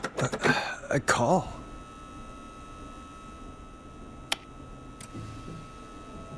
Where's Peggy, Dawn? Have some patience, Forrest. It's almost the end of the night. Almost the end of the show. But it's not over just yet. Got a little time still. So let's make the most of it. What do you mean? Make the most of it how? Well... Huh? I thought we'd end tonight's Whistling Man special with a special guest. The one who started it all. Let me take that out of your mouth and... You crazy bitch! Let me go! Welcome to the air, Mr. Teddy Gallows Jr. Wait. It's all gonna come out tonight, Teddy. Your daddy and his money saved you 20 years ago. But even if he crawled out of his coffin with all the money in the world... Wait, where the hell is Teddy? How are you talking to him if you're here with me? Because I'm not there with you, Forrest. I'm here with Teddy. And if he says where that is, well, He knows he'll get it. Wait, then who am I looking at? Forrest Nash, let me introduce you and all of Gallows Creek to my boy, Henry Barrow. Your son? You mean you... Wait, that he... Yes, Forrest. He and I had a son. So there were 2 whistling men tonight. Of course! That explains how you were always able to get around town so quickly. And that's how you escaped the secret archives in the newspaper office. Don't think I've forgotten about that, Forrest. Locking my sweet boy away like an animal. And Murphy, he was right, wasn't he? He did fight a man. He did. I taught my boy to never run away from a fight. Hang on. Did you say Barrow? Then are you? Let me just get this mask off. Damn uncomfortable thing. No wonder Mooney went crazy wearing this. There we go. Marie Campbell? George's old girl. Oh, well, it sure has been years since I last saw. Oh, God damn it.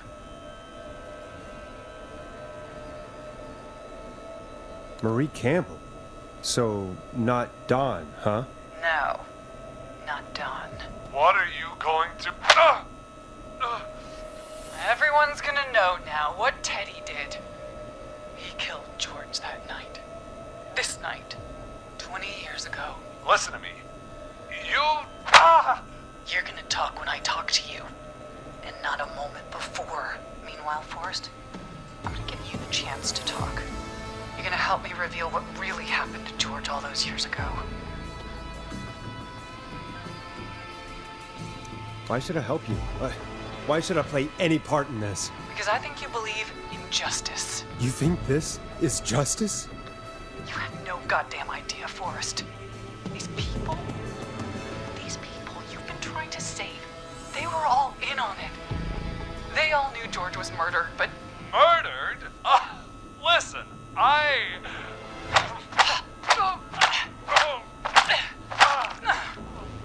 said you speak when you're spoken to.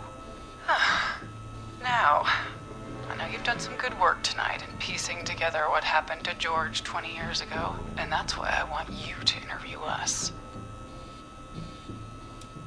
Are you serious? You want me to interview you? Am I serious? After everything tonight, you really have to ask me if I'm serious. Do a good job. And hell, you might be the only one to leave here alive.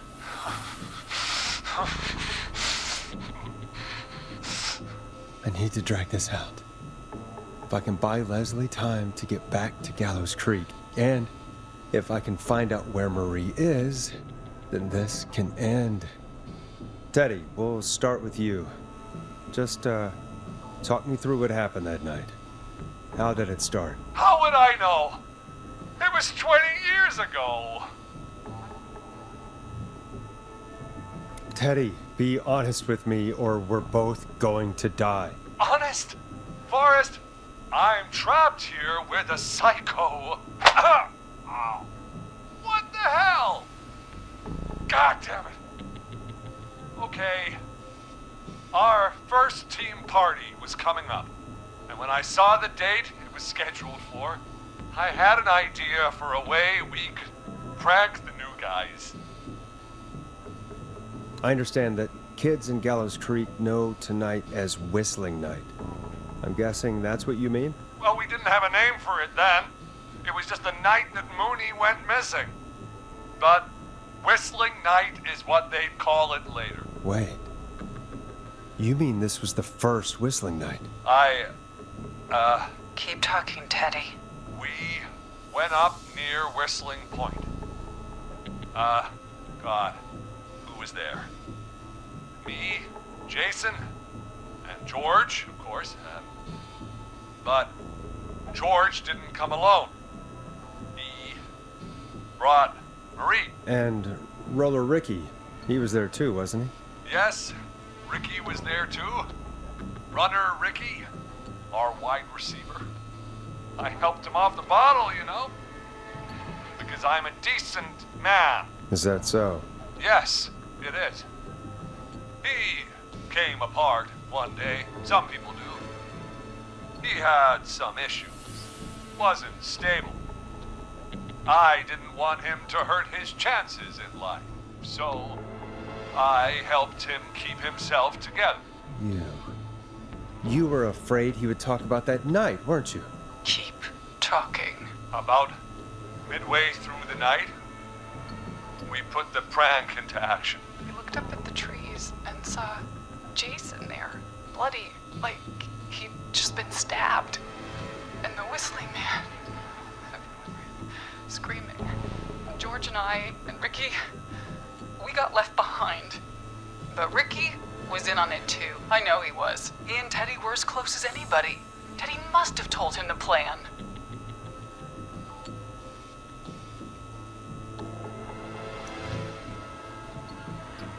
Did you ask Ricky if he knew or not? I didn't see any reason to. Why? Because Ricky phoned up earlier.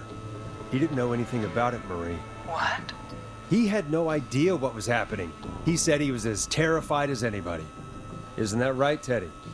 You didn't tell him, did you? Ricky never could keep his mouth shut.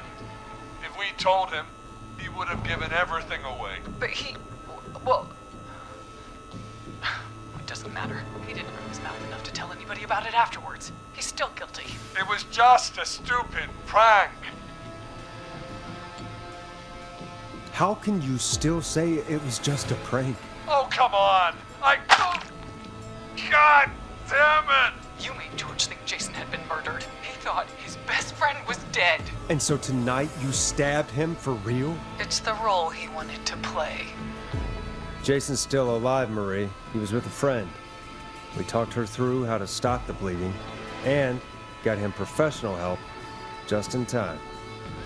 Oh.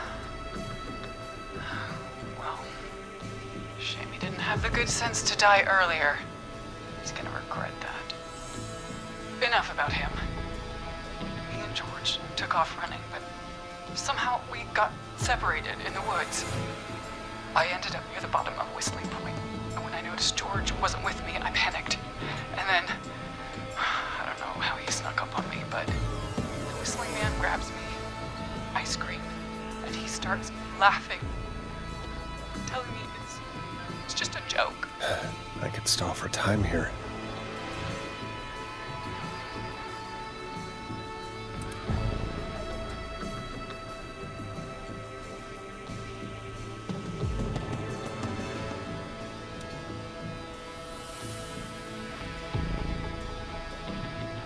How did you feel in that moment? I felt like nothing was real.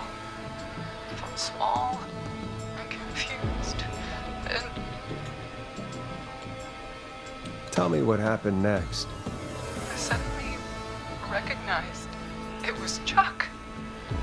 Chuck Brody was the whistling man, laughing away. But then he stops. And he's looking up at the top of Whistling Point. What was he looking at? Teddy, what happened next? Nothing. I mean, it was just... Teddy? George fell off Whistling Point. Why'd he fall, Teddy? He just... You pushed him. You were up there. You were dressed as the Whistling Man, too, and... I didn't push him, God damn it! I just chased him up there, and he kept backing up. When I saw he was about to go over, I reached out. That's what you saw. You liar. It's not my fault. He didn't know it was a joke. If he'd had any brains, he would have realized. You bitch. No one's going to believe this. After all you did.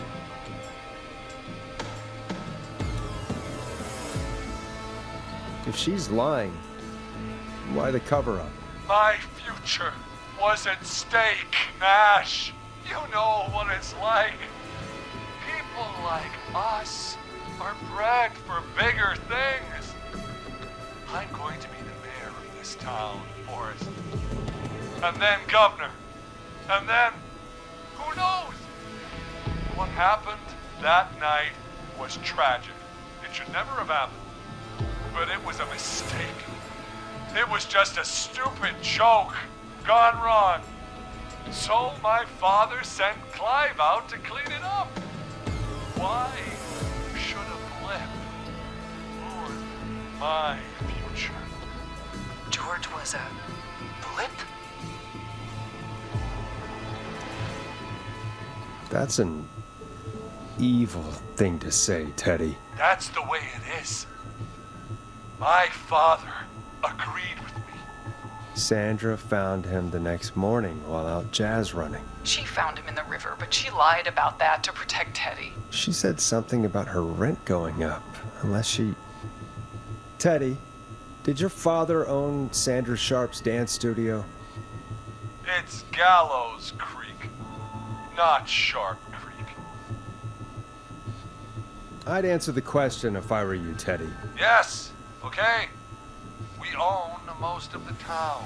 That's it then.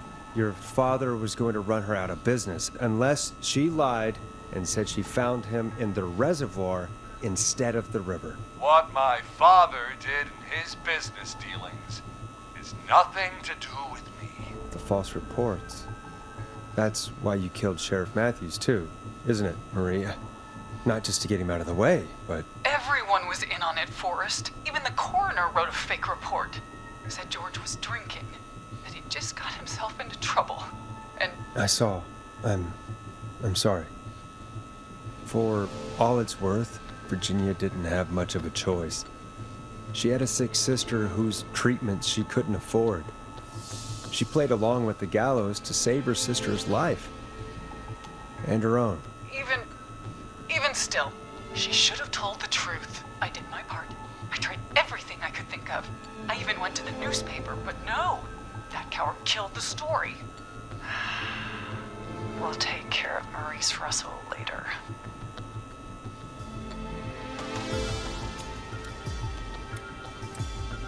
This has to stop, Marie.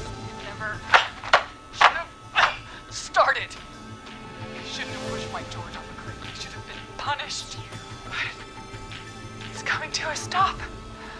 At least for now. Here, where George and I first met, before he joined the football team, was right after he shot the winning throw. Wait a sec.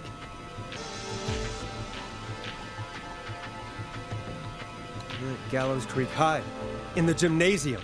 That's right, Forrest. Not that it matters, but yes, we're here. Anyway, I think that about wraps up the interview with Teddy. So... Marie? Where? Oh my god. Peggy! Teddy? You gotta help me. Quiet. You'll talk more later. Now I have to talk to someone who mattered more than you ever did. Peggy. It's been so long since I've seen your face. I worried you wouldn't come. Marie! Oh my god. I thought you... And here I was, thinking you'd forgot me. I'd never forget my own sister. What the hell? Peggy, what's happening? Why are you even there? Wanna explain, Peggy? Earlier, while you were speaking to Jason, I got a call. Do you remember? Well, it was from Dawn. She said that my sister Marie was there that night George died, and that I should come to the gym for a reunion. And when you walked in, you found out. That my sister is the Whistling Man. Good to see you too, Peggy. Why didn't you tell me any of this? She said that it was my last chance to see my sister. I knew if I told you, you'd try to stop me or come with me when we need you on the radio. And I just... I'm sorry. This has to be a lot for you. What happened to you, Marie? You just disappeared one day. Disappeared? I was thrown out, Peggy. I begged Mom and Dad to do something about what happened that night, but did they care? No, they told me to stay quiet. They only cared when they learned I'd been with George, and Marie, I'm so sorry. I never knew. it's not your fault. Really, it's Mom and Dad I should be seeing right now, but since they're dead and gone, well, I'll have to settle for the next best thing.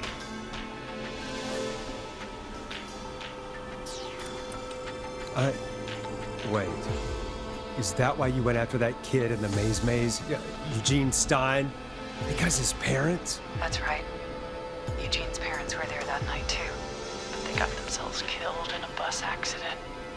And since only their child was left... Marie, please. Mom and Dad are gone, Peggy. Besides, you forgot me. Just like the rest. You forgot. Is there any way I can prove Peggy didn't forget Marie?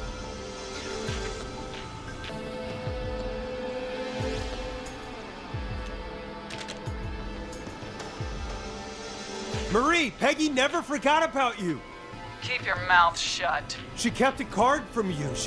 She kept it here on her desk. What card? The card you made me for my 8th birthday.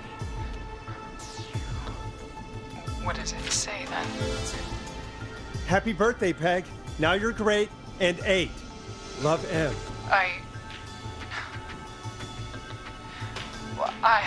Henderson police! Freeze! No! Henry! Get out of there! Ah! Peggy! We have 2 wounded, and we're in pursuit of the suspect. Henderson police! Freeze! Forrest! Leslie, how's Peggy? She's been cut pretty bad, but we're here now. I'll be okay. God, Marie! Hey, officer! I need you to look after Peggy. She needs help. Now, we got here just in the nick of time. Where's Marie? She bolted right as we got here. The police are right on her heels. It won't be long now. It's over, Forrest. Well, folks, it was a long night, but we made it through together. I'm gonna head off to go check on Peggy. This has been Forrest Nash.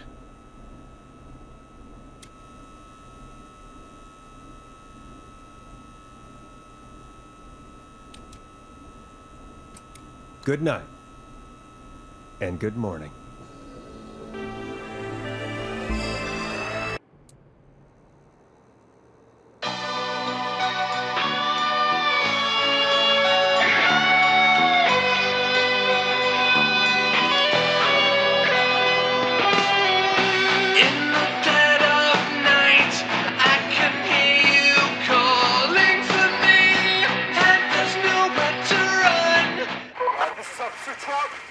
Come in.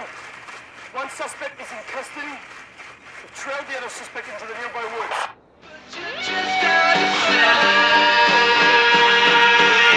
And you won't let me go. Oh no. Here in the darkness, I've got this feeling. It's growing stronger inside of me. It's a killer frequency.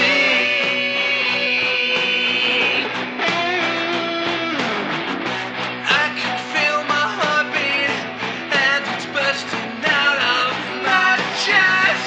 But the radio's on and it's playing the song we love best.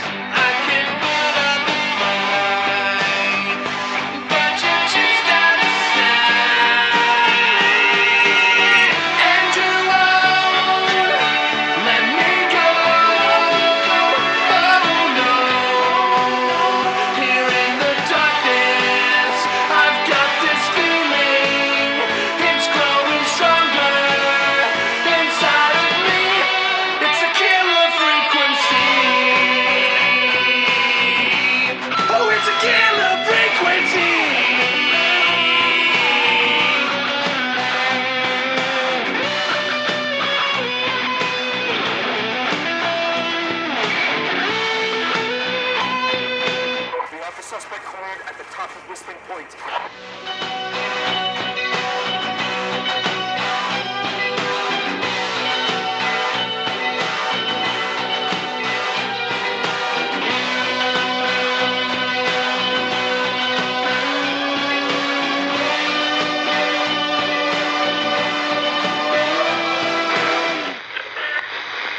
you have a visual? Negative. No sign of the suspect anywhere.